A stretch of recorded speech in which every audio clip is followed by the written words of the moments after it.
dollars into women-founded companies, with unicorns invested by our partner funds, unicorns you would know, from Canva to Airwallex. And I'm so excited to be hosting Biban24 with the talented and amazing journalist that you have, Fatma Fahad, to really bring forward an amazing conversation about the transformative power of unlocking opportunities right here in the kingdom. Fatima. Thank you, Sarah. You're so kind, and we're so happy to have you. And why are you so far away from me? Come cozy up with me. Make me feel safe on stage. Ladies and gentlemen, we're so happy to see you all here joining us today. I mean, after yesterday, talking about innovation, technology, business, and the young generation's role in all of it was just amazing and thought-provoking.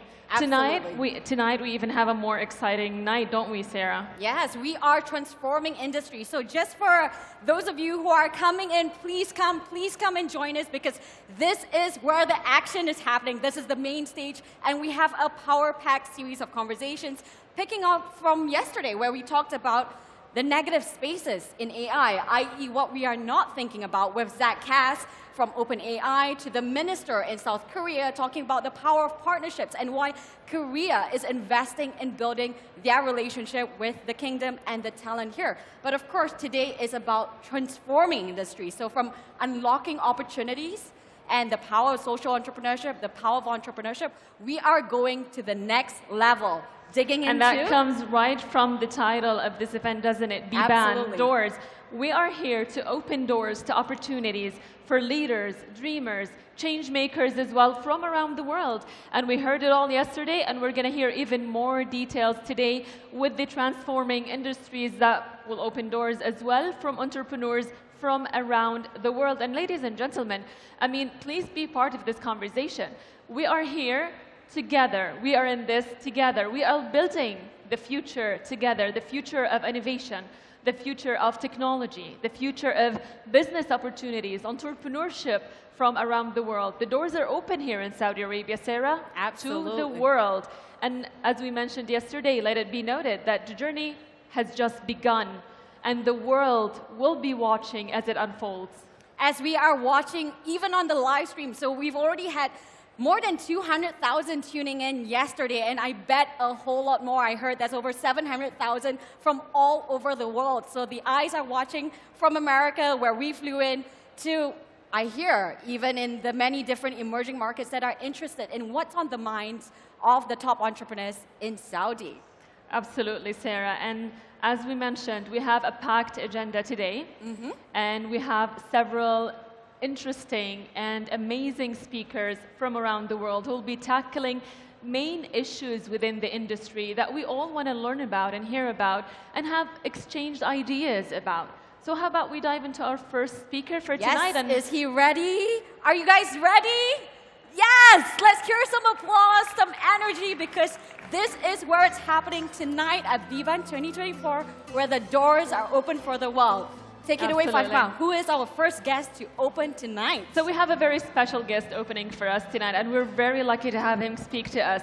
This session and this speaker will be exploring how entrepreneurial leaders can drive industry-wide transformations by fostering innovation, agility, and forward-thinking strategies, and that's exactly what we want to be hearing about tonight, don't we, Sarah? So please, ladies and gentlemen, put your hands together and welcome on stage the CEO of Misk Foundation, Badr Al-Badr.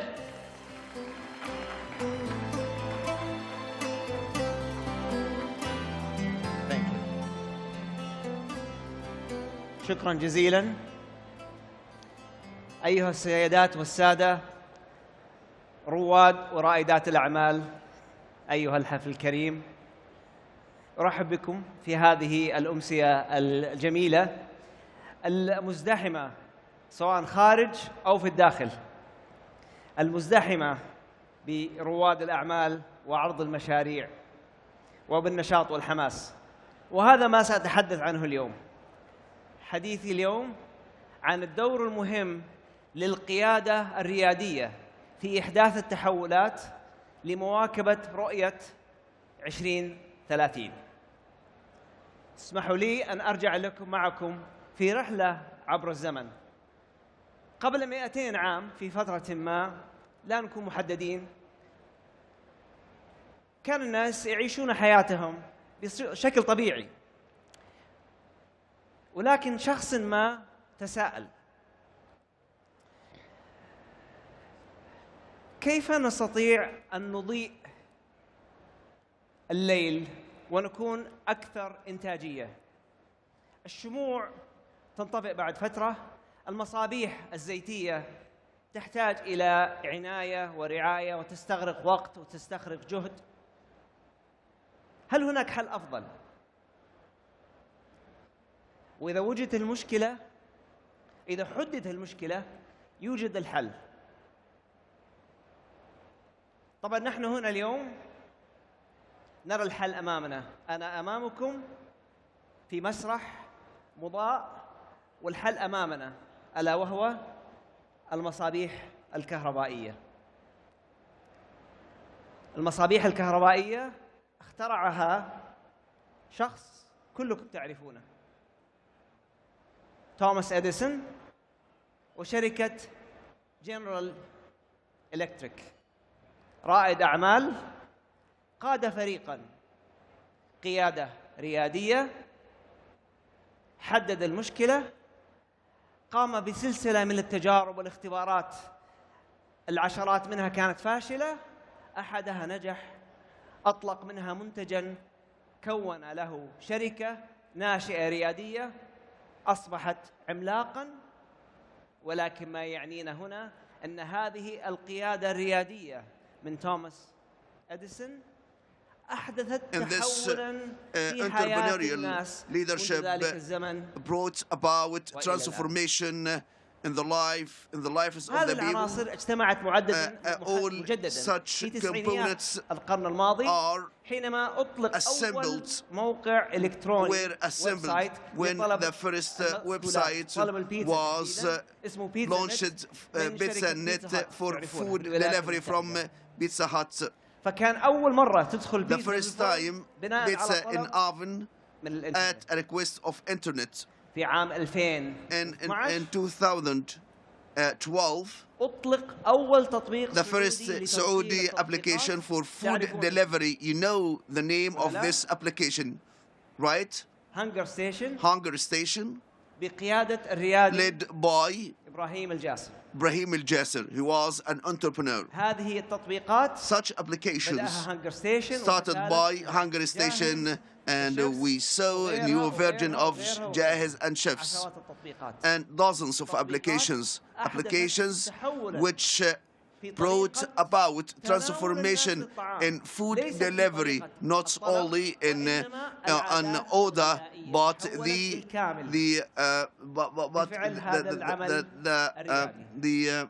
dietary habits. This sector is valued at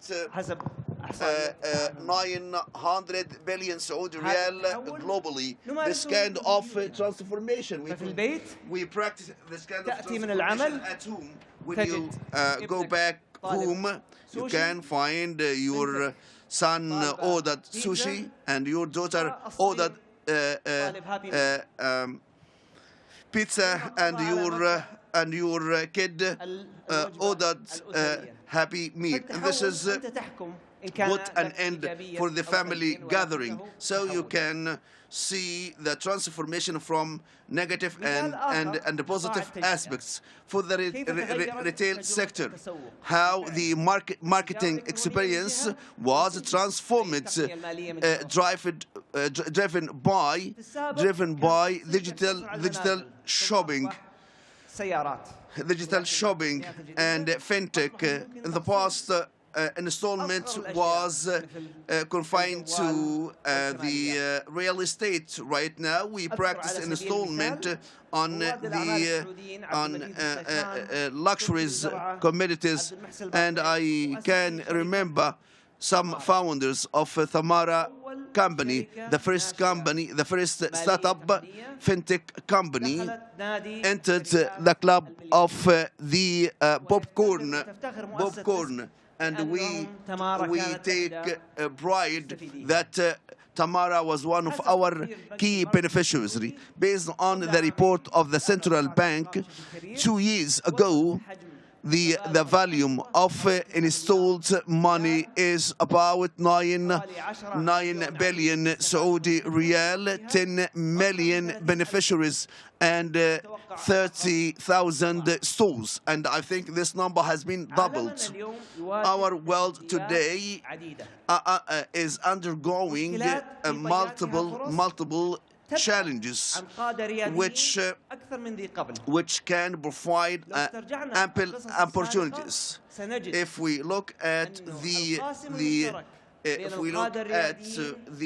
all the stories, we can find the dominators between the entrepreneurs. This is those they have the dominator of key features, identifying and framing the problem, creating a team and a value proposition, and the final part is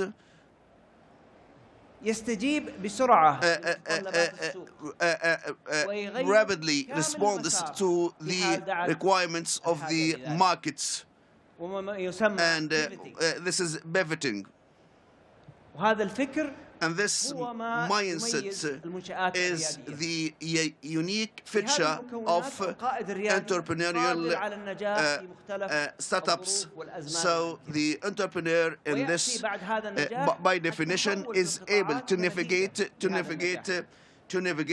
this landscape. Today in Saudi Arabia, we experience a golden era of entrepreneurship. The kingdom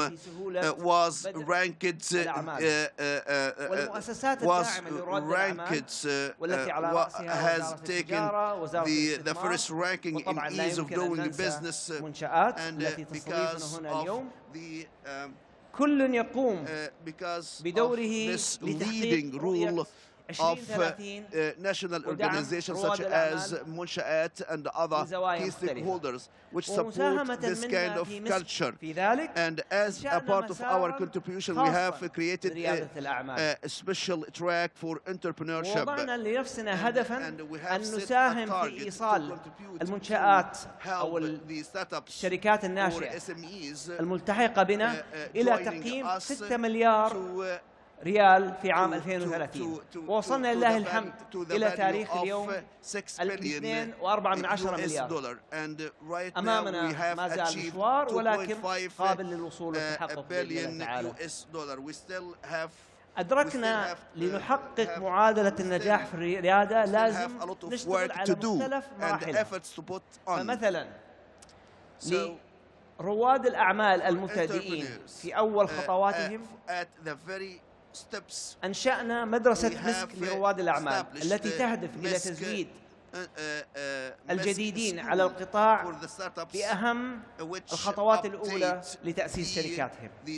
ودربنا في عام الماضي أكثر من 27,000 متدربا. وعندما تتبلور أفكار رائد الأعمال وتصبح لديه منتج، نساعده من خلال برنامج مسك الانطلاق الذي يساعد في تجربة المنتجات وتسويقها المنتجات الأولية. وأطلقنا إلى الآن بالتعاون مع رواد الأعمال 425 منتجا أو شركة. وعندما تقف الشركة على قدميها وتريد أن تتوسع أكثر فمكانها هو مسرعة مسك، والتي احتضنت أكثر من 60 شركة ناشئة. أما بالنسبة للشركات المتقدمة،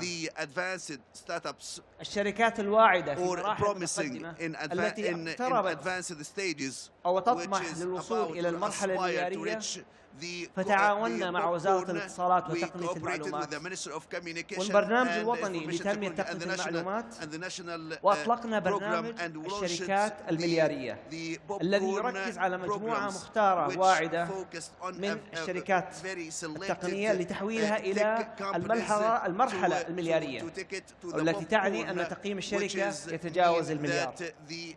وعدد الشركات التي اخترناها بعناية في المرحلة الحالية هي 35. هذه and who الشركة. have selected in this لا regard يفوتني أن 35 أذكر أن startups. برنامج And I would like to القيادي mention لمسك that برنامج قادة 2030 قادة والذي leaders يركز على 2030 تخريج أفضل which قيادات focus to المملكة graduate the best يضم talented من خلال متدربين نخبة مختارة من قادة الشركات الناشئة. of startups. ولكن الأهم من ذلك وهو ما أريد التوقف عنده أن المنهج الذي ندرسه للجميع من ضمنه that we teach, including the entrepreneurship leadership, entrepreneurial leadership, because it's a way of leadership, method of leadership, and the beneficiaries are from the private sector and large companies, because we believe that kind of leadership is a spirit of leadership which is marked by agility and resilience, and this is what we really need to realize Vision 2030. Finally, the entrepreneurial leader is like the bulb which lights the way, and a role model which eliminates and shed light on the problems and generate the ideas. We are so lucky and fortunate that we receive unlimited support from His Royal Highness the Prince Mohammed bin Salman, and we are so fortunate enough to have the General Authority of SMEs, which is our host and open the doors and horizons for success as a entrepreneurship community. Thank you for listening, and I invite you to visit our booth in this exhibition. Thank you.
That was. Wow, wow, wow. What a conversation that was. I totally understood everything in Arabic.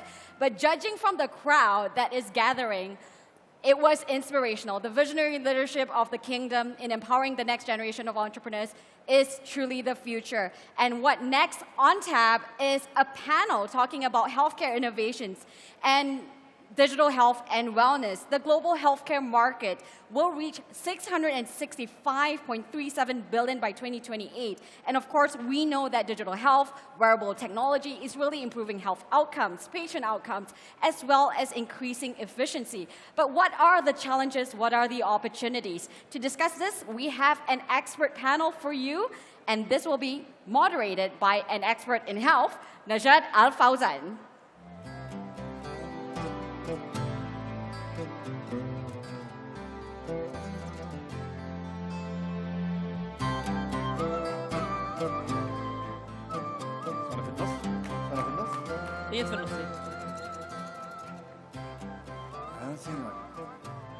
Assalamu alaikum jami'an. Hello everybody and welcome to our panel in health innovation. I'm Dr. Najat Al-Fawzan. I will be the moderator today with two distinguished speakers, Dr. Fahad Al-Numairi, co-founder of Yanmo, and Mazen Al-Rakeni, co-founder of Flipkart. Welcome to the session. I will start with the question that, it's like the entrance question. Can each one of you briefly share how you became involved in digital health and what excites you most about this field? After you, Fahad. Okay. First, thank you for Biban for this amazing event. I founded Yanmo in 2018 after 14 years experience, including 10 years in the US working with children with developmental disabilities, including those with autism, providing care at school, at home, at clinic to the children and their family. I also participated in a large-scale multi-site project where we also provided intervention to those children and their family. That's how I started. And what really excites me most about digital health is the rapid pace of advancement, particularly in diagnostic and therapeutic.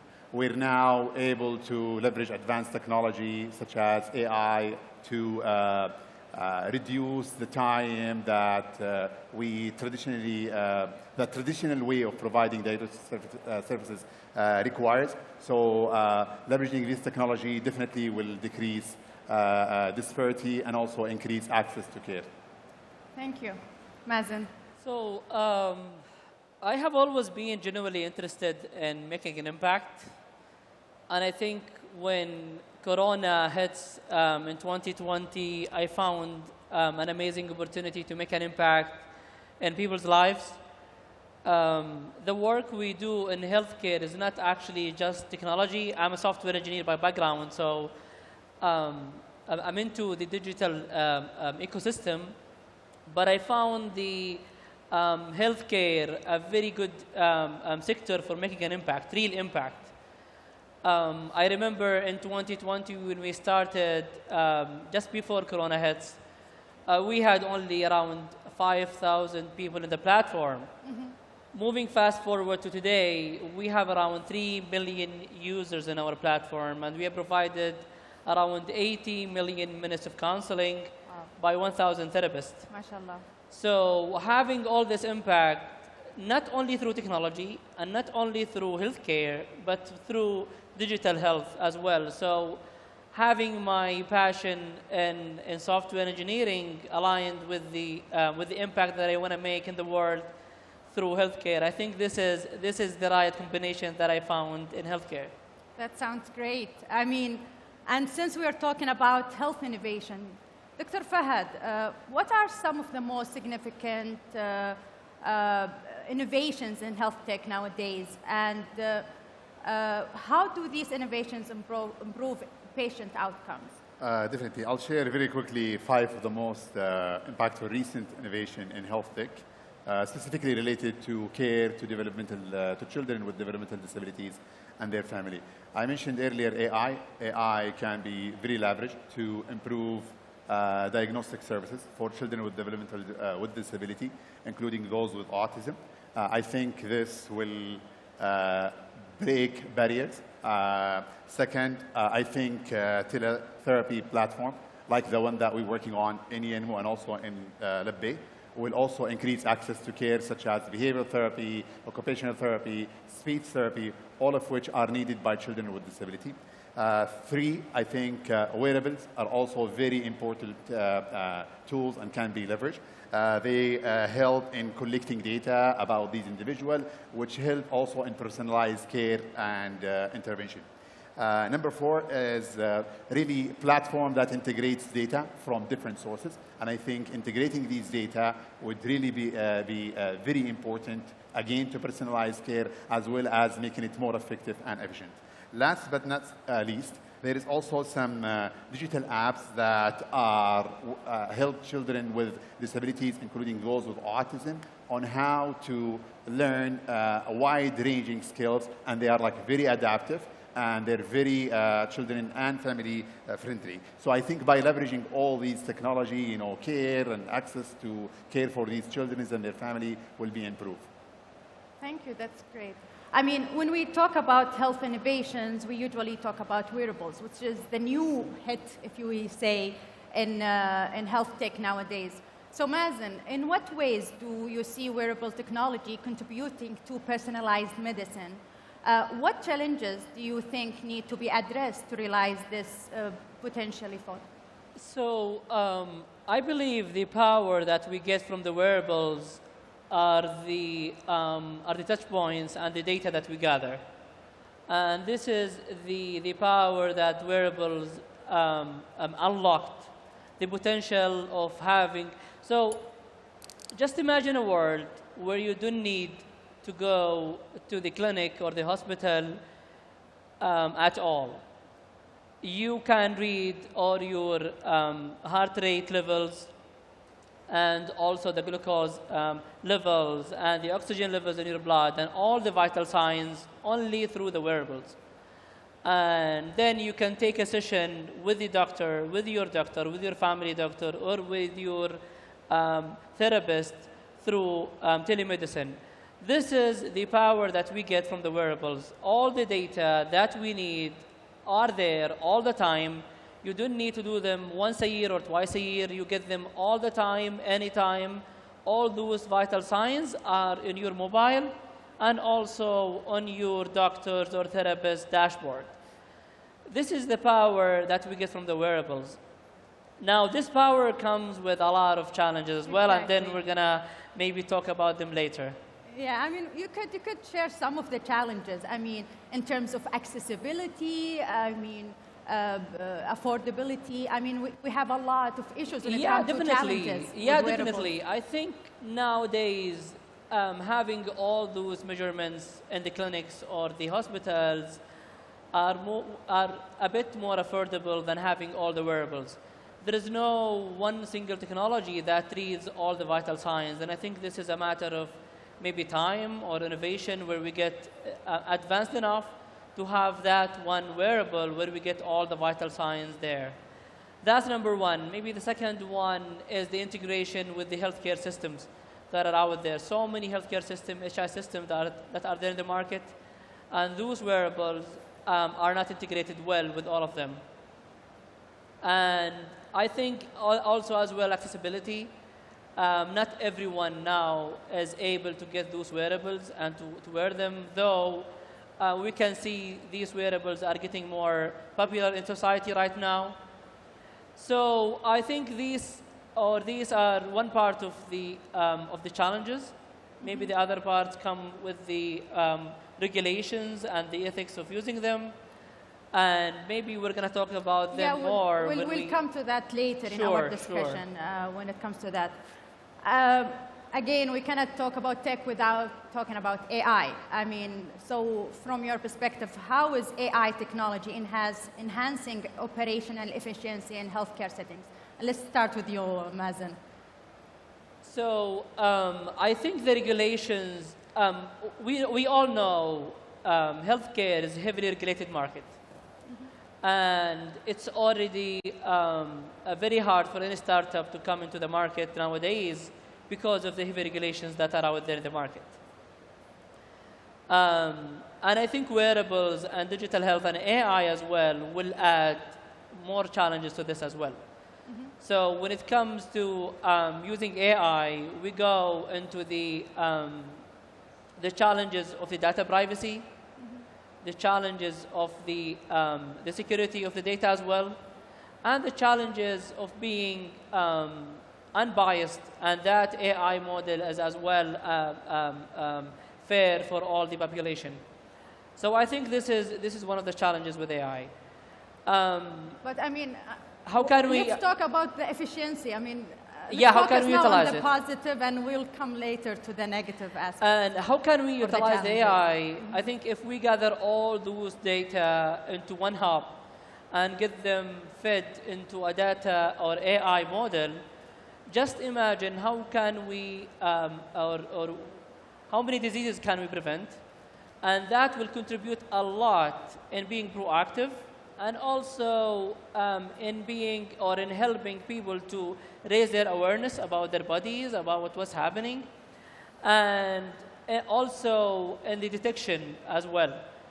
I mean, if we train AI models very well through having the data points in AI, in radiology, and also telemedicine, we can get a very powerful tool that maybe doctors will not be able to read and to analyze and to diagnose all those symptoms as accurate as the AI.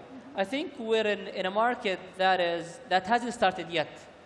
And everyone today is either using AI or want to use AI.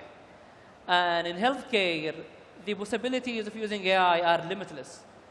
I think we're in... I mean, the question, do we have a choice at this point not using AI? We don't have a choice. I mean, definitely we don't have a choice. It's there. It's already out there. Every digital health company are using AI. We are using AI, and I bet also you are using AI. And I think the ones who are not using AI who will be the ones who are left behind. I'll leave it to you, Fahad. Yeah. Before answering this question, let me just give you a glimpse of how care is provided to children with disability. So many children with disability, like, they can be diagnosed reliably at the age of 2. And there's, like, tools that are reliable there. However, many children with autism are not diagnosed until they are school age, children like 6, 7 years. Not only that, but also like early intervention, evidence-based, requires 40 hours of ABA therapy in the first 2 years of life. And guess what? Diagnosis is not happening at the same time, as early as 2 years old. And also, a lot of kids with disability are not receiving care in the first 2 years of life. AI can change this. When it comes to diagnostic, AI can help in increasing access to diagnostic services. For example, a family might upload a very short video of their child, and with the trained AI model, we will be able to provide accurate and reliable diagnosis to these families. When it comes to therapy, I think also AI can also be leveraged to provide early intervention that is personalized not only to the child, him or herself, but also to their family. And I think AI can bridge the gap, and I agree with you, it's not a choice anymore, it's a must, and we have to use it. But of course, we have to use it the right way. Indeed. And that leads me to the question that we've been kind of coming towards it, which is the ethical considerations and the regulations when it comes to health tech, wearables, AI in health tech. So there are a lot of challenges. So how do you foresee this in the future? And I mean, in the current situation and the future. So start with you, Fahad. So are we talking about the challenges or the future? Like, how do you foresee the challenge? I mean, when it comes to ethical considerations, regulations. Yeah, I think. No, thank you for that. Definitely, data privacy is a very critical issue, and I think we really need to make sure that whatever tool that we're using are, adhering to the regulation in the country or in the region where we're practicing. Also, I think we also want to make sure that AI tools that we're developing are also inclusive, not to only a small group of the population, but also inclusive, because also I think AI can be leveraged also to decrease and minimize disparity that already existing on the health system. So we want to make sure that AI is not making this gap wider, rather it's making it, can bridge that. So I think these are some of the challenges or the concerns that need to be addressed when it comes to leveraging AI. I mean, if you could give an example from your own startups, if you have any challenges, I mean, feel free to share any examples. I mean, we can go with you, Mazen. Yeah, we were discussing just backstage about Latifa. Latifa is an AI model that we developed 2 years ago. But we're still hesitant until today, and yet we haven't released it yet so far. Because we think... Can you explain more about Latifa? Yeah, so what we do, we have a chatbot that actually helps people in the very early stages of depression and anxiety. And that chatbot that is powered by AI completely is not going to replace therapists and psychiatrists, but it's going to support them. It's going to help people 24/7, always available. And we've been going back and forth internally on how good and how ethical it is to actually launch that chatbot and making it available for the public. We don't know what advice will AI do and give to our patients. And this is maybe what Fahad was just mentioning, being inclusive and also unbiased and fair for everyone. I think this is not easy. It takes maybe years and decades to train the models to be in the best way and to interact. The cultural differences that we're having also as well are one of the bottlenecks maybe that we're having. I think the ethical side of AI is very huge. And maybe here, I don't want to say we need more regulations, but maybe we need more regulations to control this market and to set the standards for how AI is going to integrate with the other systems and also give the medical advices to the patients and to the users as well. I think there is a very huge gap between the regulations and the digital health and the AI models. And to bridge this gap, I think we need to go to the market to test it out, but also to be very conservative on the result and to be monitoring, not letting the AI to lead all the way. So we are thinking also of something called the digital therapist. And this is something, let's call it Latifa 2.0. And that therapist is actually going to actually replace the therapist and give very well medical advices through clinical pathways that are developed by our medical team. Yet, we don't know if this is right or wrong. We don't know if this is the best way to do it. We don't know if this is going to have flashback. I mean, that would lead me to a quick question. I mean, as founders of health tech startups, I mean, you are in a stage now where people could hear you. I mean, we understand that there are still some regulations we need to help you. What else do you think could help you as founders of health tech companies to keep track on those ethical issues and regulatory issues as well? So, I mean, you have the stage to share your thoughts. If you allow me, go ahead. I mean, look, we're in Biban. So I would say nothing more than investment in the medical side.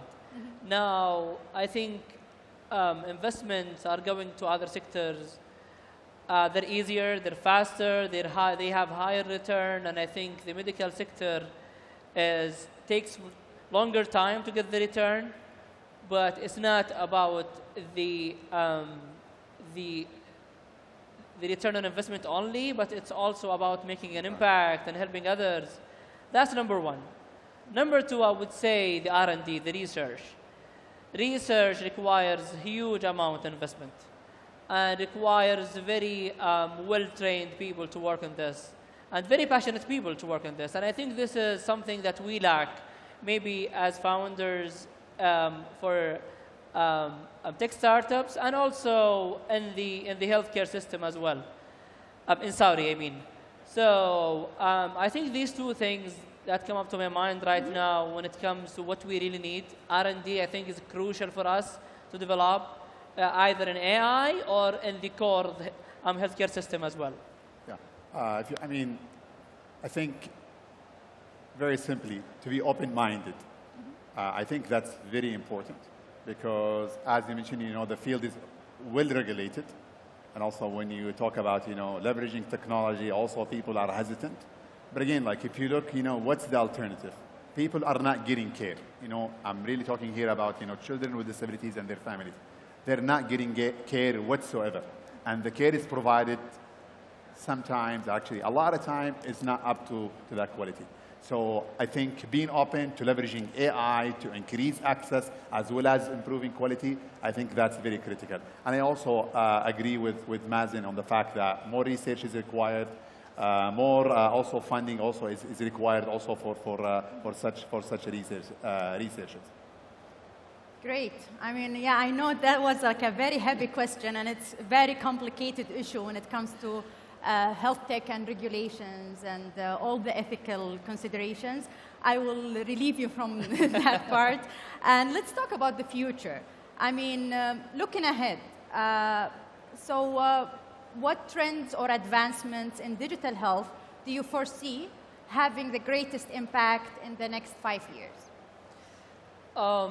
So I believe utilizing AI in all of the cycle, starting from the data collection, diagnostic, and then having the treatment as well.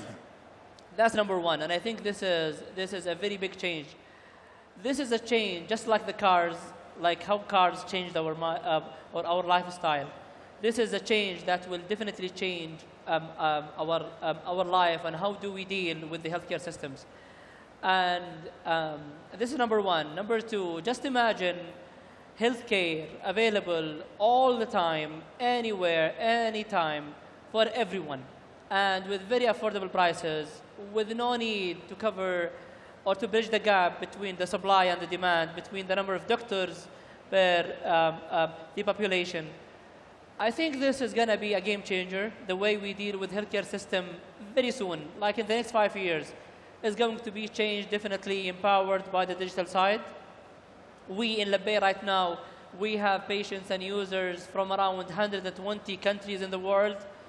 5% of our consultations are coming from outside of Saudi. Just imagine a Saudi startup in healthcare and getting people coming from anywhere in the world. This is just the beginning, and I think in the next 5 years, all the things are going to change. How we deal with the healthcare systems are going to change. The top apps downloaded now in the App Store are healthcare, are telemedicine, and digital health apps. I think this trend hasn't started yet. It's going to change the way we look at our lives, 100%. Great. Yeah. That's very optimistic, and we hope to see that sooner than 5 years. What about I'm also optimistic as well. I think also AI, again, I think it will improve a lot. It will become, as we feed in like more data, I think this model will improve, and it will show us things early that we did not expect them like to show us. Again, when it comes to diagnostic, when it comes to improving the treatment optimization, and so on. In addition, I think expansion is also to telehealth platform. I think like with access to the smart devices, with the connectivity, with people being open up, and I do believe like, more of these family, more of these patients will be willing to adapt and accept this way of delivering care to them. Great. We got 1 minute. I will ask you a very, very quick question. As founders of health tech companies, how do you see your companies, your organization is making an impact, a meaningful impact in health tech? So in 30 seconds for each. I would say we already made a huge impact by raising awareness of mental health in Saudi. 4 years ago, you wouldn't find people believing in mental health. Today, I think everyone in the kingdom is believing in mental health, and I think this is our biggest impact that we have made. We're now becoming the largest digital health company in the Middle East, and I think the impact is just starting. MashaAllah. We're making an impact. You know, we've been operating for 6 years, 7 years now, and we're operating in 5 countries, serving thousands and thousands of children with disability and their family. In Saudi Arabia, in a few weeks, we will be launching one of the largest, it's a large-scale initiative where we will be screening and training more than 400K children in Saudi Arabia under the age of 5. We will be providing support to these families. We will be providing therapeutic as well as raising awareness. Well, thank you. We're running out of time. I mean, with that end, we ended with this great 2 Saudi startup health companies with a great impact. And thank you all for coming, and thanks to our speaker. And thank you. Najd. Thank you so much.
What a lovely session that was, ladies and gentlemen. Really thought-provoking, and we enjoyed it.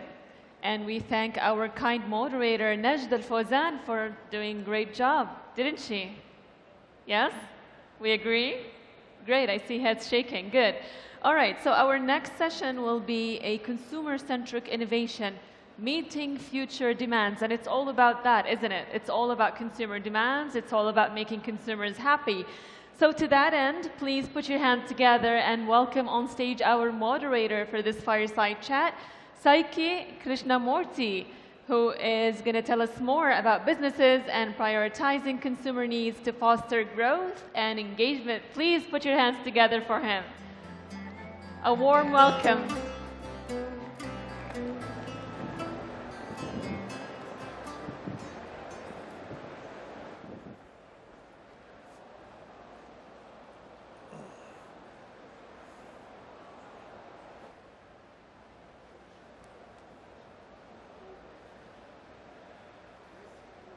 Just waiting for the... Yeah. There it is. All right. Hi, everyone. It's my privilege to introduce my good friend, Bini Bansal, who was the founder of a company very famous in India called Flipkart, the market leader of the e-commerce business in Flipkart, and one of the few companies in the world to beat Amazon. So the person you see here sitting in front of you built that company. He started the company at the age of 24 in 2007. And as you can see on the screen, today Flipkart has about a 48% market share in a $60 billion Indian e-commerce market, last valued at $40 billion. And Walmart invested $16 billion in the company in 2018 for roughly an 80% stake. So that's what Bini built. Now, that's what makes him famous. But today, we're going to talk about how he got there and some of the interesting secrets and stories behind how you built Flipkart, Bini. So maybe we start a bit with the early days and the journey when you started. Tell us a little bit about how you got started and what the first few years were like. Yeah, thanks, Saiki. So when we started, me and my co-founder started Flipkart back in 2007. And at that time, in India, it was a very different ecosystem and a very different market. Today, there are more than 500 million people online. In India, there are more than 200 million people buying items on companies like Flipkart. Back then, there were only 25 million people online. And there were very few venture capitalists, and there was very little talent which had done startups or which had done technology or product companies So what we were doing in India at that time was very, very new. And both Sachin and I come from a middle class background, so we did not have much capital. So we started the business with $10,000. We had worked for 2 years after graduating, and we had saved up $5,000 each. So we started the business with $10,000. And our idea was very simple, actually, because we didn't have much money. We said, we'll do just one thing well. We'll focus on one thing, which is selling books online. We will not try to sell everything online. We'll just stick to one category. And we will focus on providing the best customer experience, which means sell a really big catalog of books. So you can find almost any book on Flipkart. That was the goal. And you can get them delivered very, very fast, within 2 to 3 days. So we started with that vision. And within 2 years, we became the leaders in the e-commerce market in India, while only selling books. And that is when venture capitalists also started noticing us, and we raised our first round of venture capital, $1 million in 2009 from a very famous venture firm called Axel Partners.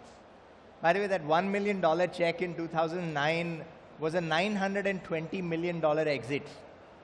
So it helps to understand that when Flipkart was focusing on books, there were a lot of other people trying e-commerce businesses, and maybe you can talk a bit about this next page, Vinny, which was the early focus. When everyone was doing everything else, you were doing just one thing, which is books. And this is some of the early feedback from customers in India when you launched. Tell us some of these stories. Yeah, so again, at that time when we launched, in India, all the retailers and all the online retailers were not very focused on the customer experience. Everybody was just focused on getting the highest revenue as soon as they could. And hence, they were trying to sell all types of products, all categories, including electronics and fashion products, etc. And doing too many things together led to a lot of issues while buying from those companies. Since our focus was delivering the best experience, and we were selling only one category, it was much easier for us. And as you can see, customers were very, very happy with what we were doing. They got their orders delivered within 2-3 days. Actually, a lot of them here got delivered within 1 day. And once they got this experience, they kept coming back almost every 2 weeks and kept buying from us, which increased our sales and part of exponentially. what makes this story interesting is, Binny, these books, many of these you were delivering yourself. So I think today it's very easy to look back and say, oh, this big successful startup founder. But in those early years, tell us a little bit about what it is you were doing. Yeah, so in the very early time, the first 8 or 10 months of the business, Sachin and my co-founder and I were doing almost everything end-to-end from scratch. So we used to, since we didn't have capital, we couldn't keep an inventory of books. So we used to go to our distributors and book suppliers after we got the orders for the day. So we would take a list of all the orders every day, and one of us would take our bike, travel 40-50 kilometers within the whole of Bangalore, going to 5 to 10 distributors, picking up books from their warehouses and distribution centers, bringing them back to our apartment or garage, and there we would pack them up, and then we will take them to the courier company's distribution center so that it would get dispatched to customers' addresses all over India. And then it would repeat every day. And in parallel, during the night time, we would code and we would add more catalog of books to the website so that we could get more orders. I think the first lesson of great entrepreneurship is doing all the hard work yourself when you start the company with very little capital, right, yeah. Vinny? I think the second part of the story, equally fascinating. After so much success with books, what happened next? Yes, so after 3 years, we were getting thousands of orders every day in books, and we were very successful. We were growing 25–30% month over month. So we were actually doubling the business every quarter. Every 3–4 months, our business was doubling, which happens on the internet, is easier to make happen on the internet. So after 3 years, we were doing thousands of orders. We had raised venture capital. We had a large team. So we thought, let's expand the business. Let's get into the next category. And we launched consumer electronics, so mobile phones, laptops, electronics, accessories. We started selling all of these items. And we thought, as books was growing 20–30% every month, this category will also start growing once we launch. But the first 6 months were horrible for this new business. We were stuck at 100 orders a day. But our books business was growing very fast, still growing very fast. So then we had to go back to the drawing board, look at what's not working in this new category. And we had to almost redo the entire customer experience from this category from scratch. And if you go to the next slide, I'll talk about the things we did. So what we found was that buying books for the customer was not a big decision online, because books in India are very cheap. There are like, a book could cost $5 to $6, so not very expensive. And customers were willing to pay online first and then get the book later. But when it comes to electronics, electronics are much more expensive. So it can cost anywhere from $100 to $300–400. So customers in India at that time were first not, they were not comfortable buying from an unknown brand. Flipkart was not like a known brand in the ecosystem. They were not comfortable paying online. They were not comfortable paying us first and then waiting to receive the product, because it was a lot of money. And then they also had the problem that, what if something goes wrong? What if I buy a laptop and when I get it, it doesn't work? So who do I go and catch? And what are you going to do if it doesn't work? So we found out that all these problems existed for this new business, which did not exist. None of these were problems for books, because a book doesn't really break. Very few things can go wrong with a book. It is quite cheap. So even if something goes wrong, you lose $5–6, not a lot of money.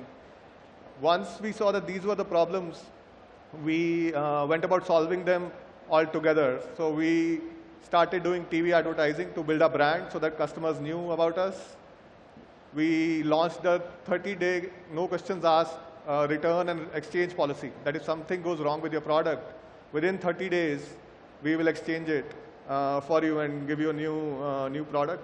And we launched cash on delivery, that you pay only when you receive the product in your hand. You don't need to pay us online first. And when we did these three things together at once, our business skyrocketed again.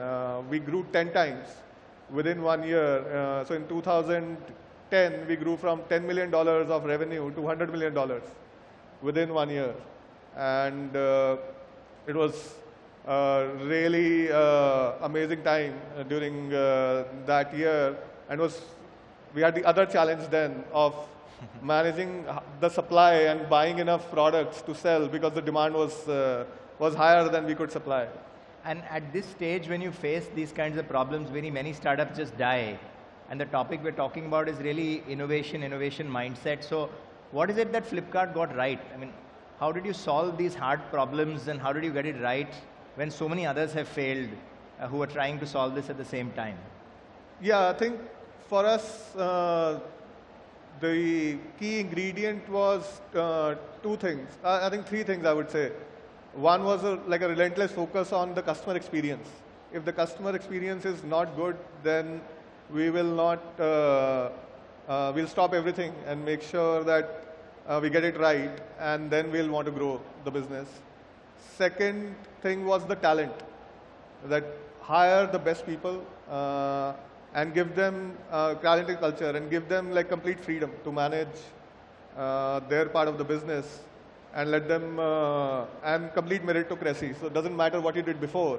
If you're having impact now and you are taking more responsibility, then you will grow in the business along with more than somebody who has more experience, for example.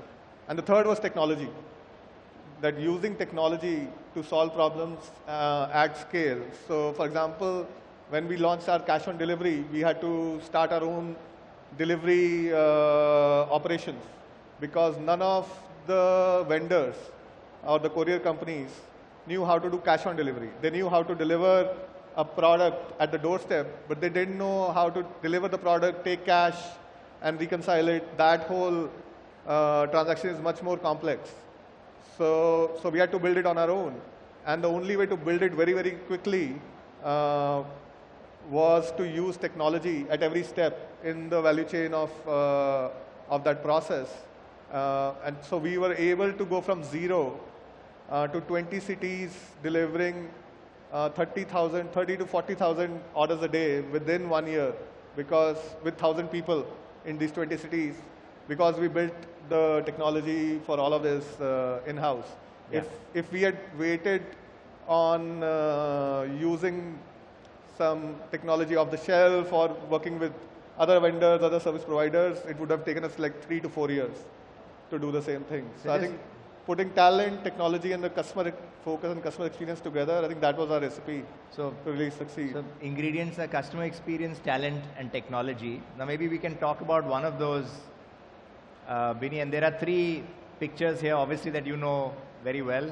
Many of them are famous in the Indian startup ecosystem today, but this is the journey of 3 very different leaders in Flipkart who grew up to be that sort of talent that you're talking about. Just share a little bit of their stories that I guess many people don't know. Yeah, so one of the key points about our culture in Flipkart was to really hire young leaders with very high potential from the best education institutes in India and give them different responsibilities in the company at various times. So the first person here, you see Ankit Nagori, he joined us when he was maybe 24, 25 as an assistant manager, almost like a management trainee. And he started doing very well within 6 months of joining us, started taking more and more business responsibility in different categories. And he kept growing very, very rapidly. He got promoted almost every year, and within 5 years, by the age of 29, he had become our chief business officer, one of the top 7-8 leaders in the company. Another. Just you understand that story. Ankit joined as an assistant manager in a company with 200 people, and became chief business officer just 5 years later in a company with 10,000 people. So that ability to recognize raw talent and promote them, frankly, as often as they were ready to be promoted was something special that you did again and again, right? Yeah, we had to, because what we were doing was building e-commerce nobody had built in a country like India. So there was no other option, because we couldn't find somebody with 20-year experience in e-commerce and bring that person in. We had to really grow the talent internally. And Samir and Mekin also had a similar story. Mekin was our head of technology for the first 4 years. And then he ran our payments business. He tried to build a payments business which did not work. And then he became our head of HR for 3 years, where he did very, very well. So again, same leader, but different roles at different points in the company. So a head of technology becoming head of HR is an unusual Very unusual, move, yeah. Even today.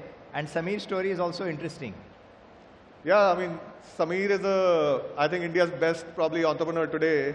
He's built this company called PhonePe, which started in 2016, and today has more than 300 million monthly active users, which are using its payments platform. And they started from 0 in 2016, and they are today valued anywhere from $12 to $15 billion within 6-7 years.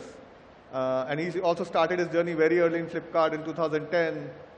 He was leading our digital categories, music and payments and other businesses. Then he was leading our digital marketing function.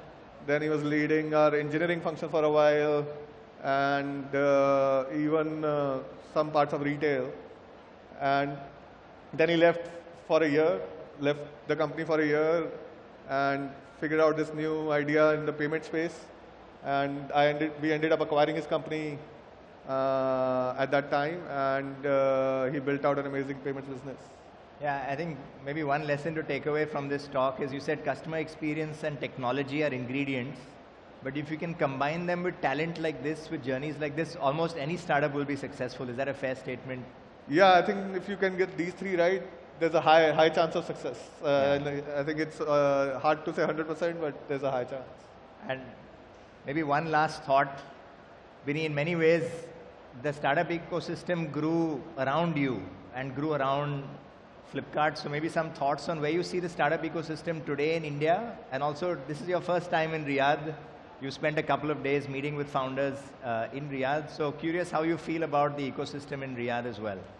No, I think it's been a really exciting visit in Riyadh. I think it reminded me of my days back when I was building Flipkart. I met more than 25, 30 startup companies here and entrepreneurs who are building similar businesses, technology companies in various areas. And the energy and the passion that I saw, I think reminded me of the days when we were building and some other founders like us were in their early journey back in like 2014, 13, 14 in the journey. So very, very exciting to see that happening here now in Saudi. And I'm sure I'll come back a lot more and try to see how we can help all these founders. I think India is at a very exciting place now. So technology companies are now going public, finally. Yeah. I think in the Indian market at a very fast pace. And that is great to see, because one of the big problems in India till even 2-3 years back was how will all these companies give exits to their early investors. And now the Indian public market is welcoming all these IPOs in a very positive way. So I think that's a great thing to see. Wonderful. Congratulations on such a wonderful story, Bini, all the way from $5,000 starting in 2007 to now seeing the ecosystem doing 25 IPOs in the last 3 years, and 100 companies coming out of Flipkart is something to feel proud of. Yeah. And I hope on behalf of my friends in Saudi that you will keep coming back to Riyadh and make similar contributions to the ecosystem in Saudi. Thank you so much. Thank you. Thank you.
All right. I hope you all were inspired. I think you all know the gravity of how big that was to have Bini right here in Saudi talking about building the empire. And I hope you all noticed that, right? That was a bit of a ripoff of the PayPal mafia, but the Flipkart mafia creating huge market value, huge opportunities. And I was just in India just a month ago, and I've been blown away. And I'm excited to hear that between the both of them, they too believe in the future of Saudi and have been so impressed. They're working on the Saudi Unicorn Club, and they tell me that they are so excited by the potential of entrepreneurship and the talent that they see here. So kudos to the Montreal and the team for bringing them here today.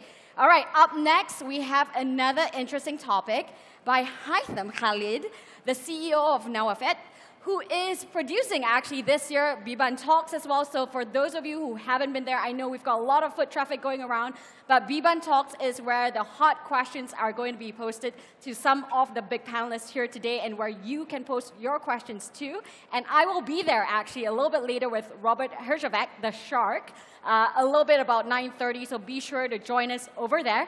But for now, without further ado, a question that is on a lot of our minds: how do we build productive, efficient, but really collaborative partnerships, especially in SME, where that matters? And no one better to do this than Haitham himself. Haitham, over to you, my friend. Thank you, Sarah. السلام عليكم، يلا حيهم. الله يعطيكم العافية. شكرا لزوار بيبان. أنا بشتغل على فورمت كأني مقدم في مسرح بيبان توكس. احنا غايرين من المسرح الرئيسي، بس ما شاء الله الحضور هنا أكثر والحماس أفضل.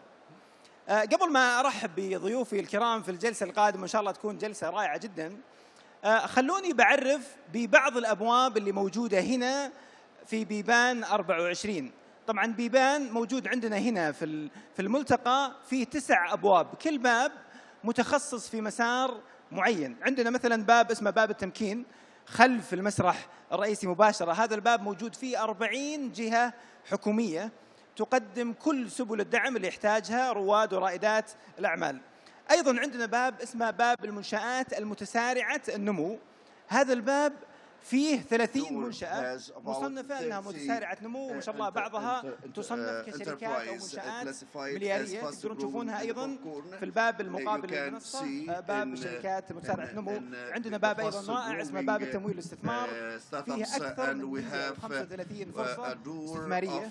أعرف أن في بعض الحضور ما شاء الله قريشاتهم واجد ودراهمهم واجد، يقدرون يزورون هذا الباب ويستفيدون من الفرص اللي موجودة في هذا الباب. عندنا باب اسمه باب الشركات الناشئة، 840 شركة سعودية وخليجية وعالمية موجودين في باب المنشآت الصغيرة أو المنشآت الناشئة. طبعا أغلبهم منضمين لحاضنات أعمال، سواء كانت حاضنات محلية أو عالمية.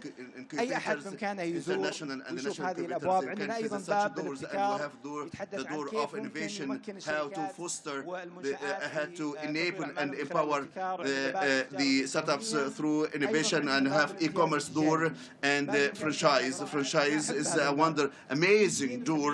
We have 72 brands. They give franchise to entrepreneurs. They showcase part of their products at this door. So if you need more details about the franchise, they can see the consulting firm is giving training and the mentor and the souk and the market door. If you we have more than 100 startups showing their case.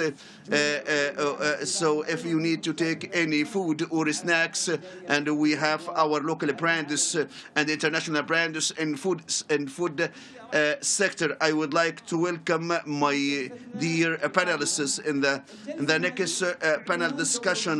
It's about the role of MSMEs in enhancing and as drivers of sustainable growth. So I invite His Excellency Abdel Fattah El Gayed, CEO Jordan Enterprise Development Corporation Jordan, and Dr. Rafat Abbas, Deputy CEO MSMEDA Egypt. طبعا ما شاء الله المؤسسة الأردنية we have to experience from Jordan and Egypt, and I have two authorities which are similar to SMEs authority منشآت. So what is the definition of SMEs? Each country has its own definition. Saudi Arabia has its own definition and specific standards and the criteria for the number of the staff and team and the revenue of such startups. I would start with the Mr. Abdel Fattah. to give a definition SMEs from the concept and the perspective of Jordan. I would like to thank you. I would like to thank Munshaat and for such for this amazing event. This is an opportunity for Arab young people and to benefit from such opportunities, to unlock such opportunities. To answer your question, the world right now that we are looking, if we look at the global economies, most of the countries, most of the enterprises and MSEs constitute the major part of the global GDP and the global national economies. And for the Jordanian national economy, and we are talking about the volume of sales, more than 50 million Saudi Riyal, Jordanian dinar. So the total volume for SMEs in different parts of the world, we might have different figures and numbers, but this is part of the global economy. Before asking Dr. Rafat, what is the percentage, how much the SMEs constitute of the GDP, 97% of the corporate system or the corporate system is from SMEs, especially the mining companies. We are talking about from 70 to 75% of GDP is attributed to SMEs. If we are talking about the number of SMEs, what is the approximate number in Jordan?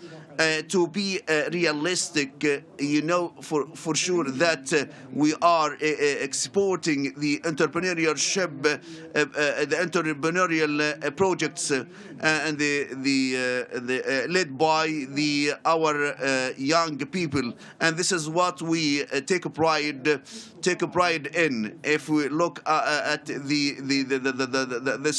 this whole, I'm so happy that we have this kind of strong presence of the Jordanian SMEs and Jordanian startups here in this forum. I need to talk about the Arab countries. The culture of entrepreneurship over the last 10 years started to be increased at a fast pace, and we have this kind of appetite from the young people with the more boldness compared to the older generation. We have this kind of appetite of taking risk in startups, and they started to. Our culture was different from the new generation, and I think this is the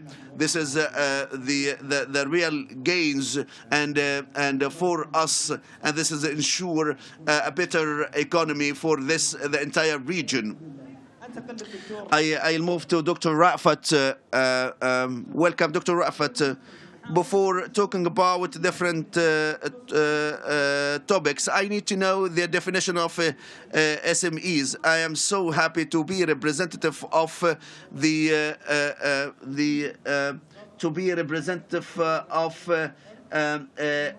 MSMEDA. So why it's important to define? We define to target, to measure, or to start to deliver tailored service that meet the target audience, which is the macro and SMEs. In Egypt, we try to explore the definition which can fit the rules and regulations, and available indicators for the definition is related to two components.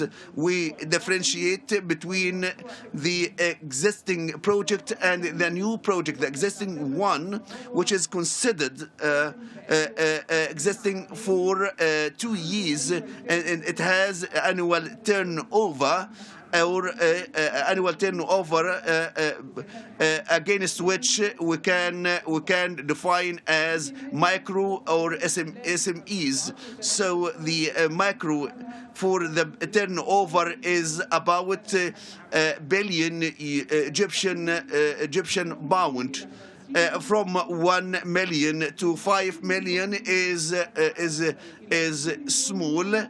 From the 100, 200, this is classified as medium. This is a way to classify and for the tax returns. So the indicator should be measured well. We know for the new project which has no annual turnover, we have different definition, which is related to the debt capital or paid capital, which is registered in the commercial registry, and we differentiate between the industrial and non-industrial projects or enterprises. So we start to look into as such, and we have a specific category from 50,000 Egyptian pound to 15 million Egyptian pound for the medium industrial project in different categories and classes based on the definition. What is the contribution of SMEs to the national GDP? For this point, we are talking about the small enterprises. So my indicator is closely related to the which cover which we in Egypt we have about 62% of the total GDP. So the question which is raised, which is not why not more, because the informality is high a little bit. The informal sector this cannot be measured well. So we are talking about the contribution of informal SMEs enterprises to the national economy. So I would like to ask Mr. Abdel Fattah, what your organization provide the entrepreneurs in Jordan, for our JADCO. Now it has a history of 52 years. It's one of the oldest organization in the Arab world in supporting SMEs and the startups in general. Our JETCO over its years of business provided direct support, technical and financial support. At the same time, it has supported from the incubation to exporting. So the JETCO right now, through its strategic plan on 40 programs, which is the incorporation or any project incorporated. We do feasibility study based on specific criteria and standards for this project.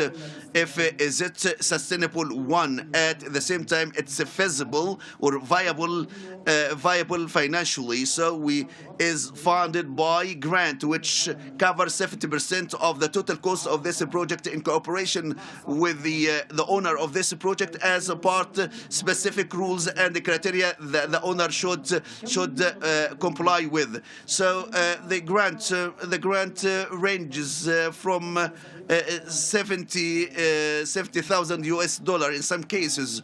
So we are talking about this is the incorporation. The second T, which is development. You have development, but you need to develop this project. So start to how to develop further this project. They might go to the e-commerce or accounting software. So we have as well this program for and we give a grant which is about up to 35,000 US dollar. And the T, which is empowerment. empowerment, we are talking about existing enterprise, but we need to reduce cost by using wind energy, solar energy, retreat water, and modern technologies. Do you have some exemptions and exemptions from the government fees? We don't fund any government agencies for SMEs in terms of empowerment as part of the empowerment to be exempted from some specific government fees. We are talking about different sectors, hospitality, hospital tourism. So we focus on the SMEs, not large companies or businesses, but our main focus is SMEs. We are talking about empowerment, which is reduced cost. The fourth T is exporting. So SMEs has a product which is able to be exported. So we reduce the cost of shipping by 50% to any market, international market. And to amount which reach up to which is through which we can reduce the shipment cost. This is the general programs or the key programs. At the same time, we have a number of programs that we provide in intermittent, and right now we have. We have right now a delegation of SMEs going to the Canadian markets, very small crafts and the products, but they have received training for 1 year, and we have discovered that they have opportunities in the Canadian market just to have just to experience the markets on the ground. I have visited your website, and you have a number of programs and initiatives supporting entrepreneurs in Jordan. Dr. Rafat, what is your MSMEDA provides for the SMEs?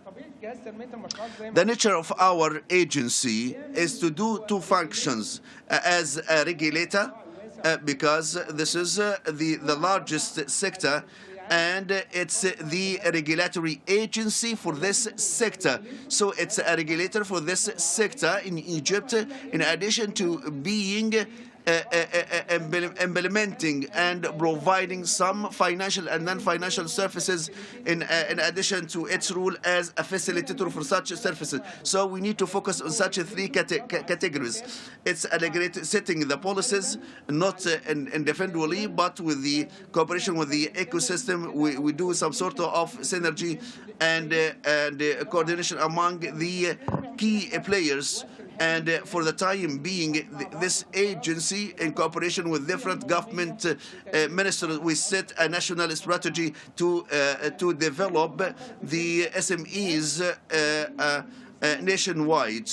In 2020, we launched in cooperation with the key stakeholders, we launched the first law to develop SMEs and the macro, which include a number of advantages and incentives that you have highlighted. Tax incentives which can drive the growth of this project and integrating this informal sector in the risk. So we are talking about the ecosystem, but at the same time it's a service provider funding services. Funding services. We are talking about conditional loans. From the banking system, we can find venture capital provided through our agency in cooperation with the international organizations such as the World Bank, and we provide Islamic finance. And in addition to direct loans, we handle 50% of banking system, which is the subcontract and other international organizations such as the ILO. If we suppose that there is an organization in Egypt need to scale up and expand in the Saudi market, so what are the services that you can furnish? We have two functions. We try to diagnose the new market with the client. We do a business plan in case that this entity has no business model, or so we try to make sure this is the target market. It has competitive edge. And as a product, it has the quality and supplier and supply chain, and this should be guaranteed. If they need finance or finance to increase the productivity, if they need to develop the product to be able to meet the needs of international markets, we can provide technical services or play our role as a facilitator to help them to penetrate the international market, and we try as much to give grants available from the international organization which to support this endeavor. I cannot say that we provide grants from our own resources, but our grants in cooperation with the international organization. So the complementarity, the competitive edge is the networking and the international development partners. My question is, Mr. Abdel Fattah, so what are the sectors that you focus on? The key sectors that we focus on is part of a vision of the modernization of the national economy in Jordan. The key sector, which is creative industries and IT industries, which has much more focus and attention from different organizations. And as you know, that our young people are creative young people, and they give production at world-class production, and and you can. I'm so proud that we have Saudi investment in food sectors in Jordan, and this is what we take pride in. And I think this is underscore. We have shared vision and history, and a shared future between the two countries. So we have some sort of synergy and the collaboration and entrepreneurship. This is IT technology, and I'm so proud that a big number of the Jordanian brand established in Jordan right now, they are operating and flourishing in Saudi Arabia. And they are with us in this hall, and this is very warm our hearts, and we try to help as much as we can, because we believe that, as we said, we live in one region. The borders with the mobile and the new invention, it has removed the borders. So if we are in a prosperity, the prosperity is for all, for the entire region. We really we have run out of time, but I need closing thoughts from Dr. Rafat for the empowerment of SMEs in Egypt. For the empowerment part, it means it has a broader meaning, but I'm gonna talk about our role empowerment. We take SMEs in like a journey from each specific stage has its own services, and each sector has a specific products or services that we provide. The key advantage is before the start, we try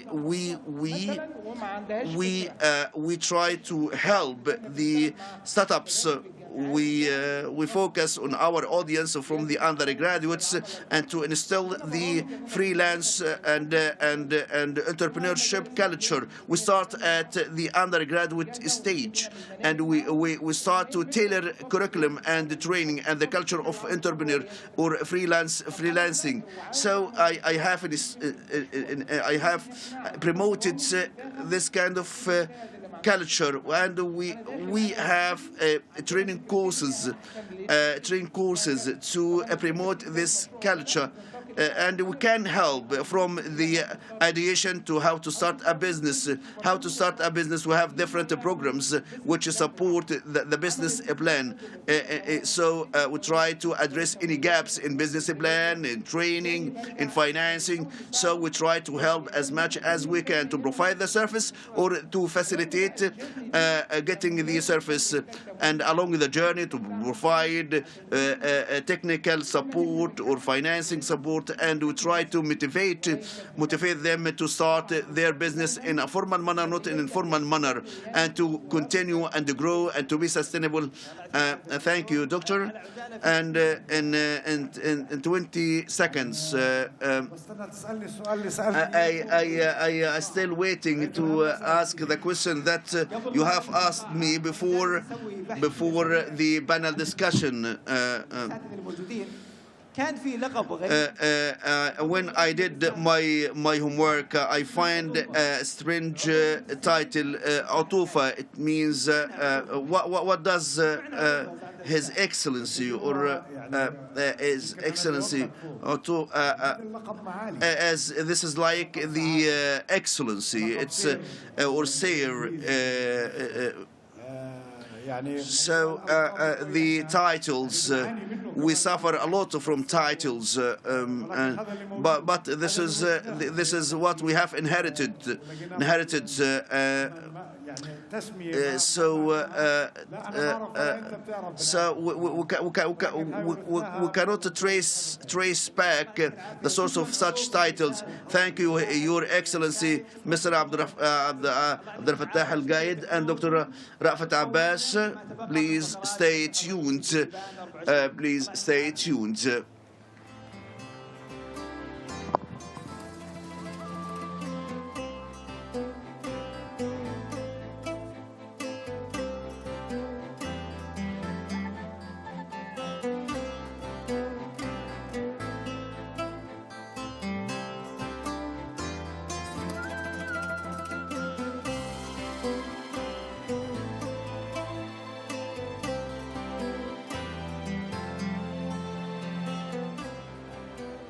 Thank you, Haytham. What a lovely session, ladies and gentlemen. I mean, it's moderated by the one and only Haytham Khalid. I mean, he's a very well-known face and personality in Saudi Arabia. So we are very thrilled to have him here with us. Now, our next moderator is also a very well-known moderator, a very well-known personality, and very well-loved as well. Next, we will be talking about leveraging loyalty in sports clubs, empowering business ventures. And of course, they will be discussing an exploration of sports clubs as catalysts for business growth and community engagements as well. So without further ado, please join me in welcoming on stage our moderator for the next session, Mashhoor Bayan.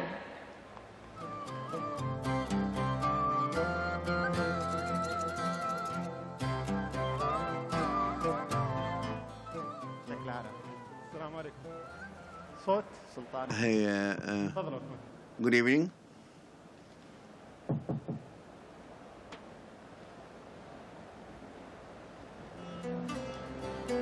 حياكم الله. Good evening.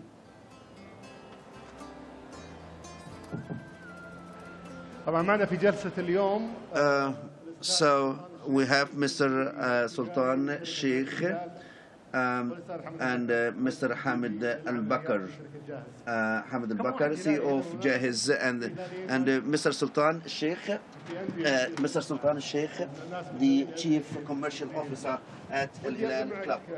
أبو خالد، سؤال عن ليش استثمر الهلال في مع تطبيق جاهز. With Jahiz application in partnership, It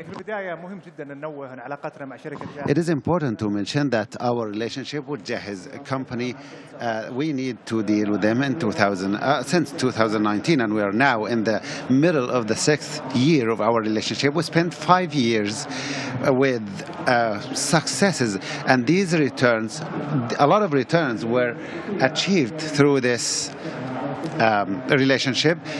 For example, Jahiz commercial relationships benefiting from the assets owned by AlUla company. We have mutual understanding. Our teams have a lot of understanding. We have, based on this relationship, we have about 500 million riyals return because of the appearance of our relationship with AlUla. All of these points makes us sure that our relationship with this partner is the ideal partner for AlUla in the establishment of an investment project that we are still working to find new ways to diversify our sources of income and to benefit from the AlUla's opportunities.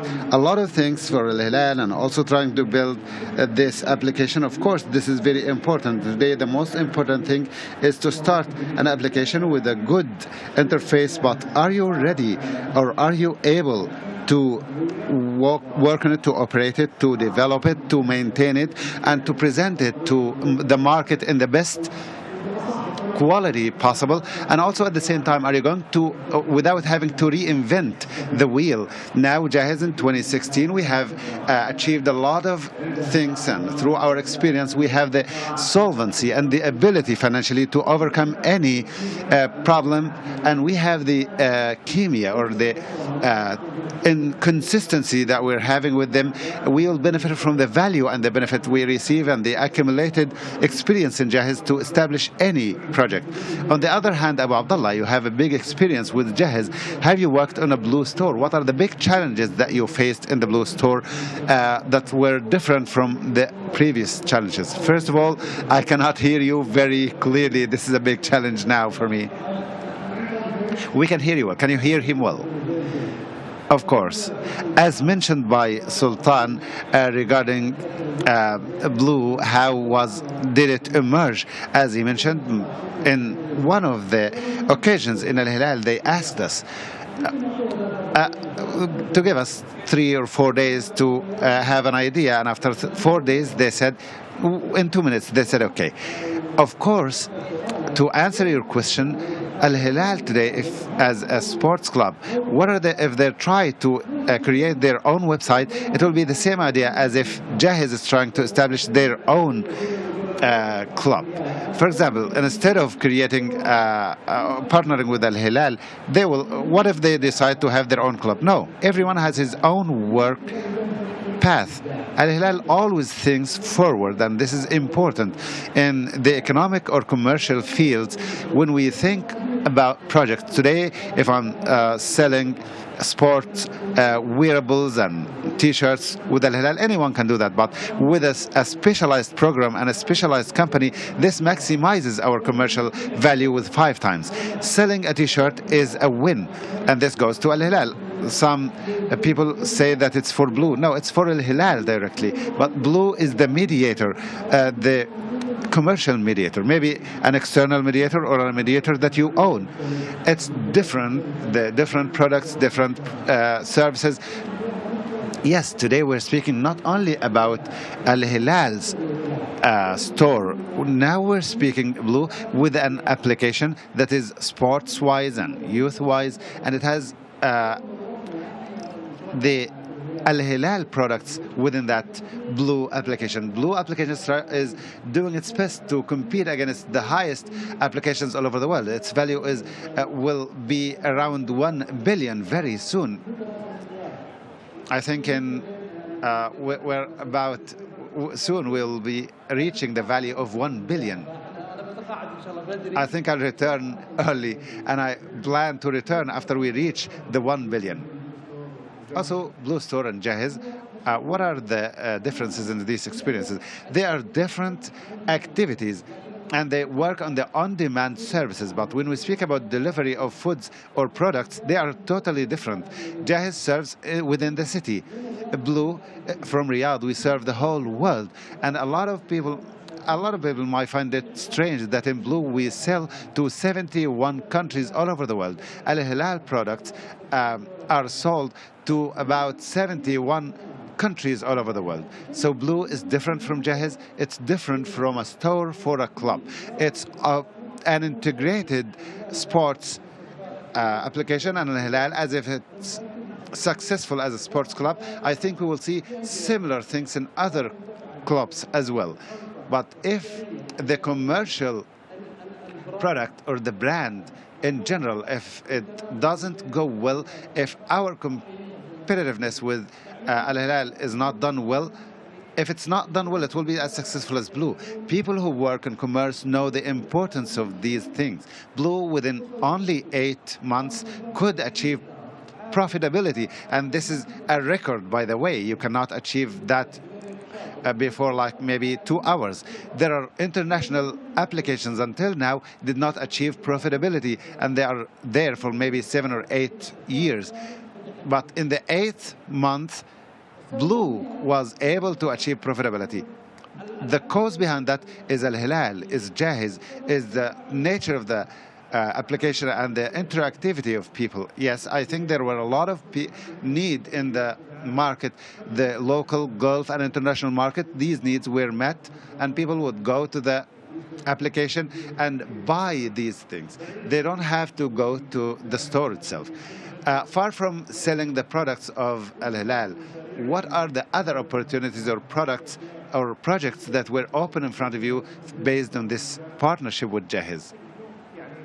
Today, as mentioned by Abu Abdullah, he talked a lot about explaining the entrepreneurship idea and how to benefit from the available products and available services between Jahiz and Al-Hilal. Now the products of Al-Hilal and tangible and intangible products, they are very, very much diverse, and a lot of opportunities are available, like clothes and accessories and wearables, and intangible services, for example, like tickets for the matches, the contents and others, and subscriptions, of course, in the applications and others, the membership programs for the Blue Store. We are currently working on developing the product to be a better application. We have more than 24 sponsors or brands in all sectors, like banking, like transportation, like airlines. All of these sectors are working, and they have a network of clients, and they would like to benefit from the diversity of clients that are now using Blue Store application. This is a very important idea that we're working on in order to develop the application and to increase its idea. There is something that is very important. Currently, the Hilal supporters like Al-Hilal products, and they would like to benefit from acquiring these products 24/7, anywhere, anytime. There is some kind of seasonability in the launching of the products, and in each of the sports seasons we have a new collection or a diversity of products, new products for the first sports of, for example, football club. When launching this new season, it is important to have consistency and to have the availability of our sports products in all of the channels, whether online or in the shops. Since the beginning of 2024, the establishment of our identity and the establishment of the Blue Sports, our products were provided in an enough time before the start of the sports season.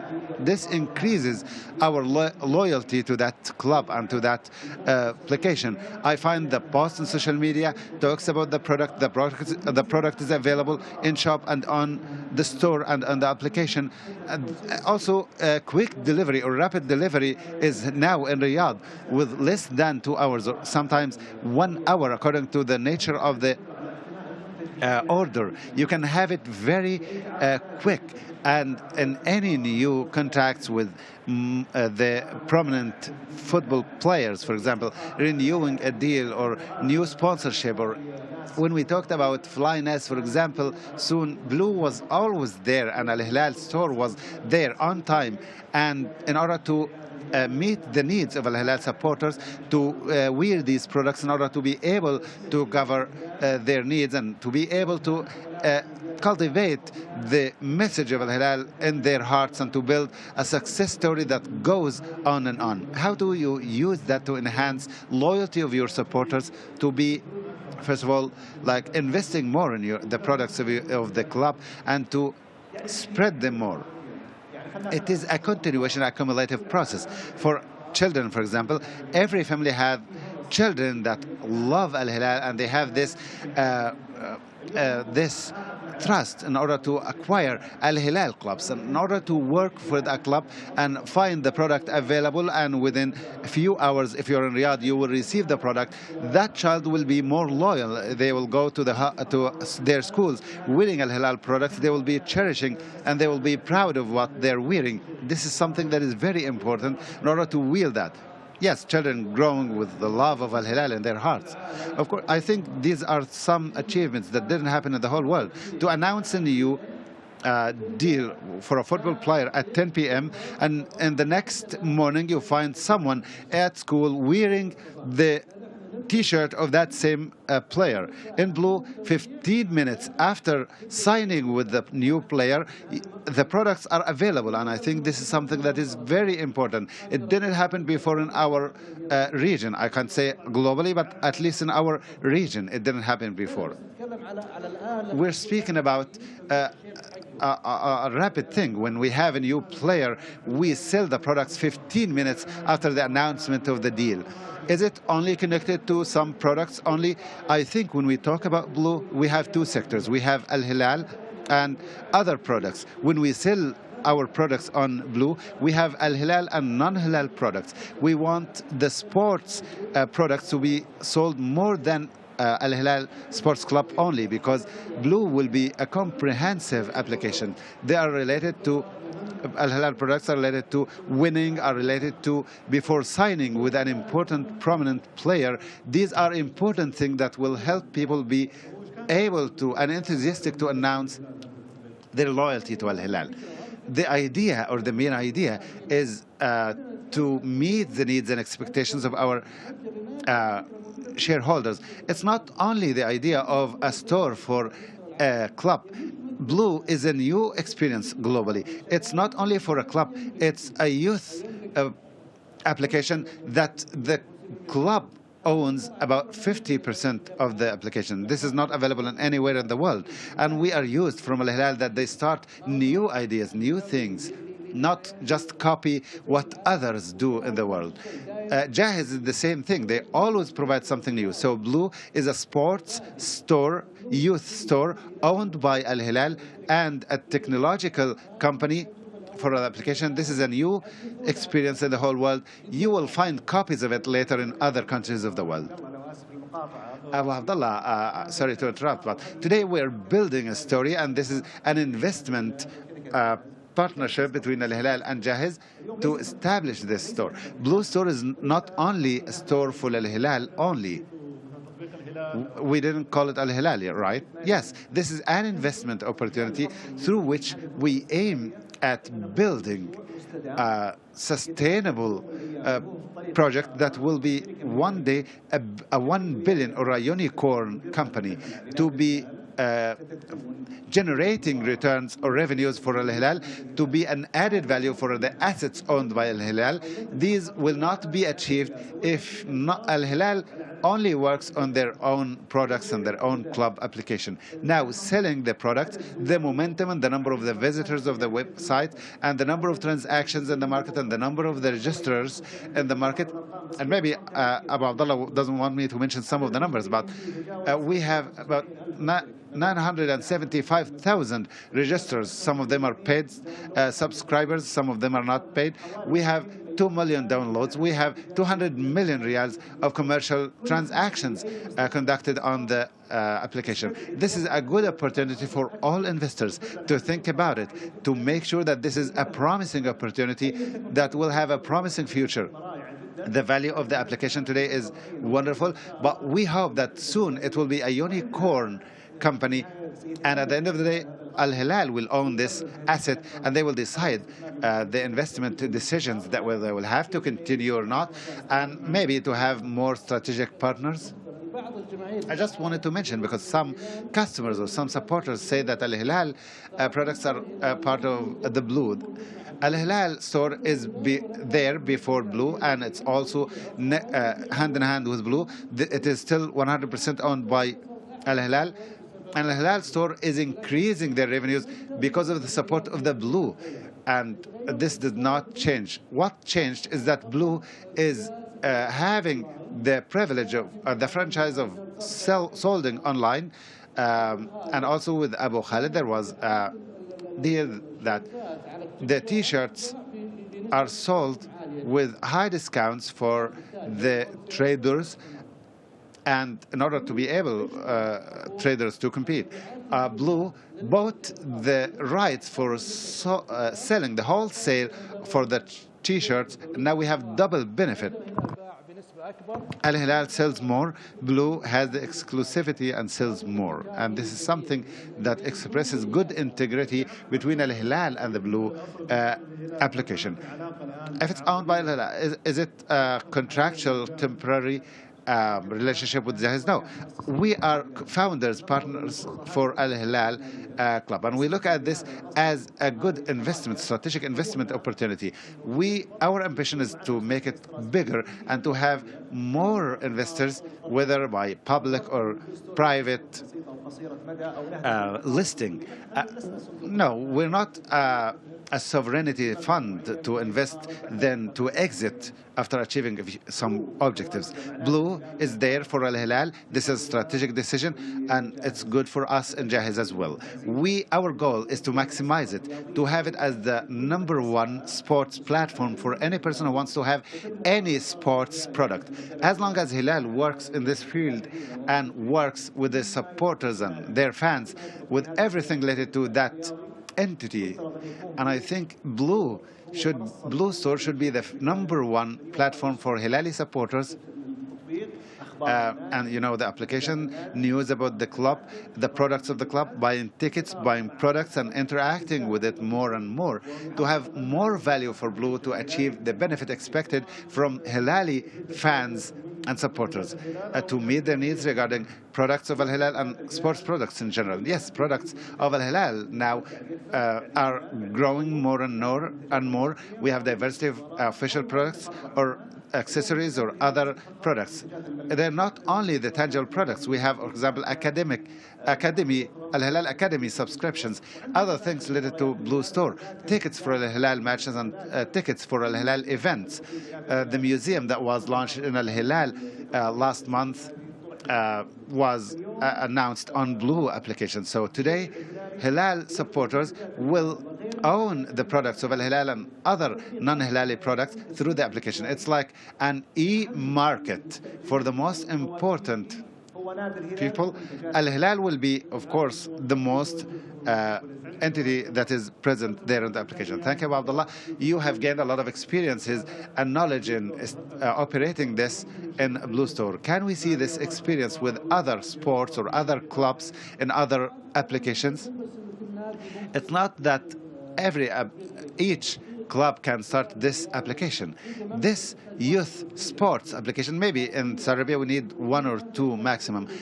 So the idea that each club needs a store, but as a youth sports application, I think it's not necessary that it will happen for each club, because you can't build one mall for each club in each city. We can have other clubs under one roof in these applications. I don't think it's a good idea that each club will open their own mall.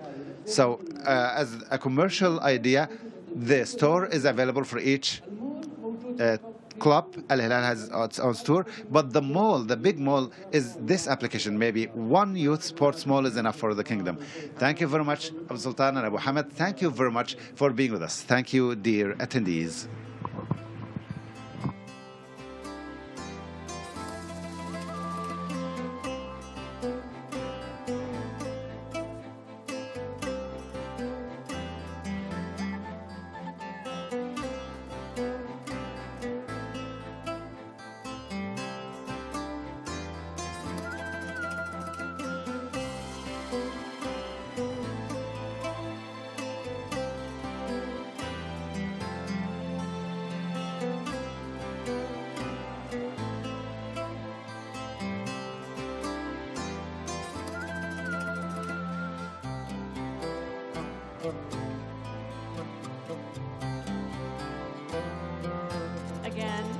a lovely session, well moderated by the one and only Mashhoor Dbayan, and many thanks to him.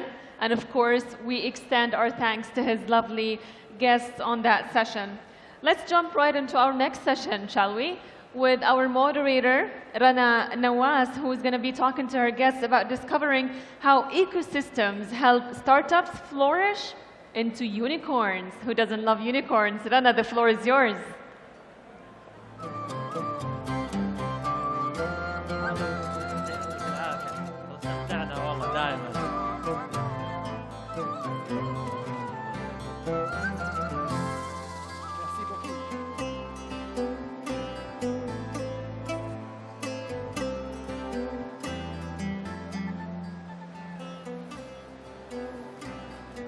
Good evening, everyone. Welcome back to the main stage.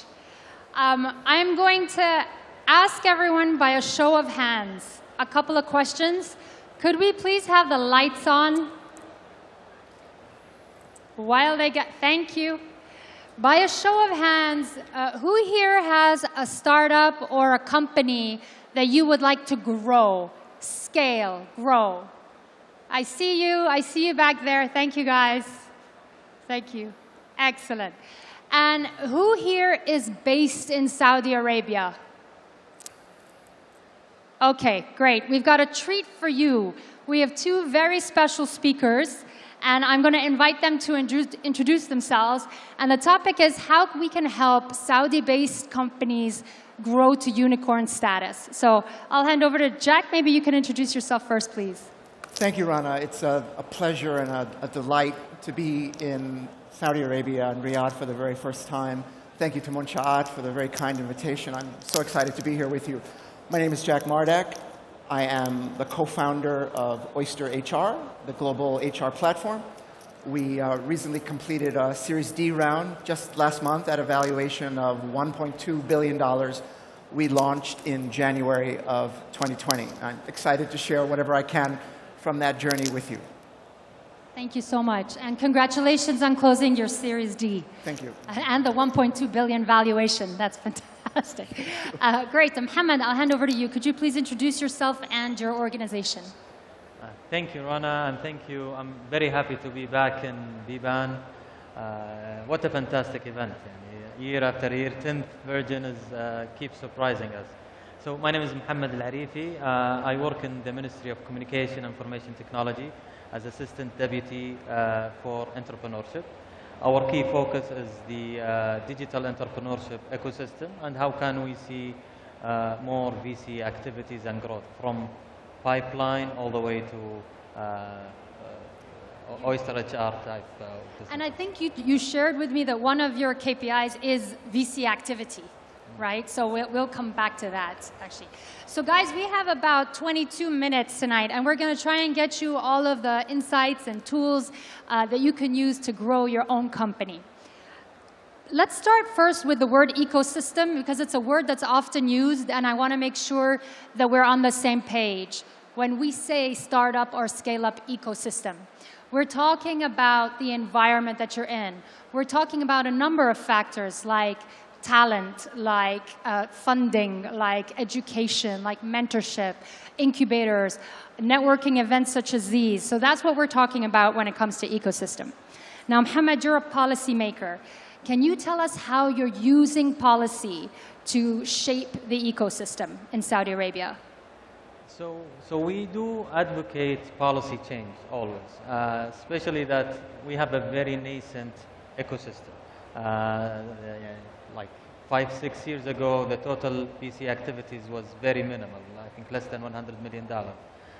Last year it was $1.4 billion, which is 26x growth. However, for an economy like Saudi, it's still considered the start. We haven't seen a Series D yet, as I think, across the kingdom. So we saw a couple of Series Cs recently. So what I mean is it's a new ecosystem. So with that, a lot of policy change needs to happen because the ecosystem, the policy infrastructure is designed for the legacy, for the conventional businesses. So startups are normally complex, normally need to deregulation. So that's an area that in the past 5 years since, or 6 years since the Vision 2030 was activated, there has been a lot of different policy changes, and that was driven by the startups, by the tech companies, where they voice what they need to be changed, and then it goes through some very quick governance process to make sure that that change does not disrupt the economy. And a lot of policy changes took place in the last few years, and a lot are being updated and changed in the coming period. Can you give us a couple of examples? Can you give us a couple of examples of policies that you've changed in the last couple of years? So I think there are many. The key example would be the new company law. So the previous company law was not really accommodating to the startup needs in terms of different types of shares, ESOPs for employees, etc., and different type like bankruptcy law. So all of those were introduced in the past few years. Okay, amazing, thank you. Jack, I'm gonna move over to you. You know, we're talking about ecosystems. You come from Silicon Valley.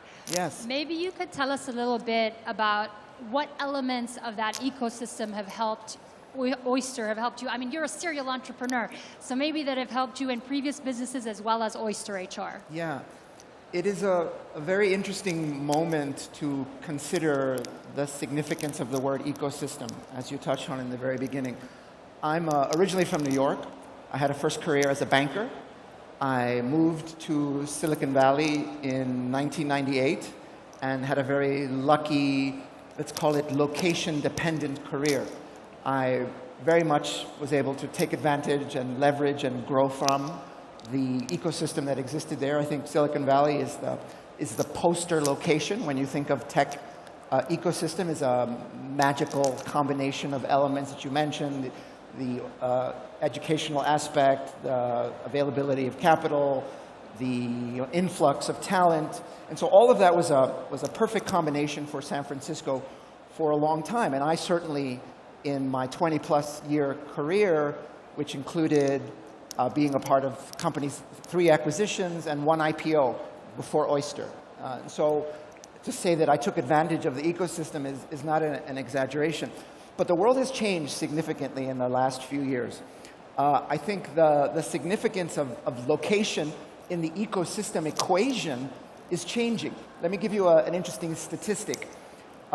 Before the pandemic, the office space of San Francisco had a vacancy rate of about 5%. Right now, it's 37%. And so you mean 37% of San Francisco office space is empty? Is empty right now in just a few years. And that's just one signal. But what it means to me is that, yes, it was great to have this location-dependent ecosystem that provided the basis for many, many companies and for much creation and much entrepreneurship. But this was ultimately something that could not be sustained. When companies are paying $300,000 a year for entry-level developers who are paying $5,000 a month in rent for a studio apartment, something has to give, and not to mention the environmental impact on the city of this concentration. So I think one of the benefits of the pandemic is that it has absolutely removed, to a significant degree, this dependence on location. So today, aspiring entrepreneurs in Saudi Arabia, for example, don't have to think, oh, I have to go to Silicon Valley, or I have to go to anywhere in the world in order to create a company. I think the page has turned on this requirement. You asked about what other ecosystems have been instrumental for Oyster. One of the, let's call it virtual ecosystems, because location is not a factor, that include companies and people from all over the world, is the impact investment ecosystem, which is kind of new, also accelerated and transformed by the events of the last few years. And for us, it was huge.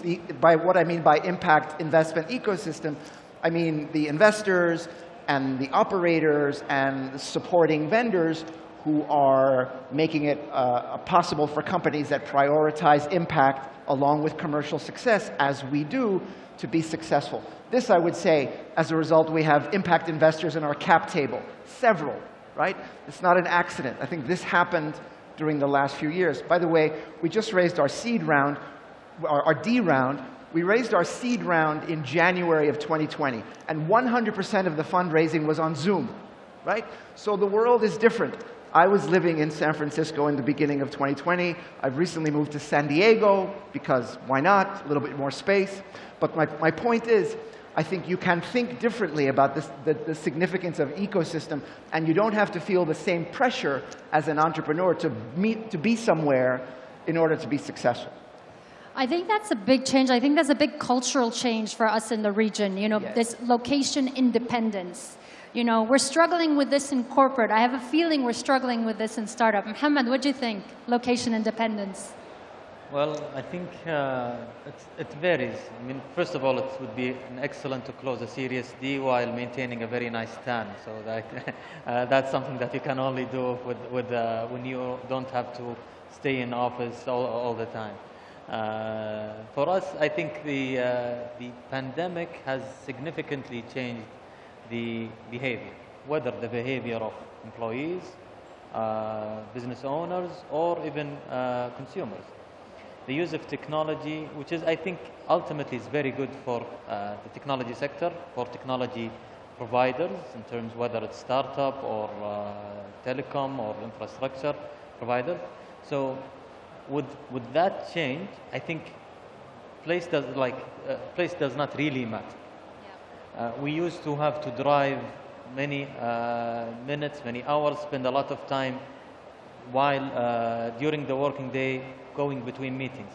We do this very rarely now, only because we want to, not because we have to. We want to, let's have a meeting where we can sit and talk for the social element, which is, I think, the trick is in managing or balancing, because being always remotely, always doing business on the screen is not healthy. It's not for the long run. So I think the mental health needs to adapt to always seeing people working with people, and at the same time, convenience, utilizing the technology to the best use. I'm going to invite Jack to talk about that, because I think there's a bit of a disagreement on a point there. But there is something you raised, Mohammed, that I want to make a point about, which is technology infrastructure. And that's an element of the ecosystem that is hugely important and really widely available in this country. So I think that's a big element. We talked about talent, we talked about education. Technology infrastructure is a really big one as well. Very much. Jack, you know, we're talking about, Mohammed raised the point of, which I think you were getting to, on when we work remotely, how do we create this culture? Like, how do we keep our people connected? You have 0 offices. That's right. So we are almost 600 people distributed in about 70 countries of the world. This is our own employees, and we don't have any offices anywhere. And this, before the pandemic, this was our plan.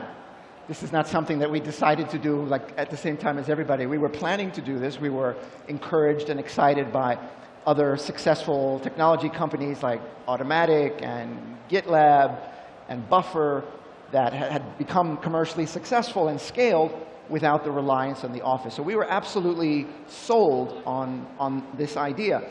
What I would say is one difference about office-based work versus non-office-based work is when you show up at the office, you have a new job, you're excited, you're starting on Monday, there's your desk, there's your boss's office, you have a nice bouquet on the desk on your first day, they're taking you to lunch. And so that's all wonderful and it fosters human connection. But one thing about the office is that, you know, it's been around for so long that the way that we work there hasn't really been critiqued or examined very deeply. The way that a software company works in an office is very much the way that a bank works in an office. You know, the rituals, the rhythms. And so what we discovered is that by starting with a blank sheet of paper and being extremely deliberate in the design of the work experience has been absolutely transformative for us. A bank is not like a software company. There's no reason that they should work in exactly the same way. So by removing the office from the equation, it gives a company an opportunity to say, how do we want to work? And this for us has been absolutely transformational. You use the word deliberate. If working at the office is like an accident. You show up, nobody tells you, well, sit there for 8 hours and then, sit over there for 1 hour and then go home. When you don't have an office, everything has to be created. Everything has to be designed. And so when you give a young company the opportunity to precisely design how they want to work, it can be dramatically impactful. It has been for us. So the word is deliberateness that I would leave you with. And so you deliberately create, for example, the onboarding experience of new employees. Because these are the things, when we think about remote work, how do you onboard employees? How do you create those collisions that you would have in the canteen, in the corridor, in the elevator? And you have solutions for that, right? We do, and a lot of people worry about the possibility of human connection and human warmth in a completely distributed, zero office situation. And I would say we have been on the internet for decades. We already have multiple examples of human beings finding each other, building meaningful connections, building friendships, building romantic relationships. What we're ready for now is the office version of that. We have to bring the same creativity and optimism to the human potential of officeless working. For us, to give you an example, we have something called Donuts, which is a bot that lives on our Slack that simply connects people randomly and say, hey, would you like to have a donut with so-and-so? It happens that Joe lives in a different part of the world than me, which is great. And so this facilitates what doesn't happen in an officeless location, which is running into somebody by the water cooler or in the car park or by the elevator. So we artificially create this serendipity, these random chances, and it's wonderful because we find that we meet people, have connections, and that's just one example. But we have, throughout the entirety of the employee experience, from onboarding, through training, through development, a series of unique adaptations to the officeless scenario that I would say are very much a part of our success. You can't just go into it and say, well, we have no office. Cool. No, you have to. And a key part of that is the empowerment of the HR function. We remember in years past, HR was not a very strategic contributor in the business, right? They were not treated with respect and with a chance to have a significant influence in the business. I think one of the effects of the last few years for all companies, not just fully distributed companies for us, is that HR has emerged as the designer of the work experience. This is a very, very, very important concept. And so entrepreneurs should empower their HR teams to design how they work. Thank you so much. Mohammed, I'm going to bring you in. We have a lot of Saudi companies here that want to grow. Between yourself, MCIT, and Munsha'at, and other entities in the Saudi government, can you please walk us through exactly how you can help companies at different stages of their development grow? So absolutely. I think if you go around here, especially where the startups that have the Saudi flag and some that are also relocated from outside, you'll find that a lot of them have gotten some type of support from either government entities or even corporates. For us at MCIT, and I think I've worked in Munsha'at for some time, so I'll be happy to also say, I think very similar in Munsha'at. There has been a set of different services, products and services that are designed different interventions, from awareness, and awareness even that goes to children and school and public schools, to universities, all the way to ideation, and then and there are multiple programs that interfere there, and then all the way from startup creation, incubation, investable startups, and then growth all the way to large corporations. What we do in MCIT and the ministry, we have two main roles. One is widening the funnel, having more startups, more tech startups, and we do it with the private sector, with the other government entities. So we're sector agnostic. We work with the sector owners, so we ensure driving demand is there. So they have access, better access to the demand where the success chances would be higher. And then we have the startup ecosystem development and startup growth. So that's where we take, okay, we have good activities, VC activities that are taking place. So we try to pave the way for those startups to grow and to grow faster. There are a lot of incentives and financial programs. I think if you go to SME Bank, you will find it as one of the most crowded areas here in Biban today. And we also have... Sorry, did you say SME Bank? So SME Bank, I think it's one of the most, yeah, one of the most crowded areas in Biban, as I see. But we also have the National Technology Development Program, which is focusing on technology.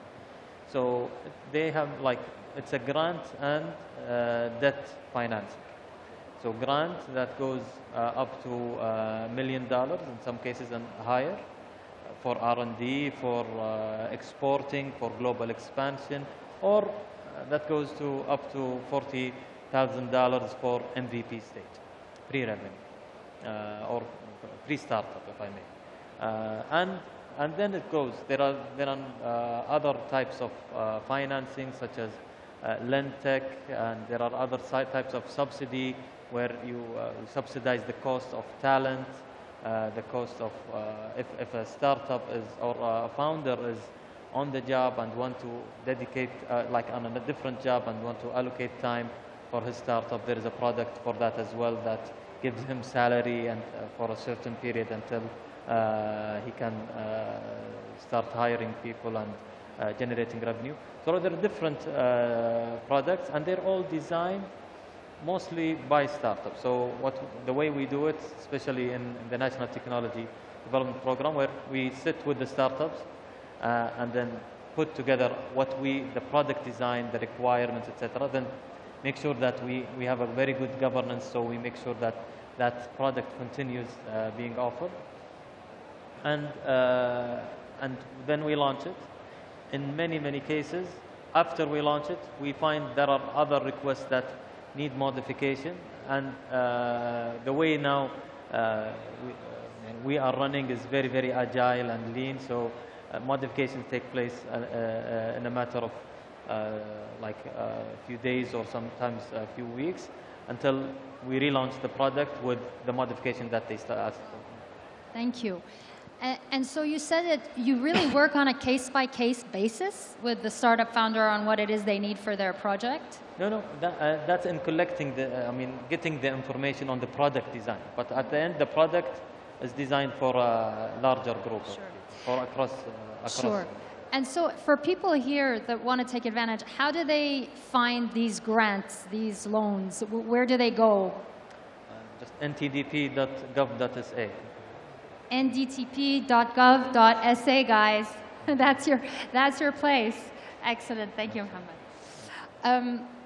Jack, what can entrepreneurs do themselves? We've talked about the ecosystem. You know, it's Mohammed's job to make it a great ecosystem for you guys. What can the entrepreneur themselves do to increase their chances of getting to unicorn status? Yeah, we discussed being deliberate in the formation of a company. Having been a part of several startups, having seen the creation of several companies over the course of my career, I had a chance to see what works and what didn't work. And one of the most striking revelations, discoveries in that is what I already shared, which is the incredible difference. Once you realize, like a light bulb, why are all companies working in exactly the same way? It's ridiculous, right? And so I would start there. Another important idea is focus on the elevation and the development of leadership. The future of work will require very different leadership than we have had in the past. When you make your organization a place where leadership is being forged, where it's being developed, where it's being nurtured, that can also be a dramatic accelerator for you. Thank you. And Mohammed, do you have any, in our last minute, do you have any parting words for our audience? Any advice, any message? I mean, one last comment, I think, especially for startup founders or potential entrepreneurs. I think this is the right time and this is the right place to start your startup. There are lots of focus, lots of programs that are available today. Hopefully will continue to be available, but I think there's a huge focus because we understand that for us to achieve our objectives and the vision, we will have to work closely with the startups to help us get there faster. So my message is to make use of those programs, provide your feedback, and don't fully rely on them, but they will help you get there faster. Thank you. I think that's a great message to end on. You know, use them. There's never been a better time to be a startup or a scale-up in Saudi Arabia. So thank you very much to Jack, Unicorn co-founder of Oyster HR, and to Mohammed, who's working hard for you at MCIT. Thank you, everyone.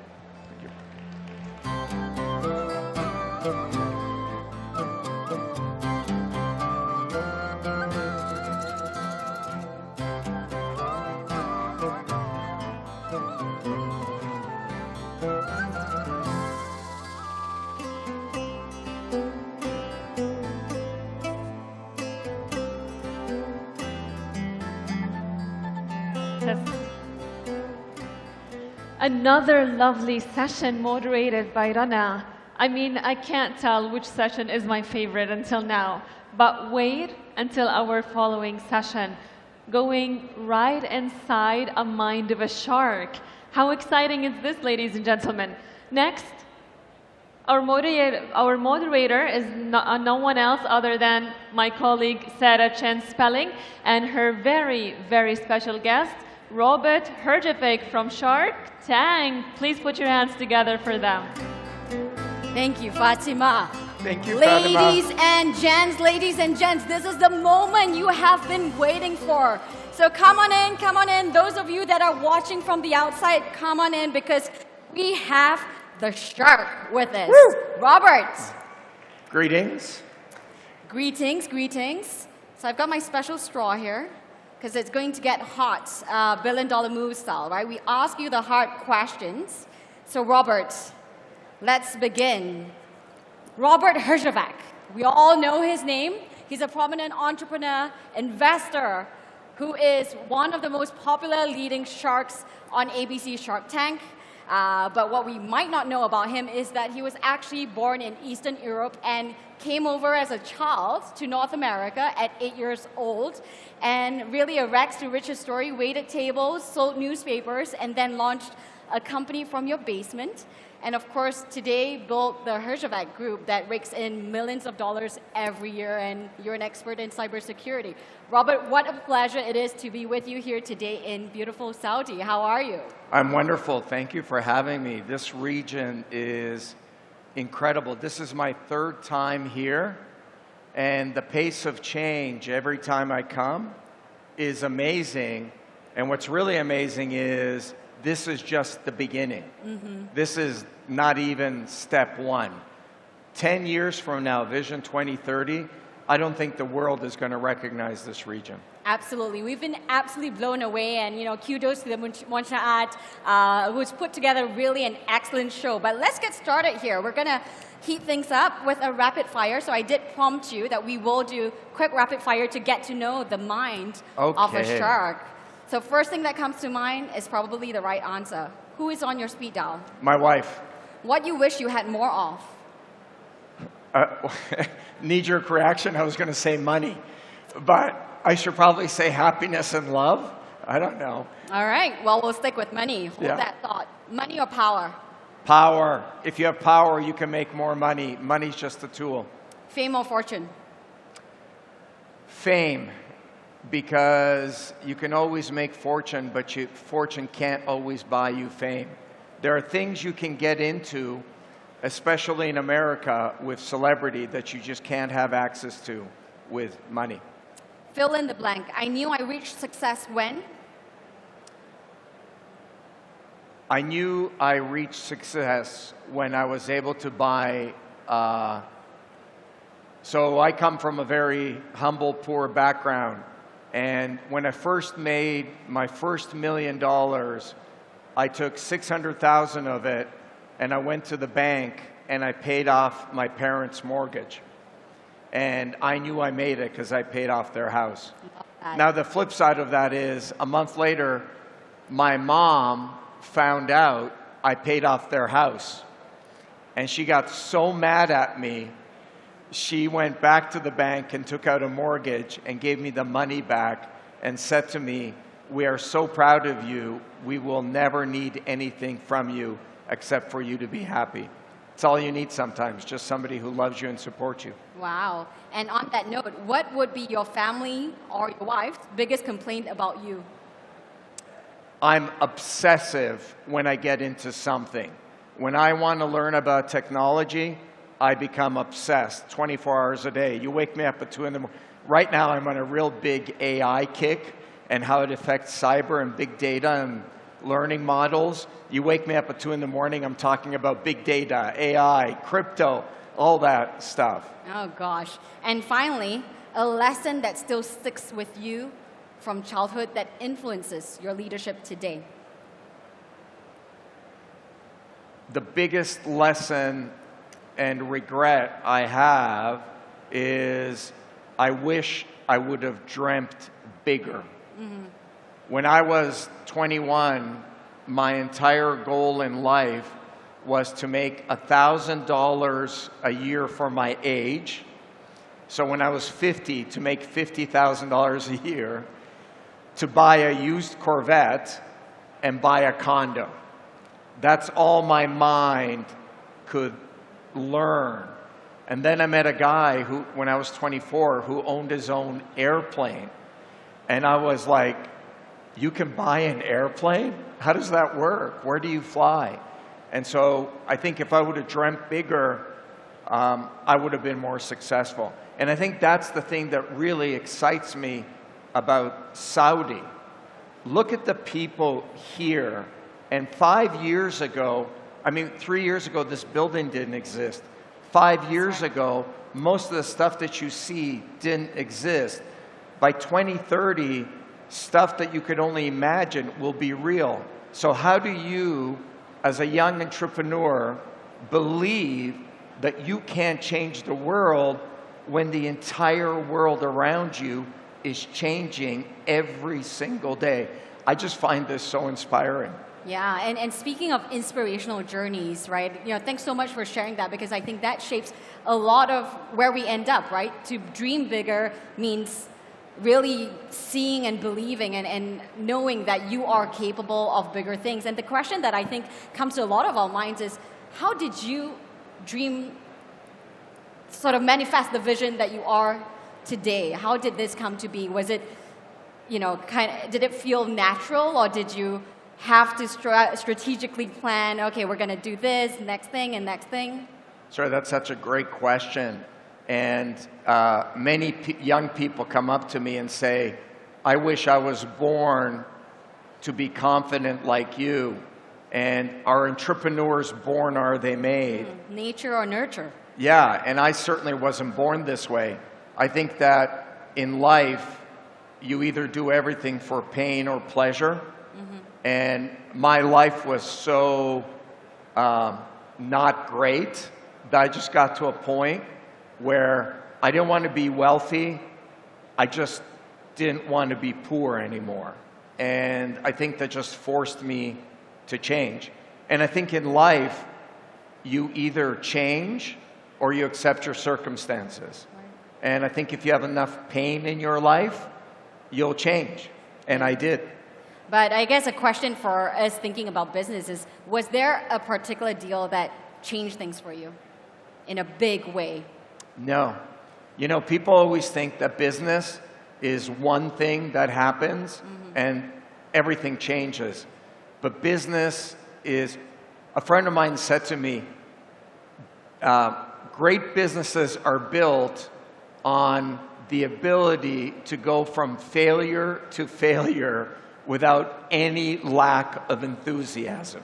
Yeah, and so I think a great business is built on many, many little things that people don't see.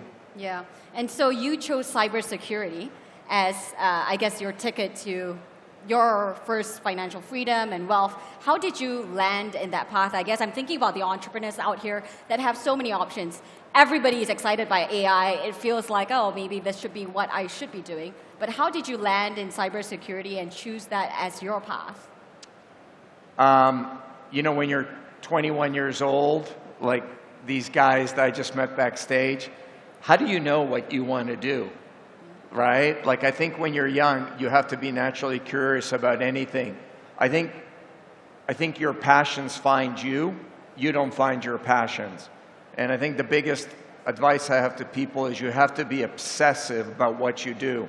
So when I got into cyber, I wanted to be the best cyber guy in the world.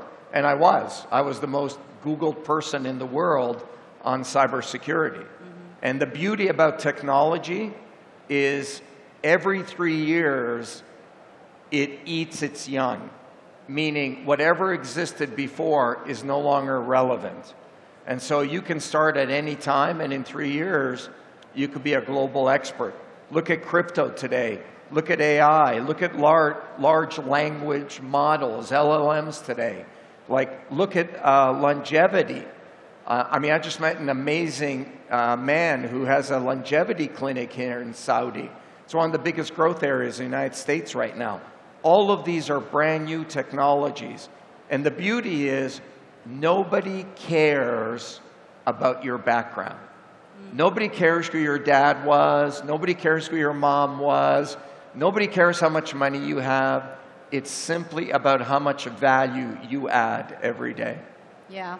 And, you know, speaking about value, you create a lot of value through your investments. You're multifaceted in the portfolio that you have, that you've built, from entertainment, TV production, to, of course, cybersecurity in your businesses.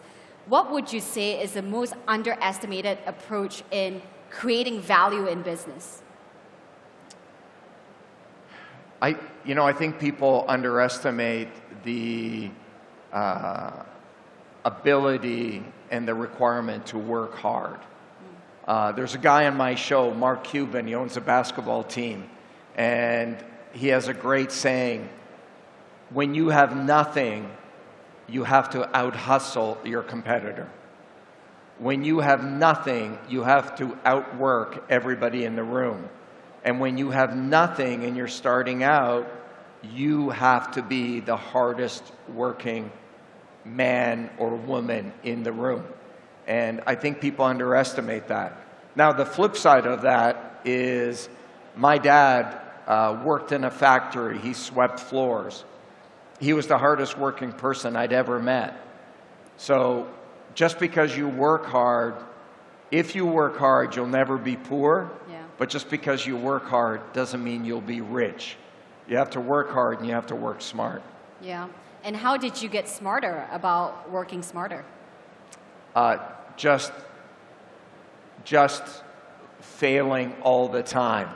You know, the beauty of North America, which I think is still coming to Saudi, is North America is so dynamic, it's so competitive, that you don't have a long runway before somebody competes with you. Yeah. There are so many businesses that you can fail very quickly. And the beauty of failure is you know you're wrong. If you're not winning, you can pivot. And so I think you got to keep going. Yeah, and speaking of failure, in fact, His Royal Highness yesterday, speaking about social entrepreneurship, Prince Khalid spoke about how failure should be more accepted as we progress here in Saudi, and I think that's a very important message, especially for the young ones that are starting out. We talk a lot about your successes. What is your biggest failure to date from an investment point of view or from a business point of view? My biggest failure, and I'm only thinking of this because somebody asked me about Mark Cuban, never invest with somebody who has so much money they don't care about the outcome. We did a deal on Shark Tank in the first season, and we invested in this company, and I invested with Mark, and we put in, I think, $1.5 million each. And Mark's team did all the due diligence, and 6 months go by, and the whole thing was a complete disaster. Like, it was just awful. And I said, Mark, what happened to it? And he's like, oh, it was a mess. But thank God it was only $1.5 million. And I'm like, what? That was a lot of money for me back then. So that was one of the lessons I've learned. Yeah, and what were some of, I mean, reflecting on that business, hopefully you did your level of diligence as well and didn't just trust Mark Cuban's team. Yeah. But what were the red flags? I mean, you know, we've got a couple of investors in the room as they're thinking about building their portfolio. I mean, we had a lot of CVCs yesterday, a lot of government funding going into entrepreneurship as well. What red flags should we be looking out of? Sir, that's a great question. So I've been doing the show for 21 years, and I think all of us, if we were here, would say to you, the biggest red flag is the entrepreneur. I mean, you have such a limited time to know a business, and everybody's always going to tell you the good parts of their business. But if you have a great entrepreneur can take a bad business and make it better. A bad entrepreneur can take a good business and bankrupt it. So you always, always bet on the entrepreneur, not the business. So, I mean, one of your key tenets that you believe in is investing in the right people. You've even said in the past that, you know, if I was the one selling every deal for my business, for my company, I would close it. But I recognize that I can't be in every room. Speaking about the quality of entrepreneurs, what's a green flag for an entrepreneur? When you say good versus bad entrepreneur, what qualities are you looking for? It's a great question. The funny thing is, there's no set entrepreneur. I've met, because of Shark Tank, I've met some of the most successful people in the world. I had lunch last week with a guy that created a company and was worth $35 billion. Wow. There are great entrepreneurs who are fat. There are great entrepreneurs who are skinny. Some are tall, some are thin, some are good looking, some are, I mean, there's no set, but I think the one common characteristic is they're incredibly obsessive about their business. Mm-hmm. My friend, who's worth $35 billion, loves his business. We could have spent 8 hours talking about his software app.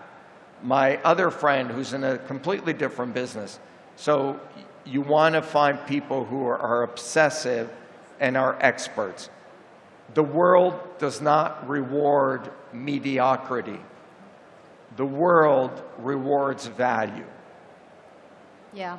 And when you think about the work that you've done with entrepreneurs and sort of where we're headed now with so much change, I mean, you use the word chameleon, right? Like entrepreneurs have to be chameleons. What has impressed you the most in terms of entrepreneurs building today, and I guess what you're excited by in Saudi as well, and the entrepreneurs that are building today? Here in Saudi, this is the only place in the world where change is tangible. Everywhere else in the world, you're asked to believe in a future that you have to create but cannot see. You're asked to believe in something that you have to create and hope the world comes along with you. Saudi, you wake up every day and the world is changing faster than you are. Buildings are going up, resorts are going up, tourism is going up. Vision 2030 is happening. I mean, it's so inspiring. And I think that's inspiring an entire set of people here. 70% of the population of Saudi is under the age of 35. It is the complete opposite of the rest of the world. If you think about it, America is aging, Saudi is younger. Mm-hmm. And what's that going to look like in 20 years? Yeah. So I guess for the entrepreneurs in the room, a lot of Saudis here have global ambitions. what advice would you give to a Saudi entrepreneur that's looking to build not just for Saudi, but beyond the doors, beyond Biban, right? That's the meaning of Biban, doors, beyond the doors of Saudi. How do we build global brands that are raking in not 1 million in annual recurring revenue, but 100 million or more? Yeah. So I built a $1 billion business that I started out of my house with one person, and we sold it to an equity firm 3 years ago, most of it. And it's about $1 billion and about 1,100 people, and we operate all over the world. And I started in Canada, and we had 300 people in India, 200 people in the UK. The number one key to building a global business is, number one, you have to think global. You can't think just in my region. You have to look at your product or your software through the eyes of the consumer, not the local consumer. That's number one. And number two is, if you want to go global, you have to go global. So I tried to sell in America from Canada, and it never worked. We had to go to America. If you want to sell in America, open up an office in America. You want to go to the UK? Open up an office in the UK. You don't have to open a big office, but hire a local person, establish a presence. So boots on the ground, essentially, and working with Yes. the right people around you. Now, we talk about the young population, and yesterday we had, in fact, we have some of them here, some of the most popular podcasters who are obsessed with, business, with different topics. But one of the key things that our youth are thinking about is fame. In fact, when you were interviewed for Shark Tank, so apparently when you go through the audition process, they ask you this one question: why do you want to be famous? Yeah. So tell us your answer, and how should the young today think about fame? So fame is very different. So I'll give you a small example. When I started, I'm the executive producer of Shark Tank. And we started the show in Canada, and it became the highest rated TV show in Canadian history. The only show that ever did bigger than us was Hockey Night in Canada. Wow. Hockey is like the national sport in Canada. On Saturday night, the whole country watches hockey. We were bigger than hockey. Nobody ever asked me for a photograph. I would go to a restaurant and people would recognize me and say, "Oh, Mr. Robert, we love the show." And I'd say, "Can I get a table?" And they'd be like, "Do you have a reservation?" In America, I haven't made a reservation anywhere in 17 years. The obsession with celebrity in America is like nowhere else in the world. It opens doors for you. And it's not just fame, it's branding. Canadians are very humble. Australians, where I live now, are very humble. We tend not to do a good job with marketing and branding ourselves. Americans shout about their product from the rooftops. Canadians hide in a back corner in an alley and open their coat and say, "Come see my product. It's really good," but only if you want to. Americans are bold marketers. And I think if you want to be famous and you want your brand or your product to succeed in those kind of markets, you've got to shout out to the market. Yeah, so using your platform in a responsible way to leverage further impact. Last question to take us home here, because we're out of time. One sentence. What's $1 billion move that anyone today working in entrepreneurship and investment can take? What's what? $1 billion move that anyone can take today. The $1 billion move, knee-jerk reaction, is build $1 million business. And when you build $1 million business, build a $10 million business. And then 10 million to 100 million. You don't go from 0 to $1 billion. You go 0, 10, 100, 300, 500, and so on. And I think it's relatively easy to get to 10 million. And the keys are show up early, work hard, have discipline, have a great idea. To get to $1 billion, you need a certain amount of luck. but there's a great theory that says luck happens every day. If you just stay in the game long enough, luck will find you. Love that. Keep staying in the game. Start small, dream big. Robert Herjavec, everyone. Thank you. Round of applause. Thank you, everyone. Thank you. Thank you. Thank you. Excellent. Thank you.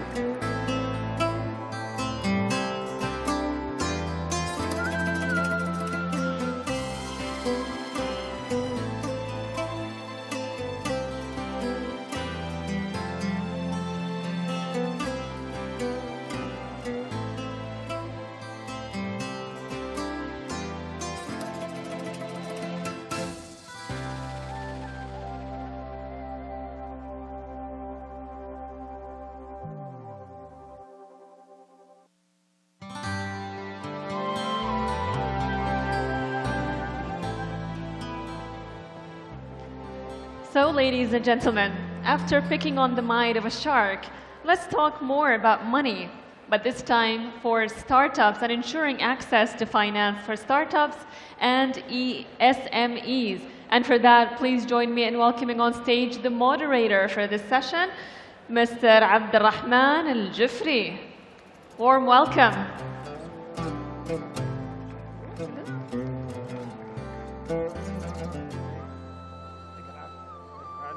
نقوم الآن خلاص. السلام عليكم. السلام ورحمة الله. يلا.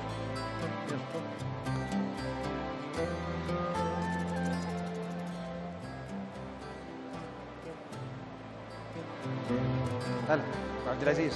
هلا ولما حياك، كيف حالك؟ شلون صحتك؟ السلام عليكم. خير.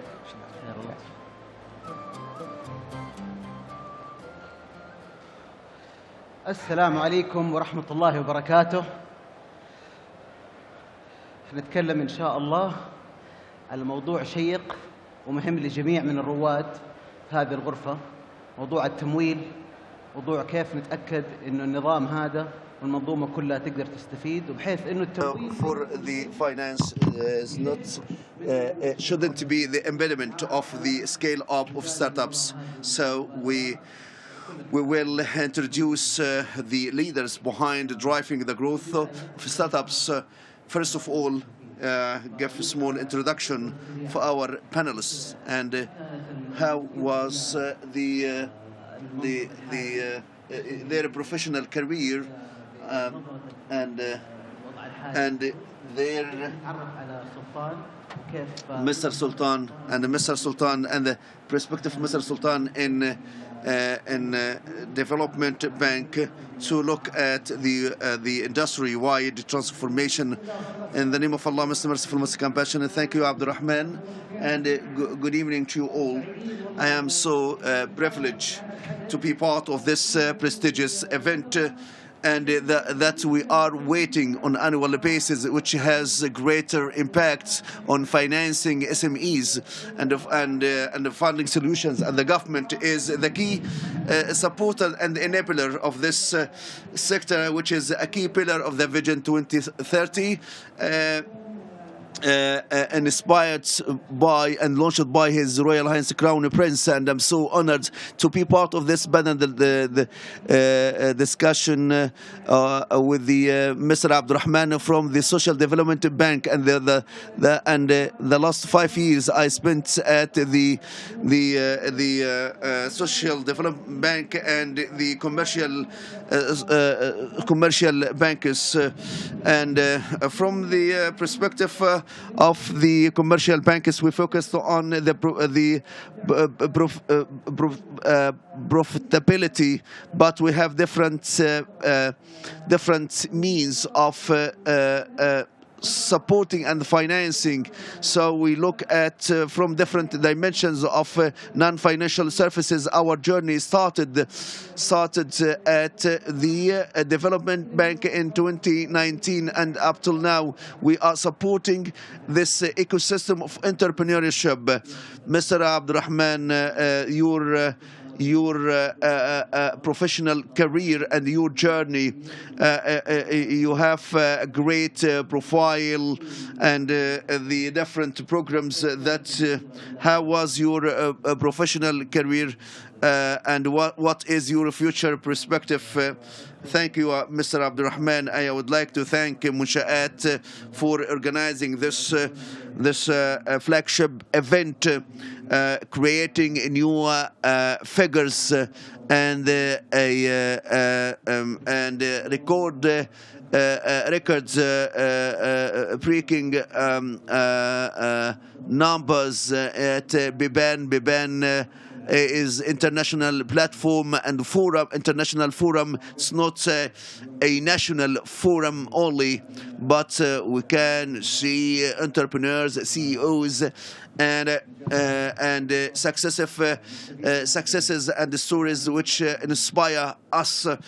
Abdurrahman, I'm so honored to be part of this panel discussion to enrich and to provide valuable insights and information regarding the credit facilities for SMEs. My journey is like any graduate started the professional career in financial management at Aramco at the very beginning of 2000. Then I moved from position to position in larger businesses until I joined the bank in SMEs Bank in 2022. My experience in financial world and finance gave me a different dimension, looking into the challenges that faced by large businesses, and this can be applied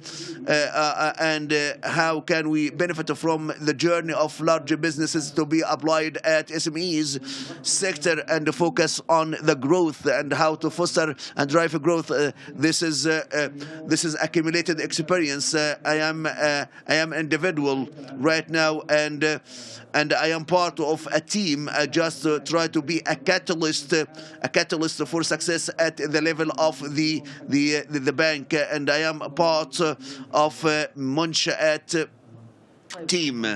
Mr. Sultan, when we talk about the Social Development Bank, development might have a concept that we need to understand what is needed in entrepreneurial ecosystem for the development. I will start with the Andicate story, which illustrates the development concept. You might know the Burgerizer restaurant, which started a very humble start in 2009. Muhammad Arwea started his journey with the bank by getting finance less than 300,000, and he started a well-balanced and well-calculated beginning. In 2019, he scaled up and he expanded his business, and he got a loan of 3,700,000 to start a central kitchen. In 2022, he get another facility for expansion and for scaling up. And we through this journey with the Muhammad Rawik as entrepreneur, started from the ideation to expansion and scaling up. This is the ultimate goal of the bank, and this is make us unique. The non-financial services support to the consulting services. This is can create and pave the way for entrepreneurs to create this kind and foster growth and sustainability and continuity and risk mitigation and the expansion and the scaling up. And at the end of the day, we can see this kind of businesses can generate a lot of jobs for our citizens and our young people. So the SME bank, the the Social Development Bank has a history of 53 years focused on financing entrepreneurs and SMEs and startups, and we injected in direct manner 50,000 startups, more than 20 billion Saudi Riyal. With this is unlimited support and unwavering commitment. This is goes in the finance goes with the coupled with the non-financial support, and the Dollani Center, the ultimate goal, it's a clinic and consulting services to entrepreneurs. So this is the part of the development part, and for this continuous support of non-financial services, our branches transformed from being spaces for our staff to be incubators which serve the entrepreneurs. So what are your locations and branches? We have about 24 branches across the kingdom, and we started 12 newly established branches with the new concepts, and next year we will start and open 7 branches. We have noticed the rapid growth of the ecosystem in the financing options, funding options, and it has which has been developed. So what is the current situation, and what has driven this rapid growth? The SME bank played an instrumental role, and how can we can have this kind of resilience to provide services? It's no secret, the SME is a very vital and pivotal sector, and a lot of countries rely on 50% to 60% to GDP as part of on SMEs. Our wise leadership and Vision 2030 established the infrastructure for financing SMEs through various programs. As Mr. Sultan highlighted, what the Social Development Bank has supported more than 50 startups and SMEs. Our bank, since the inception of our business and the financing activities in April 2023, provided more than 1.4 billion Saudi Riyal to more than 1,000 SMEs. And this is in a short span of time, 5 months. You can imagine that we have pushed forward when we pushed forward to have a fully fledged ecosystem, and this is our mandate is to finance SMEs. When this is translated into reality, SME Bank is working on creating a database to collect data related to the owners of SMEs and to facilitate financing and providing funding options, because financing and the funding need information, and this is our mandate, and this is our job to transform our bank from a conventional business into a digital bank. Our policy: we have no branches at all. We are establishing a full digital bank, and you can get access for loans from anywhere across the kingdom, and digitalization can determine our activities. Our goal is to attract and target promising sectors sectors and to target remote areas across the kingdom to provide and to have the accessibility in different parts of the kingdom, east and west and north and south of the kingdom. And we also support the growth of SMEs in industrial zones and cities by providing the accessible funding. This is based on and anchored on database, and we provide innovative products. We have 6 products, key products we are working and developing. We are in the final stage of the roadmap of new products. We study investigate the market challenges, and we learn from ample information provided by Munshaat Authority. And today, promising sectors. They will participate in Expo and World Cup. We are working on developing such sectors and empowering young people to develop this kind of promising sector. And this is the integrated approach to leverage and the enablers. Enabling environment provided by Munshaat and enablers from the Social Development Fund, because our bank or Social Development Bank, they have this kind of development, and the ultimate goal is to further develop this sector, to take it to the next level, to be significantly contribute to the GDP.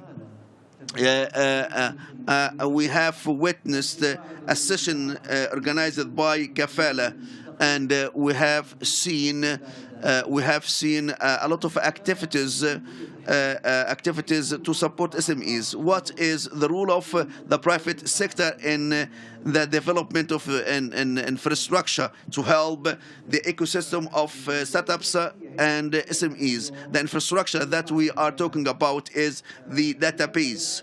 The database of SMEs available and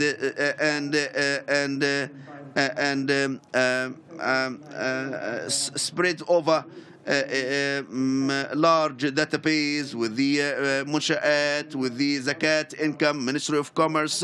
So the ultimate goal is consolidating and building this kind of fundamental database to collect this data in a single window, to enable the government agencies and the private sector to provide easy access for this kind of data in a single window. Then we will continue with the development to reach a database, credit database, to classify the SMEs in different manner and different fashion. Today, as a financial sector or experts in the financial sector, we evaluate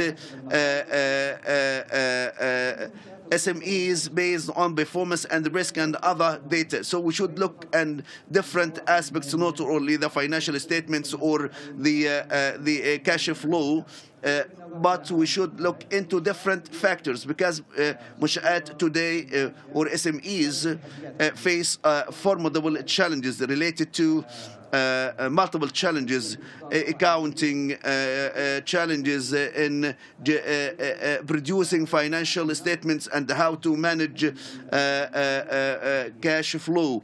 And all such require to think outside the box to build risk appetite in which we partner up with the private sector and the financial sector to reach some specific classification which can help sectors, and this is to reconsider the infrastructure that we have today for SMEs sector.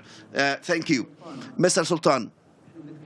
We are talking about the status quo, and we need to foresight the future, the development, the vision. We have a very ambitious vision. What are the most promising sector that you are so optimistic about, and which this is a very excellent question. The two key promising sectors that we focus are closely related to the transformations in nationwide or global wide. The first one, which is the esports.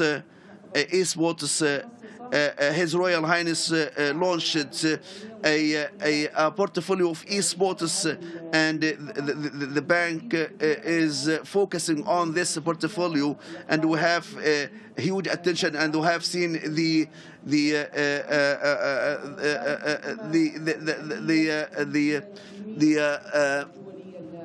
we have this kind of huge turnover on esports, and this is a very promising sector, and the government has allocated 1.8 billion. And this portfolio will be doubled in the future, and support will be at different sectors. This support is coming as a financing support, or in terms and the shape by giving mentorship and consulting services. And we have seen the BIF invested in Savvy company, and this company needs support. This is the first promising sector. The first promising sector is IT sector, but inside this sector we have different sectors or subsectors. We are focusing on AI, and we have seen different experience which we can learn a lot and take advantage even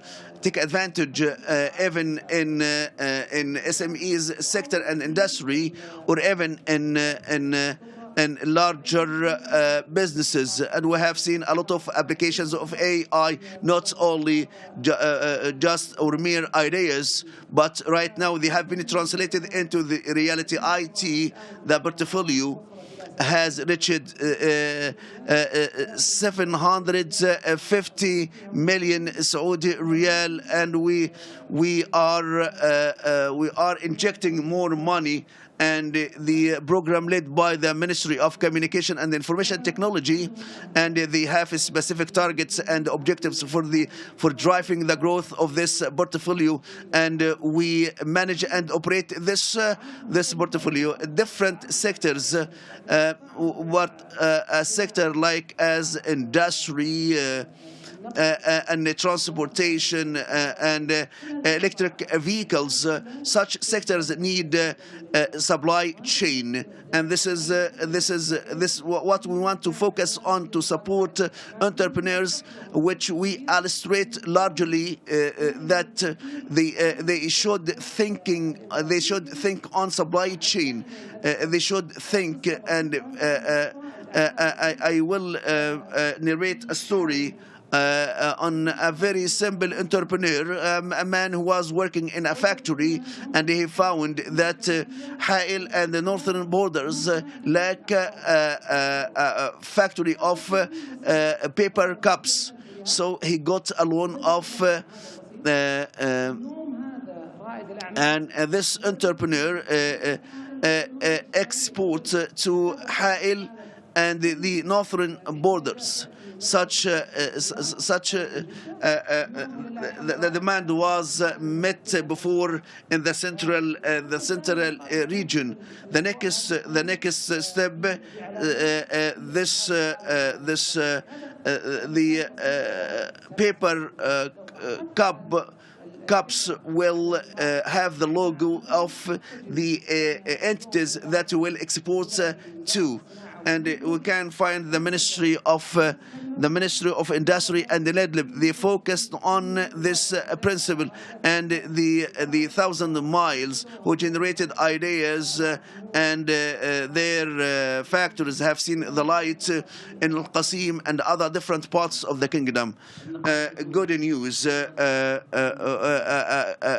closing question. The majority of our attendees are entrepreneurs, and they have started to find the venues for funding options. So what can we do to make this journey easy? So the funding not to be a hurdle that hold back the growth of their businesses. We have allocated, yesterday we announced the allocation, a budget 1 billion Saudi Riyal. This will be injected on the Q4 this year, and this is allocated for the sector and to fund SMEs through our partners or the Fintech companies. Today, my colleagues, I highly request to visit us, and we have websites, and we have a campaign that we have launched today. This is the 4th edition of the first edition at Biban 2023. Which achieved 35 million, and we did the same edition in Jeddah. It was closely approximate of the same amount. For the entrepreneurs, please visit our website, and this is the funding facilities that we can witness in the financial sector today. The entrepreneur or the business owner can register to get funds and to get appointment, and they can approach us to give us the required information. At the same time, their documents in the same booth. They can find 5 banks to provide the facilities, Bank Al-Awwal or Franci Bank. So they will provide their request to get the credit facility approval within 48 hours, and this is a key accomplishment, and this is provided with the support from our board and the National Development Bank and our wise leadership to facilitate getting finance and loans. So I would like I urge to visit us, and this is a special offer for our visitors at Biban, and to learn from the workshops and the accumulated experience at Biban, and they can find fund options. So the final piece of advice: you shouldn't start from scratch, and start your journey with the Social Development Bank, and take advantage of the enablers that we provide Biban today.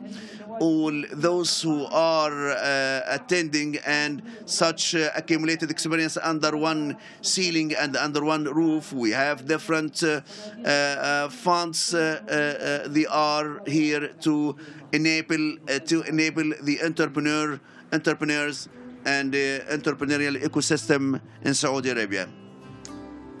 Thank you.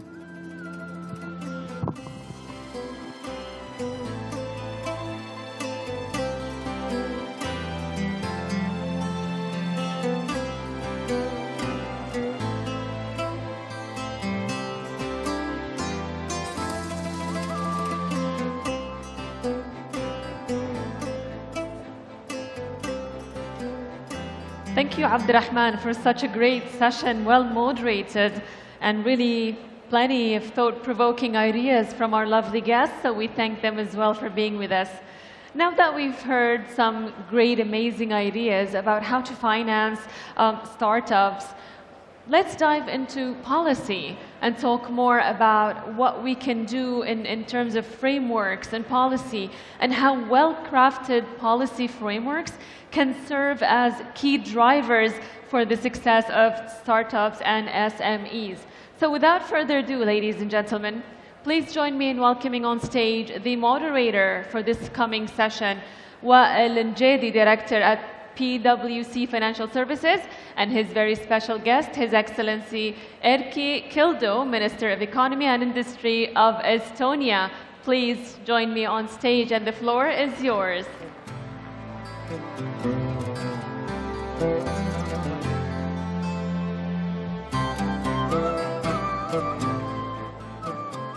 Assalamu alaikum. Welcome, everyone. I would like to welcome His Excellency Minister Erkki Keldo to the stage. Hello. Hello. Welcome. Thank you. It's a pleasure to It's be a pleasure here. meeting you.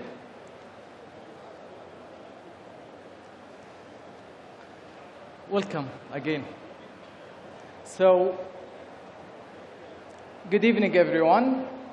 It's a pleasure to welcome you to this session, to this enlightening session on the role of well-designed policies in empowering startups and SMEs. Tonight, we are honored to host a very special guest, His Excellency, Minister of Erkki Keldo, Ministry of Economy and Industry of the Republic of Estonia. His Excellency is visiting Saudi Arabia for the first time, a testament to the growing ties between our nation. Estonia is celebrated to their innovative and effective policy framework, and His Excellency has been an important figure in these efforts. Welcome to Saudi Arabia again, and thank you for joining us. Thank you. It has been a real pleasure being here in Kingdom of Saudi Arabia.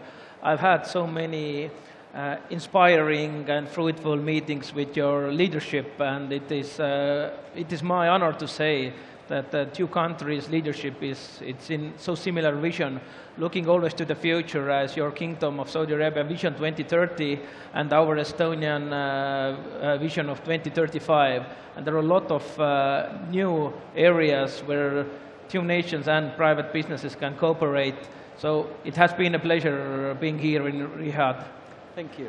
So, Your Excellency, since it's your first to the kingdom, I believe many in the audience are eager to know more about Estonia.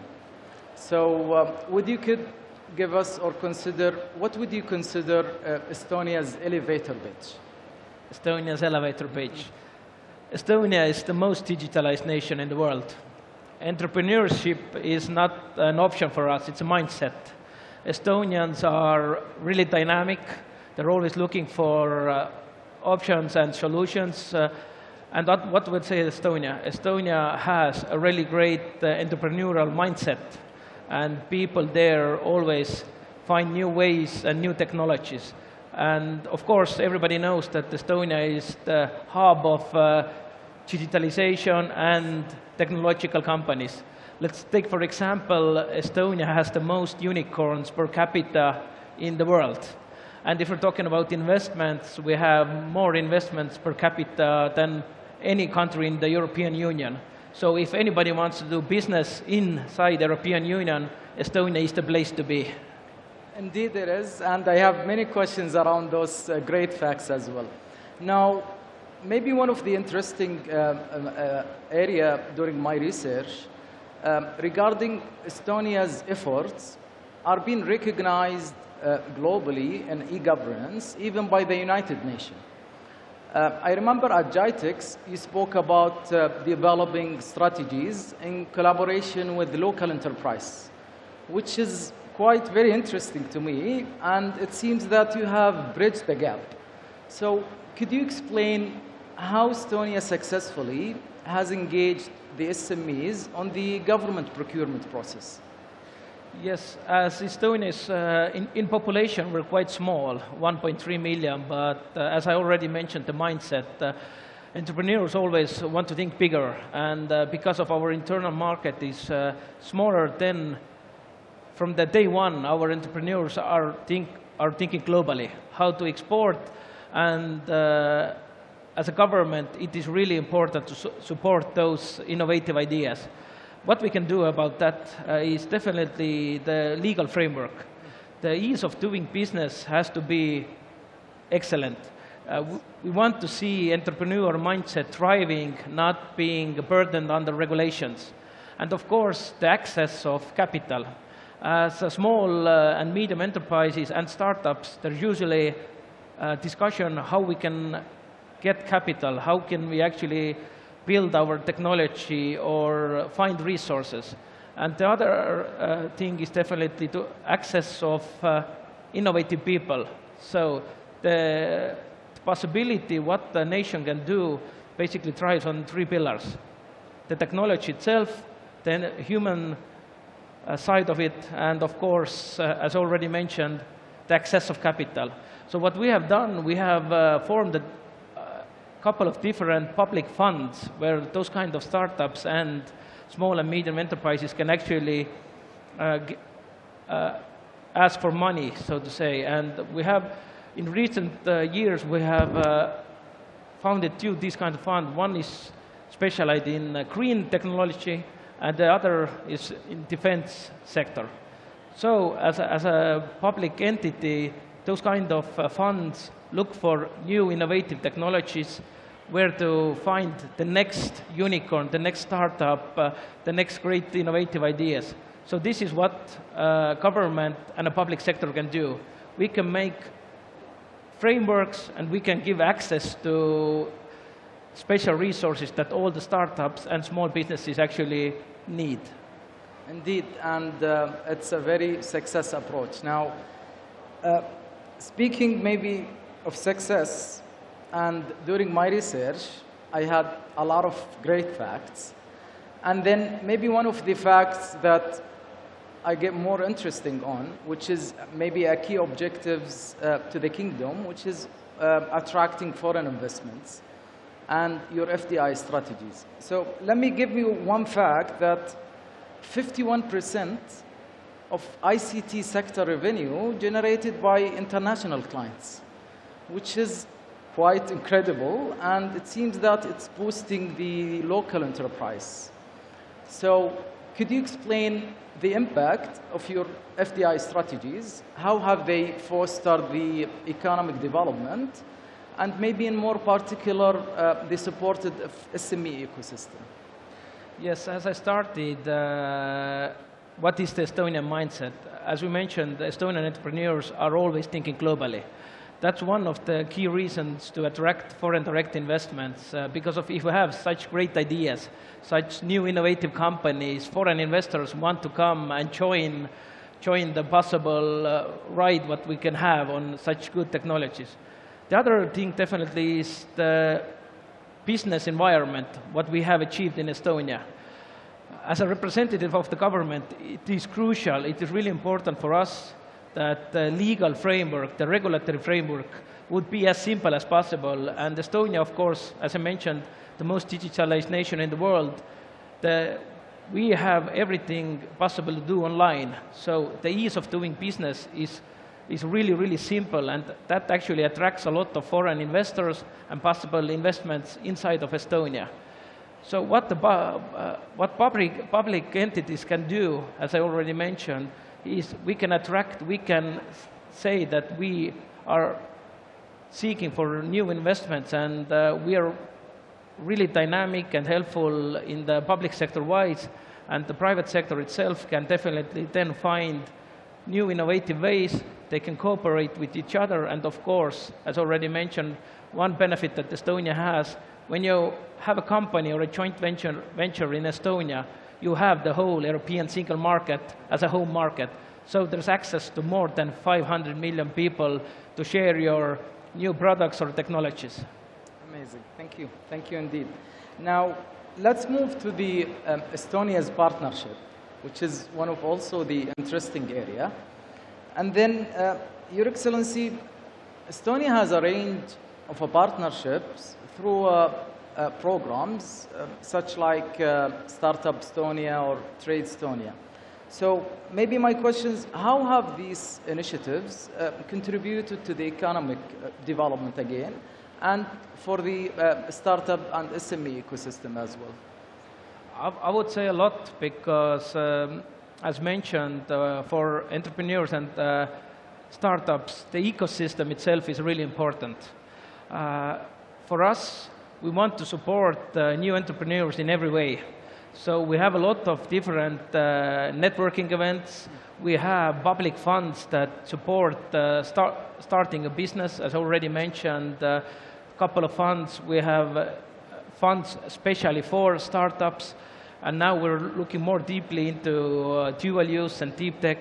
So these kind of networking events, big organized events where startups and investors come together, that's actually a really crucial pillar to find capital, as I mentioned in the start, for actually scaling your business and products.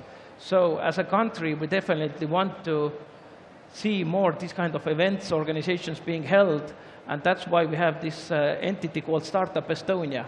If government takes action, usually private investors and private companies come along, because when the government shows interest, it gives reassurance to all of the private sector entities that it is okay to invest in Estonia.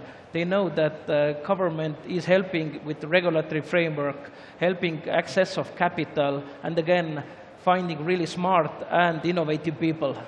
It is, and indeed, one of the facts that I wrote also, Estonia producing 10x more startups per capita in the Europe, which is, as I mentioned, amazing. And let's take, for example, we have this entity called Accelerate Estonia. As we know, usually legal framework is a little bit more conservative than technology. Yeah. Technology develops way more faster. And what we have achieved, we have this entity called Accelerate Estonia, where new technologies, new ideas that even don't have a legal framework yet can actually test their ideas, test their technology in controlled environment. And if they succeed, then we can make the legislation on new technologies. So we don't want to burden new technology and ideas with conservative legislation, but that, on the other hand, we definitely need controlled environment, how to actually implement new technology and find innovative ideas. Indeed, thank you. Now, I'm moving to my favorite subject, which is the Estonia's unicorn journey. Now, it's a fact also, the strong ecosystem of Estonia celebrates 10 unicorns hail from Estonia. For example, which is a very close example to me, Bolt and Skype. Thank you for Skype. I've been using it even back to my school in the US, so thank you. And I get more interesting about, now the question is here, you can see, what policies would you see it's more effective helping those unicorns to thrive? I would say, as I already mentioned, the biggest part is enabling entrepreneurs, enabling young people, old people, male, female, thriving to become an entrepreneur. As you already mentioned, Skype, I would say also Skype played a key role of why we have so many unicorns already in Estonia, and there are young people dreaming of inventing a new Bolt or TransferWise or Skype. What happened when Skype was invented, there was a lot of Estonian IT programmers, technology researchers involved. And when Skype was sold, there was a lot of capital coming into Estonia.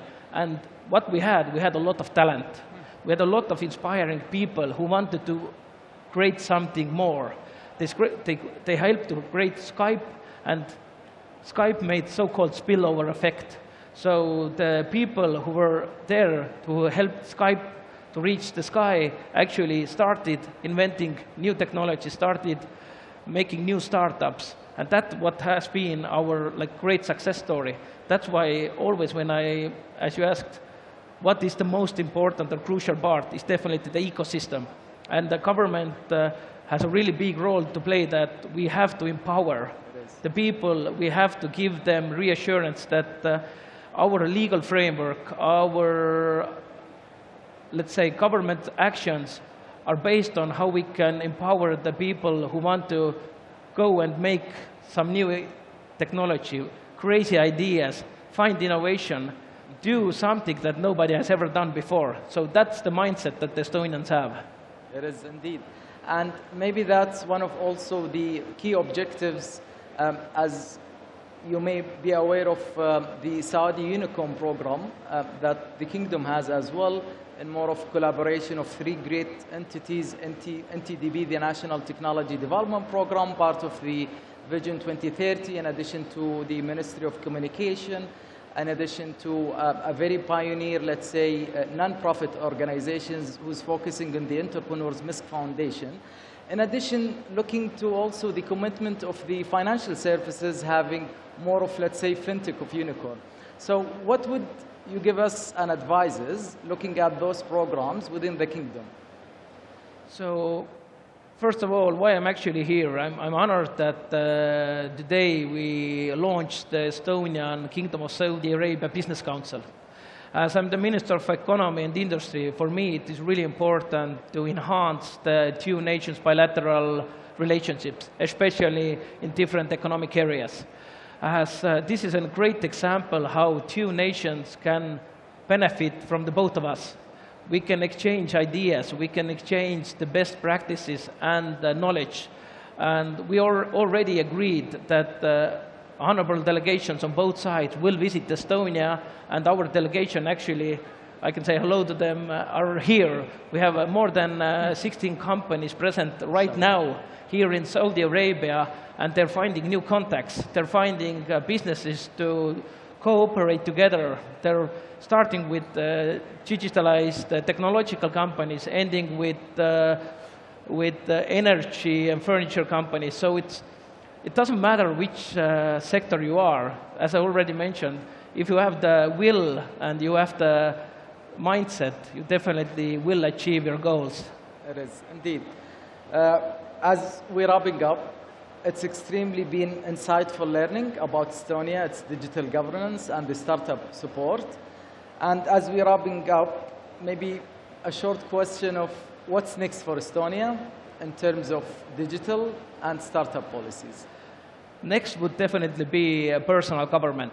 As for us, as I already mentioned, the most digital nation in the world, for us, it is really important to see that our people and private businesses, they feel that the government is doing everything that they can for them. So it is crucial that we want our systems, our e-services, public services, they are automated, they are digitalized. So everybody being a parent or being an owner of a business, interacting with your government entities has to be as easy as possible, as comfortable as possible. And that's what personal government means. So you know what you have, and everything what the government knows about you is already automated, and you don't have to hassle and don't do anything else. You have the opportunity to only thrive your business and live your carefree life. Thank you so much. I really enjoyed talking to you. Thank you for listening, and thank you very much. Hopefully we see you again, inshallah. Yeah, it has been my pleasure visiting the Kingdom of Saudi Arabia. Thank you very much. I hope you enjoyed. Thank you. Thank you so much.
Now, I've told you, ladies and gentlemen, a little bit ago, I couldn't quite decide which session is my favorite up until now.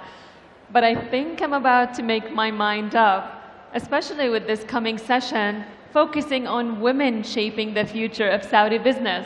I'm biased like that. So our next session will be focusing on exploring the pivotal role of female founders in Saudi Arabia's economic and social transformation. So without further ado, please welcome our moderator for this session, Mrs. Adwa Ad-Dakhil. A round of applause. Good luck. يعطيك العافية. السلام عليكم جميعا. Such a pleasure to be here. اسمحوا لي بتكلم بالانجليزي لبقيه الجلسه. عندنا incredible speakers. ابغى اسمع اكبر تحيه. عارفه انه متاخر لكن بليز خل نرفع الطاقه. اول شيء الدكتوره دلال أربيشي, affiliate partner the Business Family House. حياك الله دلال. شكرا. And then we have Dr. Alicia Kodros, technical manager of the Global Entrepreneurship Monitor. Please صفقة. ايه متاخر I know بس come on. All right, and then we have Professor Donna Kelly, Professor of Entrepreneurship in Babson College, the #1 entrepreneurship college in the world, and also a co-team leader in the Global Entrepreneurship Monitor of US and Saudi Arabia as well. Such a pleasure to have you with us. Thank you for your time. Right after this session, I know you have flights to go to, and we are truly grateful for your time and for being in Saudi for this incredible session in Biban 2024. We have a lot of things to kind of discuss. So the first question I have is we want to talk about what is the Global Entrepreneurship Monitor, and this is where I want to start with you, Professor Donna. If you can tell us what is GEN, what does it stand for, and more importantly, we have a study to discuss today. We want to know what's the importance of that study as well. Well, the Global Entrepreneurship Monitor is a research study that involves academic teams from around the world, and each participating country, the team oversees an adult population survey based on entrepreneurship. Now, many of us have assumptions we make about entrepreneurship, but with GEM, Global Entrepreneurship Monitor, we can really get good, reliable information on entrepreneurship and often contrast with some of the assumptions that we have. So, for example, we know more about who these entrepreneurs are that's starting businesses. We track various phases of the process from intentions to start all the way to closing a business.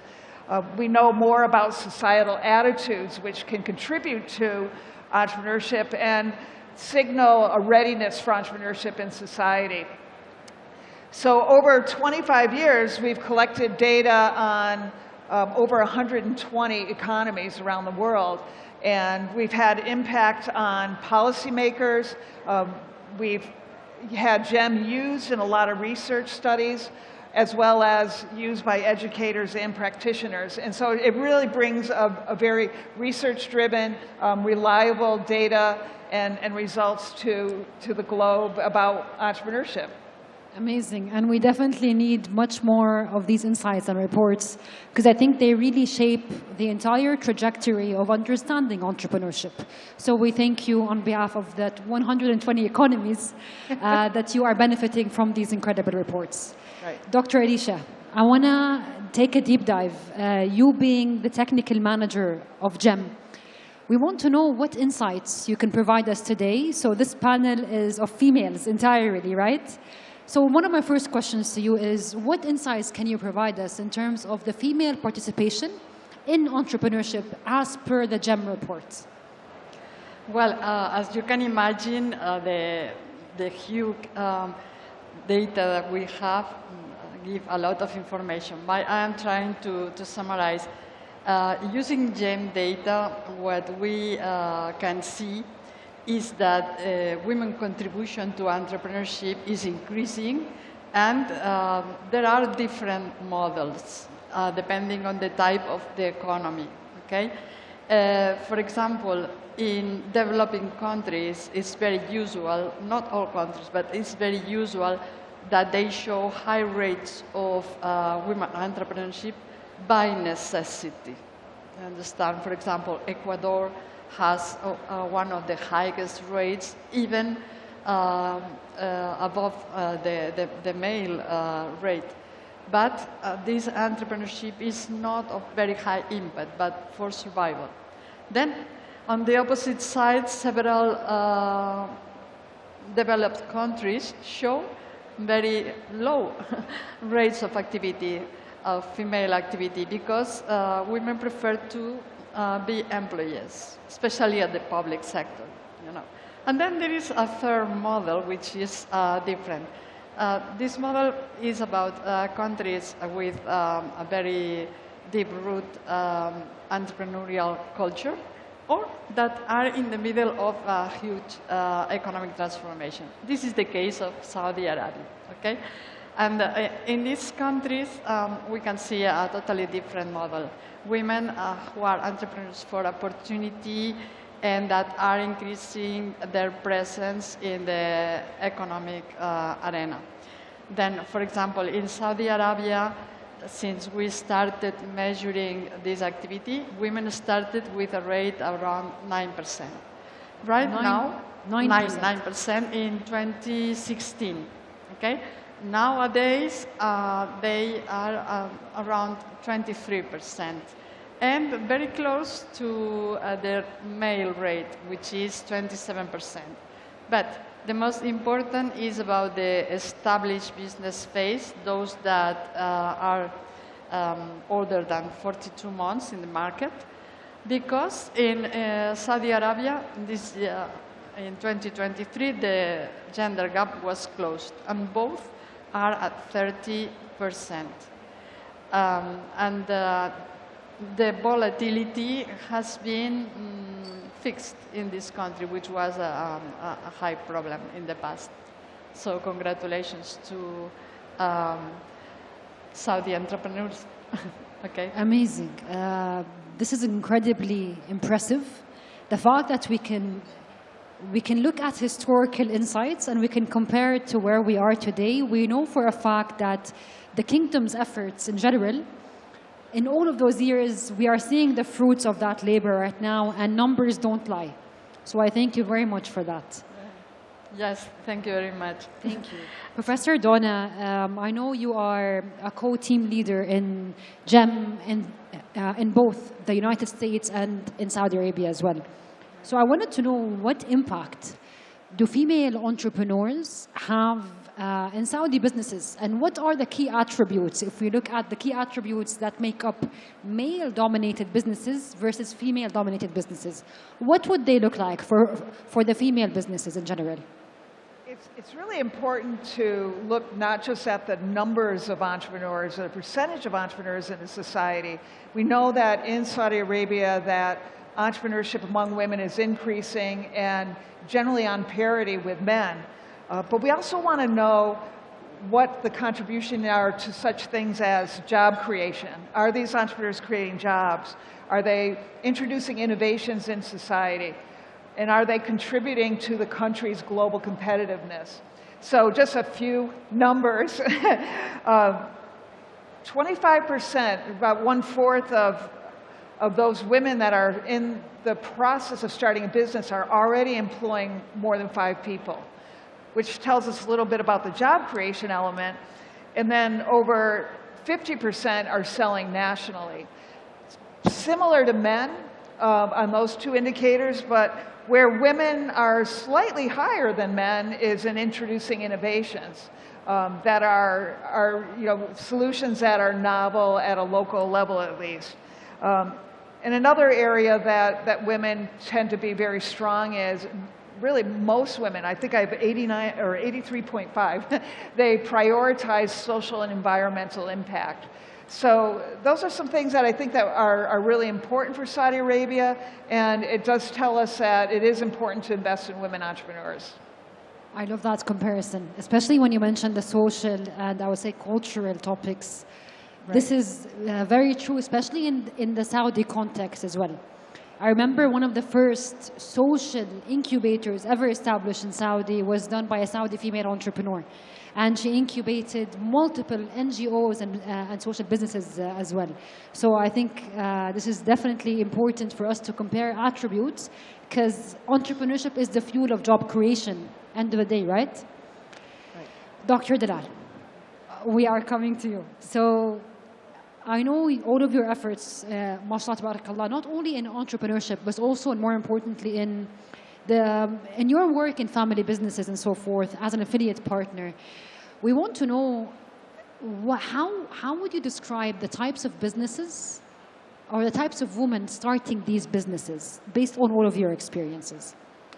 Well, women starting a family business or women joining their family businesses? So, okay, so usually what we see in women participating in their family businesses globally, not even in Saudi Arabia, the numbers are low. We don't have statistics for this, but for instance, in the GEM report and the GEM Women Entrepreneurship in Saudi Arabia, 73% of women said that they are motivated to continue their family legacy, compared to 72% of men. So it's almost very close to each other. But when we talk about female participating in general in family businesses, Saudi Arabia is not different than other parts of the world. The thing is, when we talk about family businesses, we usually talk about ownership and management, and those are two different things. So in ownership, for example, here in Saudi, women will be owners. This is based on the Sharia inheritance law. This is different than other countries. So this is something that women owners in Saudi Arabia, I believe, is higher, maybe. But then the management is a different story. So management, in the past, we do not see a lot of women participating in management. Nowadays, we can see with the vision, with all of the social and economic change with Vision 2030, we are seeing more and more female joining their family businesses. The next generation is very exposed. They are building their careers. They are successful outside of the family business, and one day the family business will attract them. So it's coming, and things are changing like in any other sector. Amazing. And while you were talking, you mentioned leadership positions and management positions. AlUla group came to mind, for example. Yeah. And we are sure that in the next generation, if not a few generations to come, we're going to see the emergence of more and more of that. Do you agree? I do agree, 100%. We have a new generation that are very energetic. They are aware. They have this financial literacy and investment, and they will be definitely part of their family businesses. Amazing. Yeah. Dr. Elisha, back to you. And as per the report as well of GEM, how would you say entrepreneurship is regarded overall by women in Saudi society?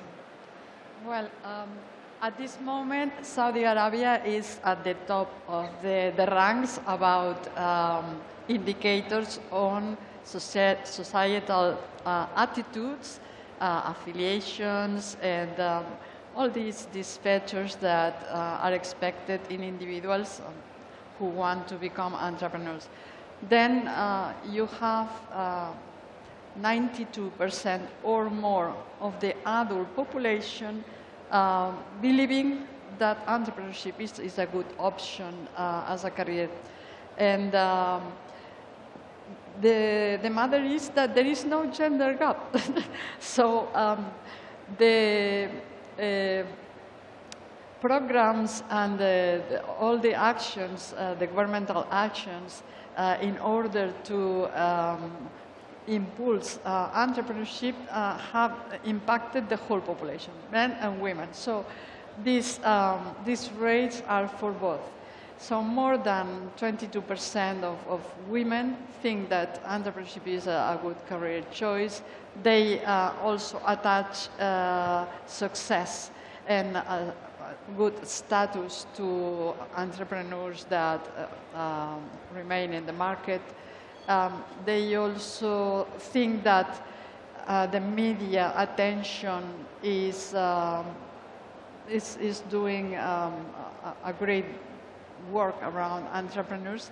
And finally, a similar percentage thinks that it is easy to start up in Saudi Arabia. And this, in the case of women, is very important because this means that the context is friendly with their aspirations, you know.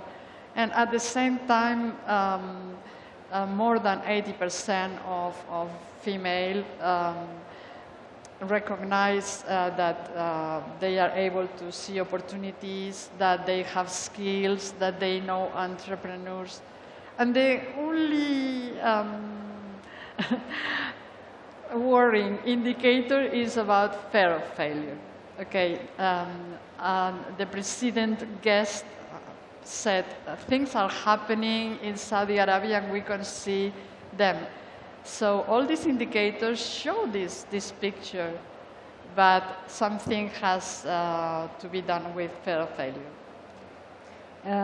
Nothing wrong with speaking the truth. This is the truth, so we cannot deny it. And I think it's something in the psychology of women, much more risk-averse, I would say, and much more prone towards idealism and perfection. So it's completely understandable that we saw this in the report as well. And again, numbers can't lie, so we can't say anything around this. But thank you for that, Dr. Alisha. Professor Donna, back to you. And this is a really heavy question, because we want to know, from your experience and also as per the report, can you tell us about your observations in are women involved in facilitating entrepreneurship to other women? Yeah, and that's clearly important because we need to have visibility around women's entrepreneurship in society.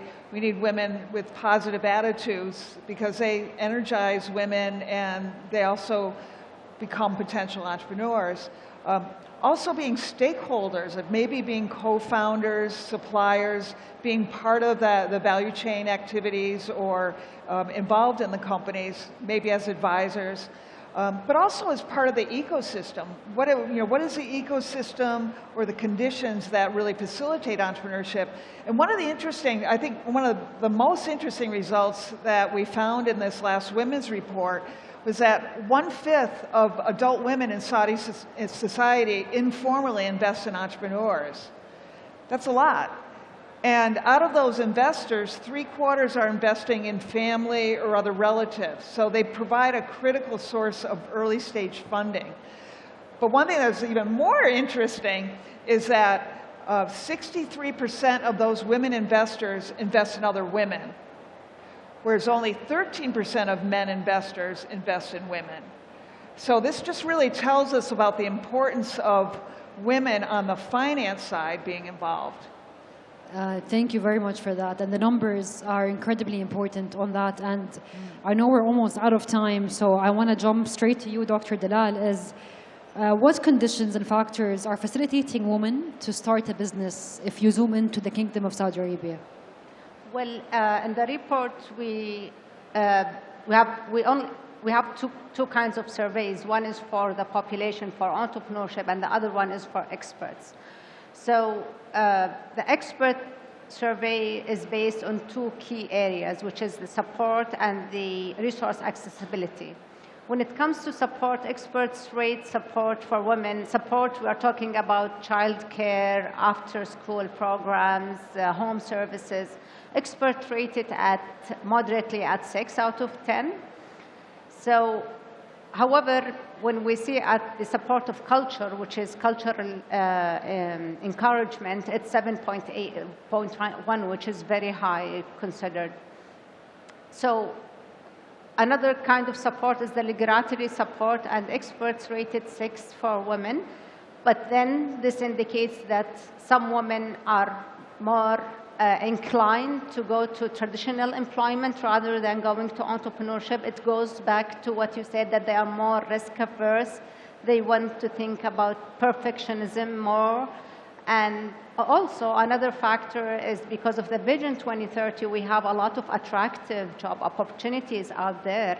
And you know that the women involvement in the workforce now exceeded the target of 2030. The target was 30%, and in 2022 we reached 37%. So the job opportunities are more attractive, more stable for women. This might explain it. Also, in terms of resource accessibility, experts believe that men are not advantages over women in terms of access to resources, especially access to finance. So there is, they believe that there is an equal opportunity for men and women to access finance, and that's great, and we can see it all over here in Biban, the support. Definitely, definitely. We have a woman in technology program in Falak, and we continuously see female founders raising a lot of fundraisers that compete with female or with male-led businesses. Yes. We have 30 seconds, so I have a challenge for you. An advice to female entrepreneurs in less than 10 seconds. Let's start with you, Professor Donna. A recommendation? Advice to female entrepreneurs in less than 10 seconds. I would say women entrepreneurs that are innovative and growth-oriented need a different type of support, and it is really important to support them because they contribute out, to Saudi society. Absolutely. Yeah. Dr. Alicia. I was going to talk about diversification because it's necessary.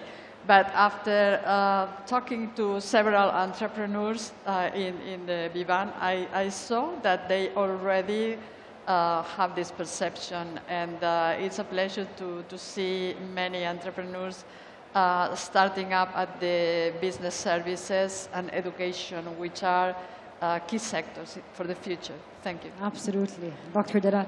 Go out, speak up, be role models, and be mentors for other entrepreneurs. This is something that we lack here in female entrepreneurs. The other day, I listened to the podcast Swalif Business with Mashhoor Al-Bayan, and the guest was the first female in his show, and she wasn't an entrepreneur, she was a lawyer. And he jokingly asked her at the beginning of the podcast, what is your feeling being the first female in the show? And the show has been running since 2017. So come up, speak your stories, your challenges, your success stories, and be role models for other females. Biggest round of applause. Speak up with your claps. Thank you very much. Thank you, Dr. Dalal. Thank you, Dr. Alicia. Thank you, Professor Donna. It was such a pleasure.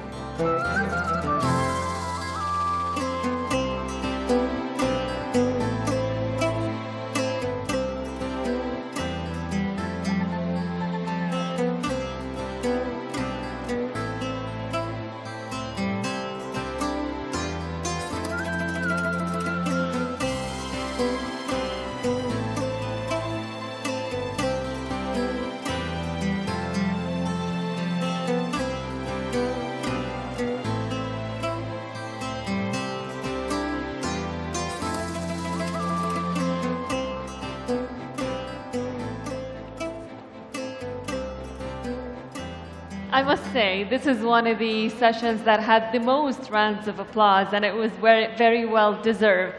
Now, after hearing about how women shape the future, let's go and talk about how Fintech is actually shaping the future as well and revolutionizing finance. So without further ado, please join me in welcoming on stage the moderator for this session, Yara Ghouth.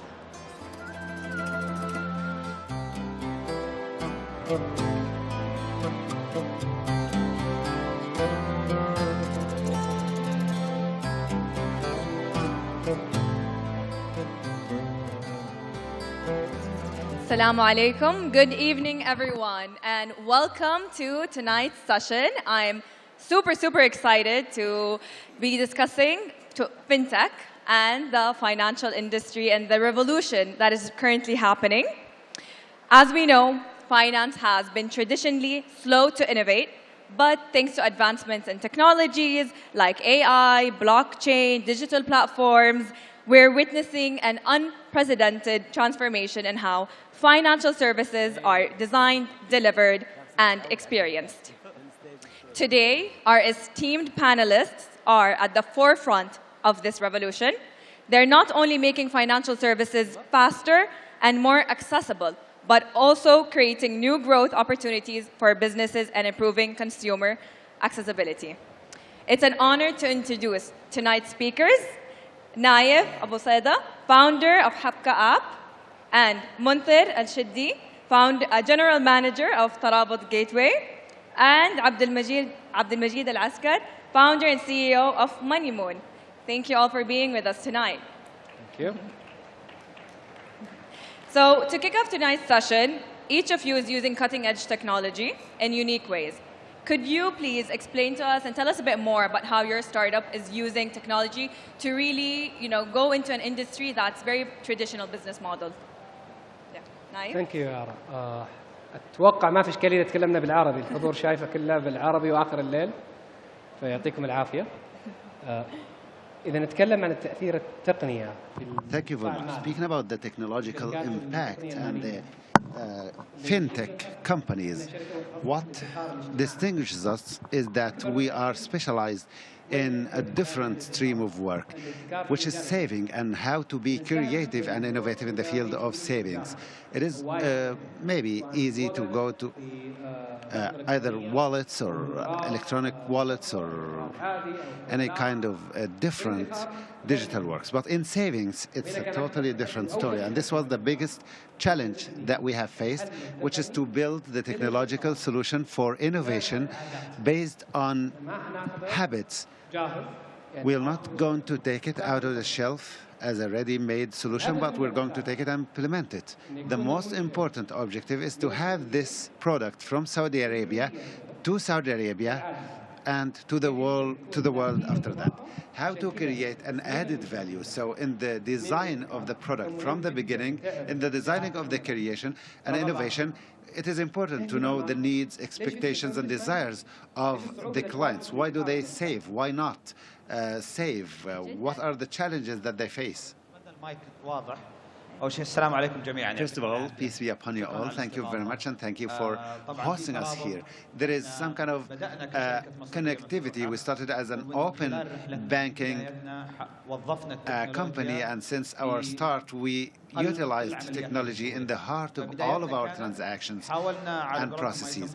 In the beginning, we tried, as it said, the democratization of data, the democratization of using the data for the users themselves. This was in the beginning in 2017. After that, we utilized technology for the use of AI and big data, and we could be not only to be excellent in this field, but in different fields. In 2024, honestly, we are suffering from what they can say, prioritizing our work. What are the challenges that we need to solve in the market?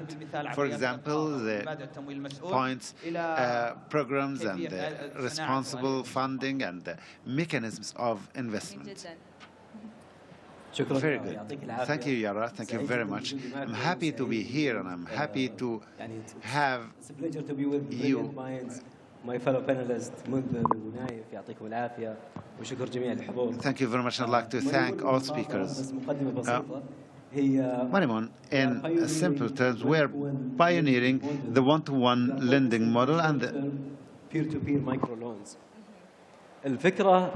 So the idea when started was derived from Uber, and maybe some of you finds it difficult. What's the relation between them? MoneyMoon, Uber, and others. But it is a participatory economy. Uber in 2006 started a big transaction. Instead of companies providing taxi for all, why don't we make people connect each other and transport each other? Airbnb said that people have extra rooms in their houses. Why don't we help people accommodate each other? So based on that, we said, until what degree we are working through financial institutions currently or through the banks. So what happened, or the big challenge that we faced in the field of technology and financing, is the processes. Processes are very much complicated. We tried to solve the problem, and we reached a stage with the sophisticated technologies and the user experience and our focus on user experience.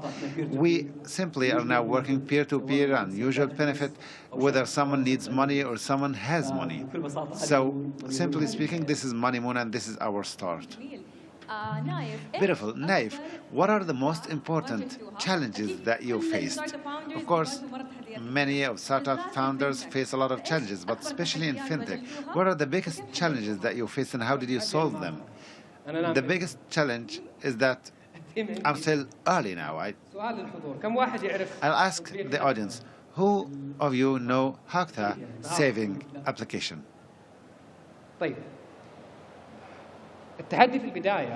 Hakba.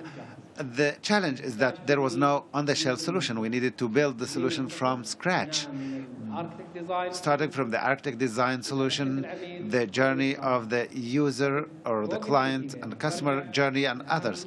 I'd like to go back to the most important factor in the development of fintech in Saudi Arabia. The availability of an infrastructure, a public, strong digital infrastructure. Without this infrastructure, we wouldn't have been able to see this development. 12 years ago, you needed to go to the branch of the utility to pay the invoices or the bills. Now we have like Ministry of Justice, NAJIS and the deeds, electronic deeds, the banks and the APIs and companies like Tarabut and Sharik, and they're our strategic partner and open banking experience. Any innovation you provide will make it very difficult. In fintech in Saudi Arabia, whether in the United Arab Emirates, in Egypt or Jordan, a big difference because of the lack of the infrastructure, digital infrastructure, public digital infrastructure as an assistive factor. In Europe and America, it's different. If you look there, the lack of barriers for traveling. No borders, but too many regulations. Going back to Hakba, one of the biggest challenges that we have was regarding financing. We didn't face any problems. We had the trust of the big fund investors since the beginning. Every tour was closed successfully. The last round was oversubscribed. The current round is maybe oversubscribed in less than 2 weeks. Challenge in partnerships, maybe we were distinguished. We had an excellent situation. Support we received from all partnerships. We thank them. Riyadh Bank, Ilm Company, Takamul, Thiqa. We had a lot of trust from the pilot environment. The challenge was only related to the innovation of the technological solution and the attractiveness of customers. 45 hours we worked without any announcements.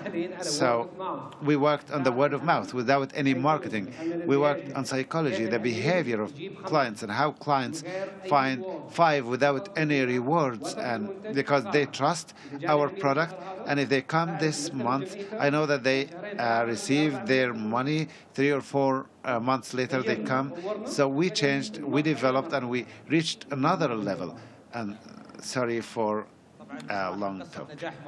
It's a successful and inspiring success story, and I want to enhance and to promote another important factor. In Tarabut, the factor of honesty was very important.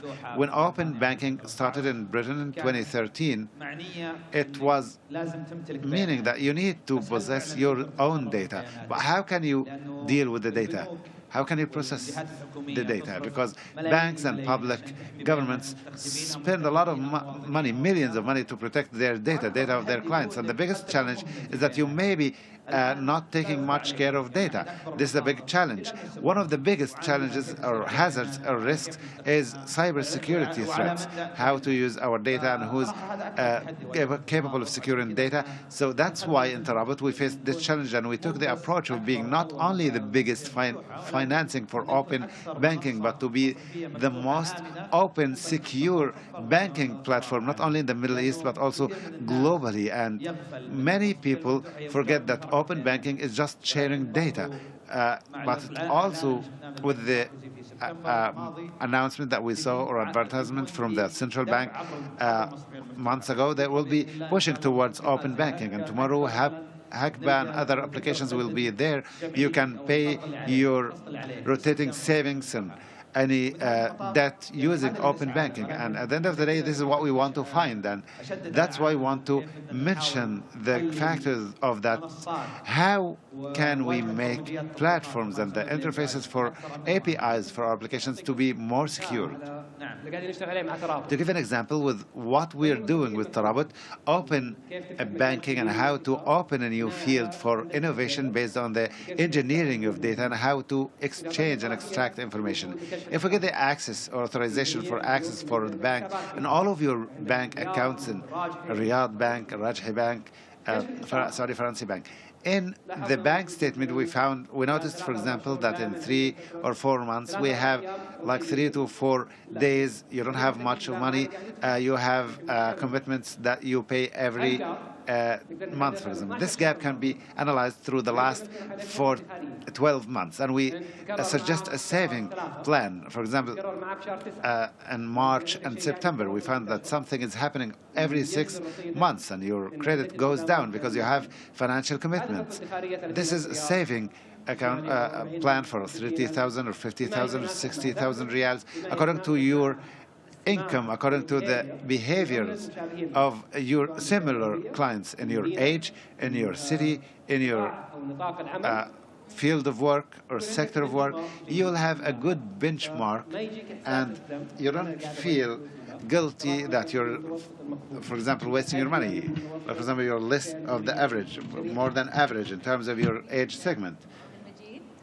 I want to add to what Naif has mentioned, that today we are lucky to have an infrastructure and an ecosystem that are integrated. Thank God we're now in a phase that you can expand outside of Saudi Arabia. It's not easy because the infrastructure is not there like it is in Saudi Arabia. This is something thanks to the vision of 2030 and the program for developing the financial sector, including the Fintech strategy. Not every country is capable of finding harmony and consistency between regulation and creativity. This is the biggest challenge, and that's why we see most of the countries are behind in fintech, but they are advanced in other places. But here we're lucky.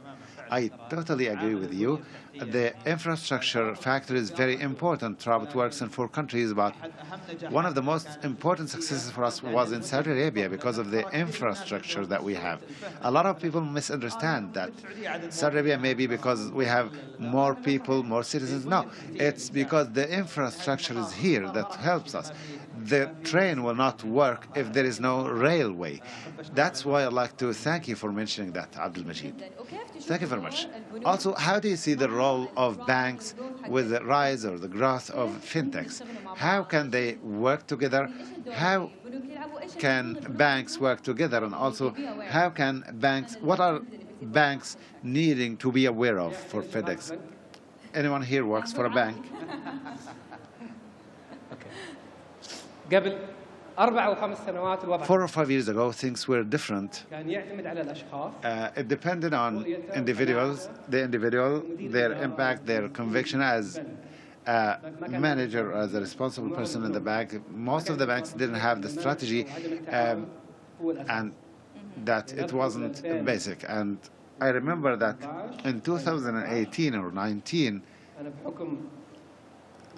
given that I was a previous employee in Riyadh and believing in Riyadh, in a partnership with Fintech, we were very successful, and rapidly we achieved success, and we had a distinguished agreement.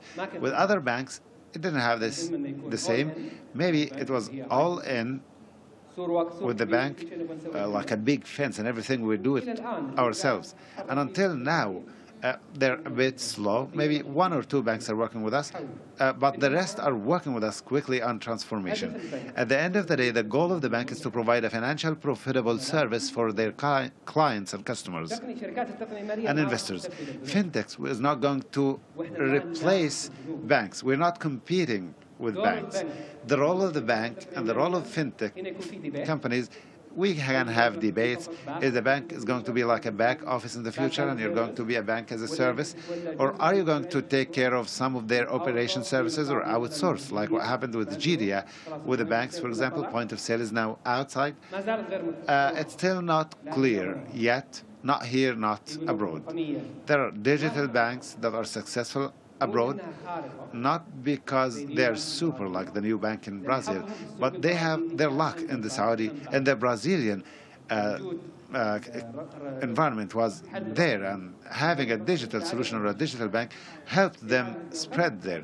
Here, if you take the same experience here, it will not be as successful, and it will be not reaching as penetration as them. Every entrepreneur and every founder, every fintech developer needs to build their own business case. At the end of the day, it should be a win-win situation. You can't go to the bank and ask for open banks and benefit a lot from them, and you're also benefiting, of course. There is cost on the bank, and the bank, every API call has a cost. So now they're receiving one, tomorrow it will be 7,000. The pressure will be enormous. So, but the most, like for example, a medical file, you can receive it in a CD or an email. And this is maybe Munder knows more about that. I totally agree with you, and I want to add something that this is mentioned a lot in many panels or meetings, that are fintechs competing with banks or others. When it first appeared in 2015, financial technology, since 2015 until now, what happened? Where are we now? In 2015, we were a country of less than 100,000 machines. Now, 1.2 million. How can we achieve that? Because there are a lot of companies that are selling the machines now. How can we reach and enhance the principles of responsible financing, and how can we help people who are students at King Saud University to take a loan to buy a laptop without Hakba, without money moon? This opens new stages, or like the blue ocean. The bank is not willing to go there in these situations, so these companies will emerge. Banks will turn there, in my opinion. At the end of the day, they are storage. They are safe to put your money. Whether Hakba, whether Money Moon, whether Trabut or others, there are a lot of services in this field. Banks will still be there. Like, for example, why are there hospitals and clinics? This is my point of view, and I think they will remain even in light of 2030 vision.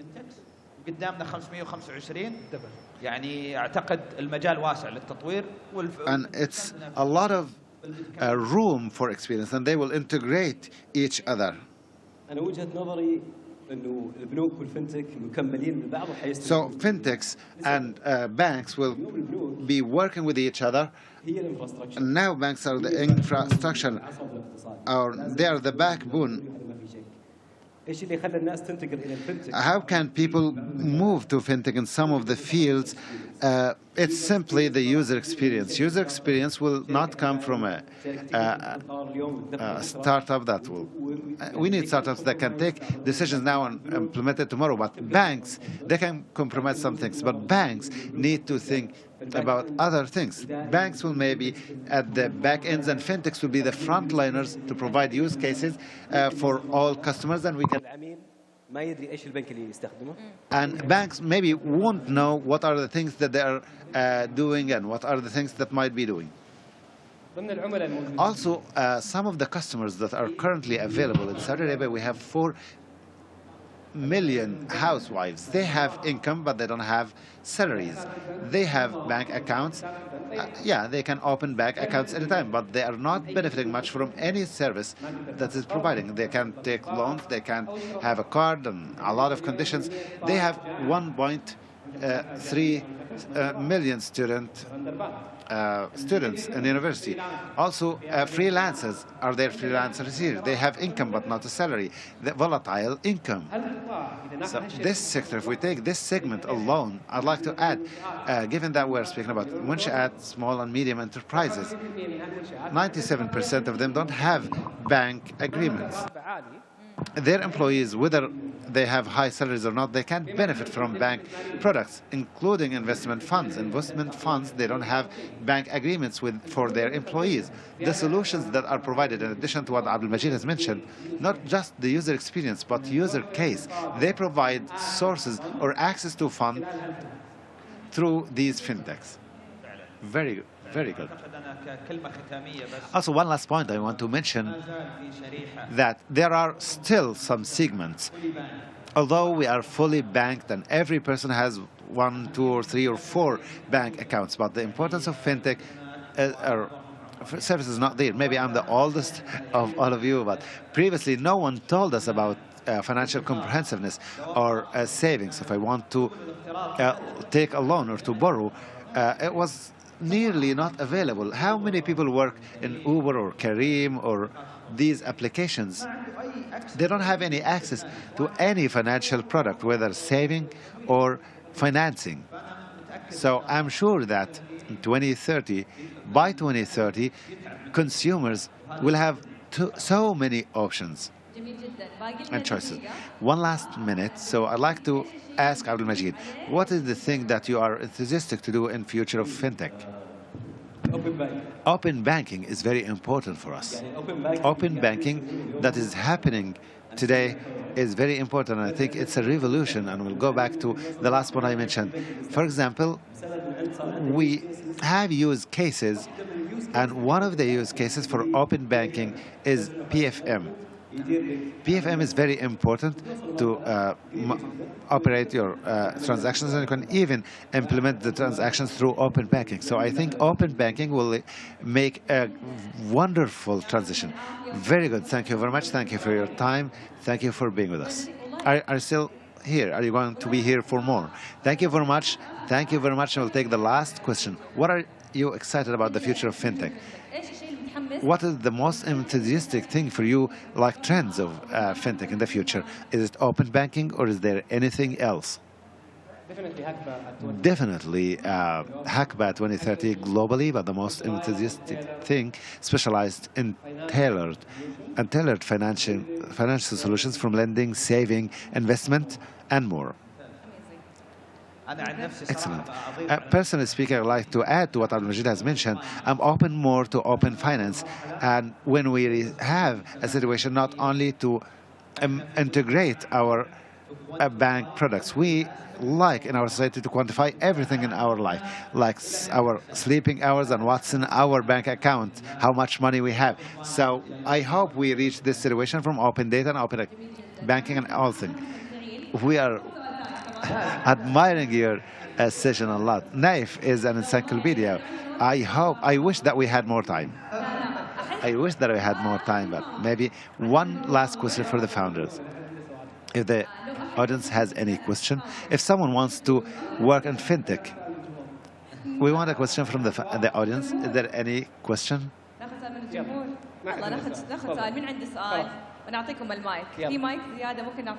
Is there a mic? One question, please.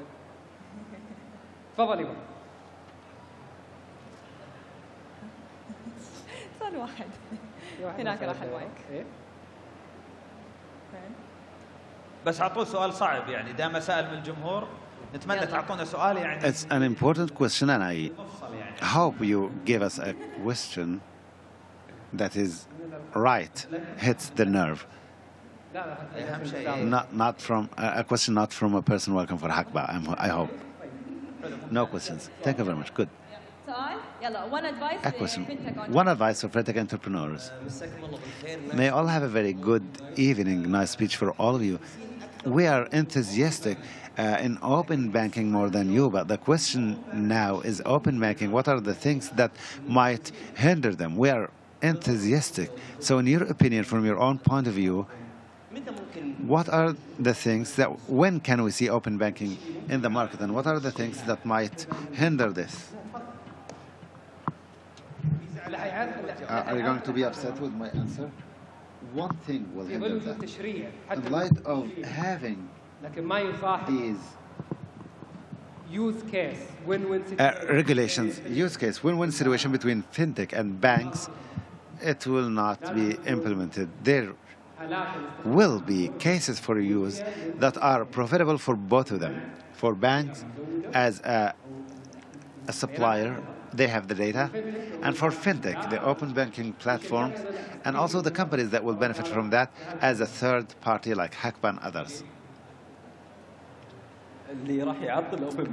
What will start with open banking, what will hinder open banking if banks started to compete with startups that are trying to provide open banking services? I think this will hinder the rapid average, because banks have the funds, but they're slow.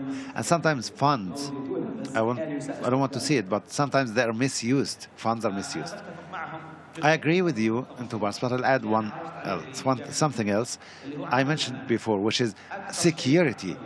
The most important thing that hinders transactions in Saudi Arabia is security. One mistake, one single mistake, or one single leak of information will hinder the trust in Saudi Arabia. Saudi Arabia market is one of the most financial markets of fintech that is more stable in the whole world, and it's way better than any other one. So security is the most important factor. Thank you very much. Amazing. Thank you, Naif, Mundar, Abdul Majid. Thank you so much. And we hope we see all of the startups unicorns. Thank you very much. Thank you.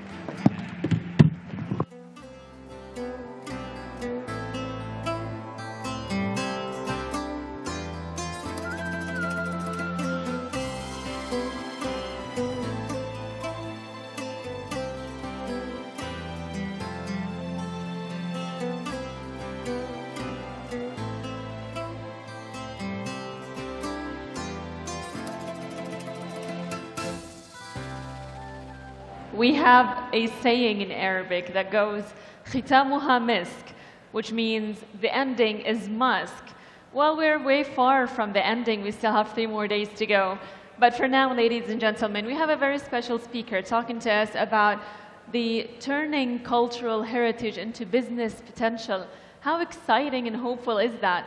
So please join me in welcoming on stage our next speaker, Ara Youssef Mansouri, the Vice President, Economic and Social Development at the Royal Commission of AlUla. Welcome on stage.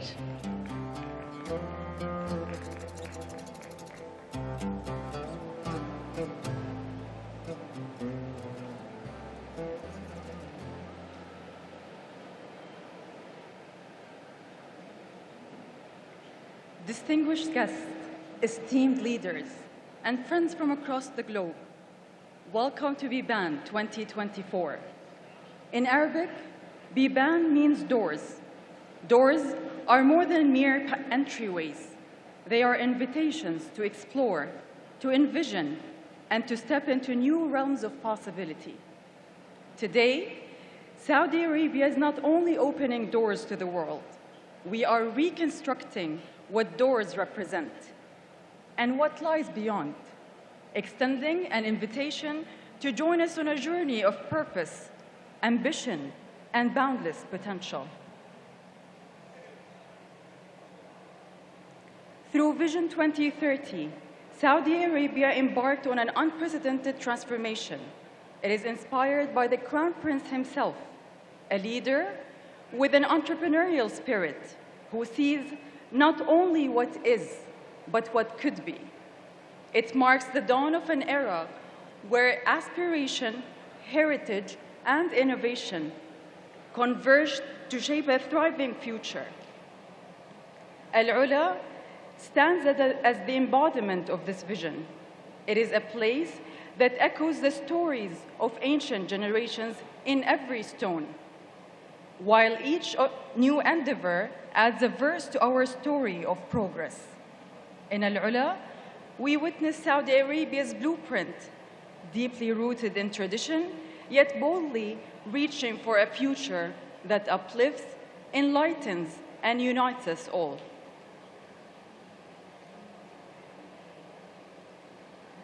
AlUla is a region like no other, a timeless expanse in northwest Saudi Arabia. It spans over 22,000 square kilometers and holds within it the echoes of 200,000 years of human history. Ancient kingdoms and civilizations left their mark, most notably with the majestic Hegra, Saudi Arabia's first UNESCO World Heritage Site.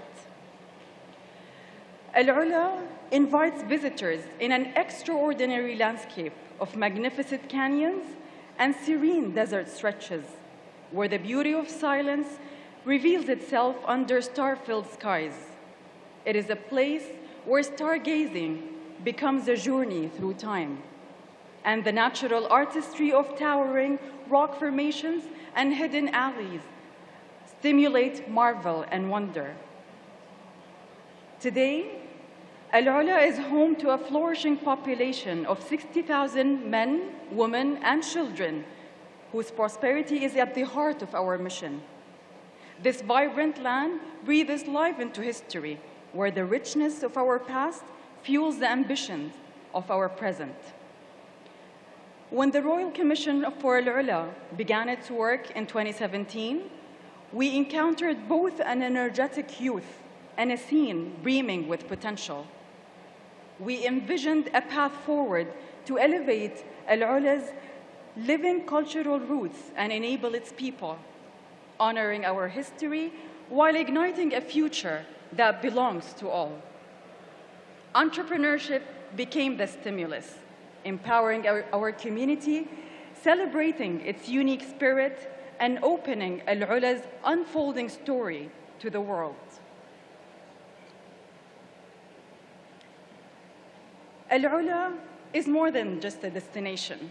It's a flourishing ground where bold ideas are realized and visions take place. Through AlUla Vibes, we have ignited a powerful movement that champions originality, uplifts daring innovators, and cultivates a spirit of limitless enterprise. With over 4,000 ventures launched, hundreds of jobs created, and a remarkable 50% annual growth in MSMEs, AlUla is emerging as a robust center for groundbreaking ideas. Anchored by tourism, arts, and heritage, it is becoming a dynamic ecosystem where history propels expanding frontier. Artists often describe AlUla as a living canvas, a place where heritage forms the foundation, and every new enterprise adds a vibrant layer, infusing it with depth, texture, and richness. Each venture is like a brushstroke, reimagining the scenery with color and character, bringing dimension and energy to this evolving masterpiece. AlUla Vibes offer the full palette: hackathons, incubators, accelerators, mentorship, and funding, equipping entrepreneurs to bring their visions to life, adding fresh hues to the ever-growing tapestry of AlUla. Our youth are not waiting for doors to open. They are forging their own. Much like AlUla's ancient artisans once carved pathways into stone. In the land of enduring canyons and quiet resilience, they transform challenges into stepping stones and obstacles into bridges, shaping a future filled with possibility. Here at Biban, AlUla's entrepreneurs are unveiling ventures fueled by drive, ready to expand their reach across AlUla and the kingdom. They come here to connect, to grow, and to collaborate with those who recognize potential, value fresh perspectives, and are ready to walk alongside with them as partners, customers, and supporters. AlUla's women are more than trailblazers. They are like rare blooms in the desert, flourishing against the odds and infusing the field with vibrant, fresh horizons.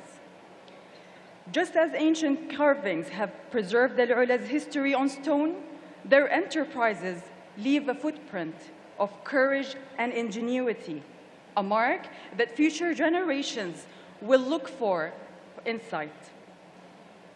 Rooted in AlUla's spirit, unyielding yet graceful, they are cultivating ideas that honor the past while boldly redefining what's possible.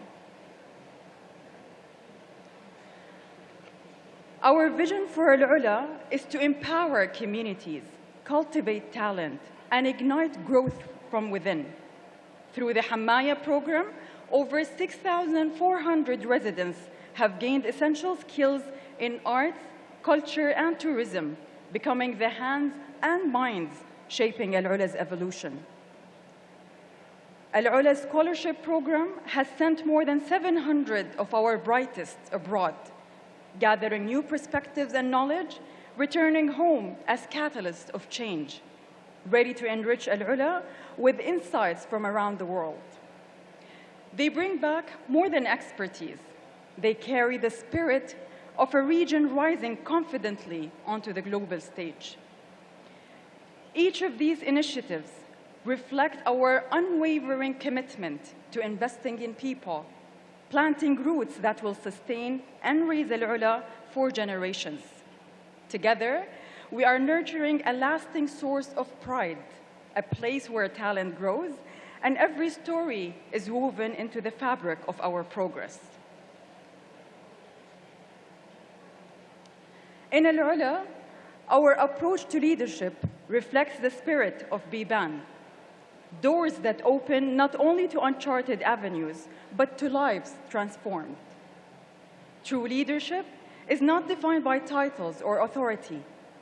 It's found in the trails we create that elevate and influence others. At the core of AlUla's vision is a dedication to humanity. Each project, each initiative is crafted to open doors that lead to a future where dignity and opportunity go hand in hand. Our greatest achievement lies in the lives we touch and the respect we uphold. We lead with empathy, believing that progress is most profound when harmonizes growth with principle, elevating not just economies, but the human experience. Every door we open reflects our dedication to building a world where each individual feels valued, where their contributions are recognized, and their capability nurtured. As we move forward, our hope is to inspire others to look beyond convention, to lead with compassion, and to appreciate the quiet effect of understanding. In AlUla, we aspire to a style of leadership that crosses borders, a vision where every door we open invites others to help build a world that celebrates the strength and grace of the human spirit. To our global partners and pioneering investors, AlUla is a unique intersection where ancient heritage and forward-looking ideas create something exceptional. This is a place where ventures are woven into the landscape itself, adding depth and dimension to a region defined both by its past and its future. Partnerships here are built on a foundation of trust and a commitment to meaningful outcomes. Those who invest in AlUla contribute to an imprint that values impact beyond profit, enriching communities and fostering growth that endures. AlUla's economy spans diverse and progressive sectors: tourism, hospitality, agriculture with blossoming date and moringa cultivation, and wildlife conservation, including camel and horse breeding. From art, media, and film, to sports, archaeology, and sustainable development, AlUla offers countless tracks for investment, each one enhancing a story that is continuously evolving. Today, Saudi Arabia does more than open doors. We forge pathways to a reinvented world, one where passion is bound by integrity, unity enriches progress, and respect guides our every step. These doors are not mere passages. They are invitations to dream, to create, and to join a shared quest that honors our ancestry and shape a vibrant future. Vision 2030 is more than a roadmap. It is a call to every heart that dares to dream without limit, to every leader who sees past the present, and to every visionary who believes in a future illuminated by meaning. We invite you to step through these doors with us, to help craft a legacy that transcends borders, echoes through generations and speak to a timeless aspiration for a better world. Our promise is this: Saudi Arabia's doors will always remain open to those who seek not only success, but significance, to those who value impact as deeply as progress, and to those who believe that the truest enduring outcome is one that lifts the very soul of humanity. Let us walk together through these doors toward a future guided with purpose, inspired by vision, and awakened by our shared humanity. Thank you.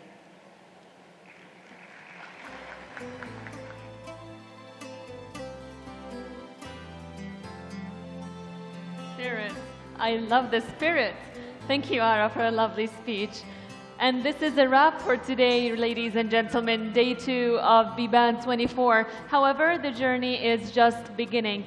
Tomorrow we have a very exciting promises, even more information and more innovation and more excitement. So rest up, get up early tomorrow for another day, and we'll see you back here right on time. Until then, stay safe. Good night.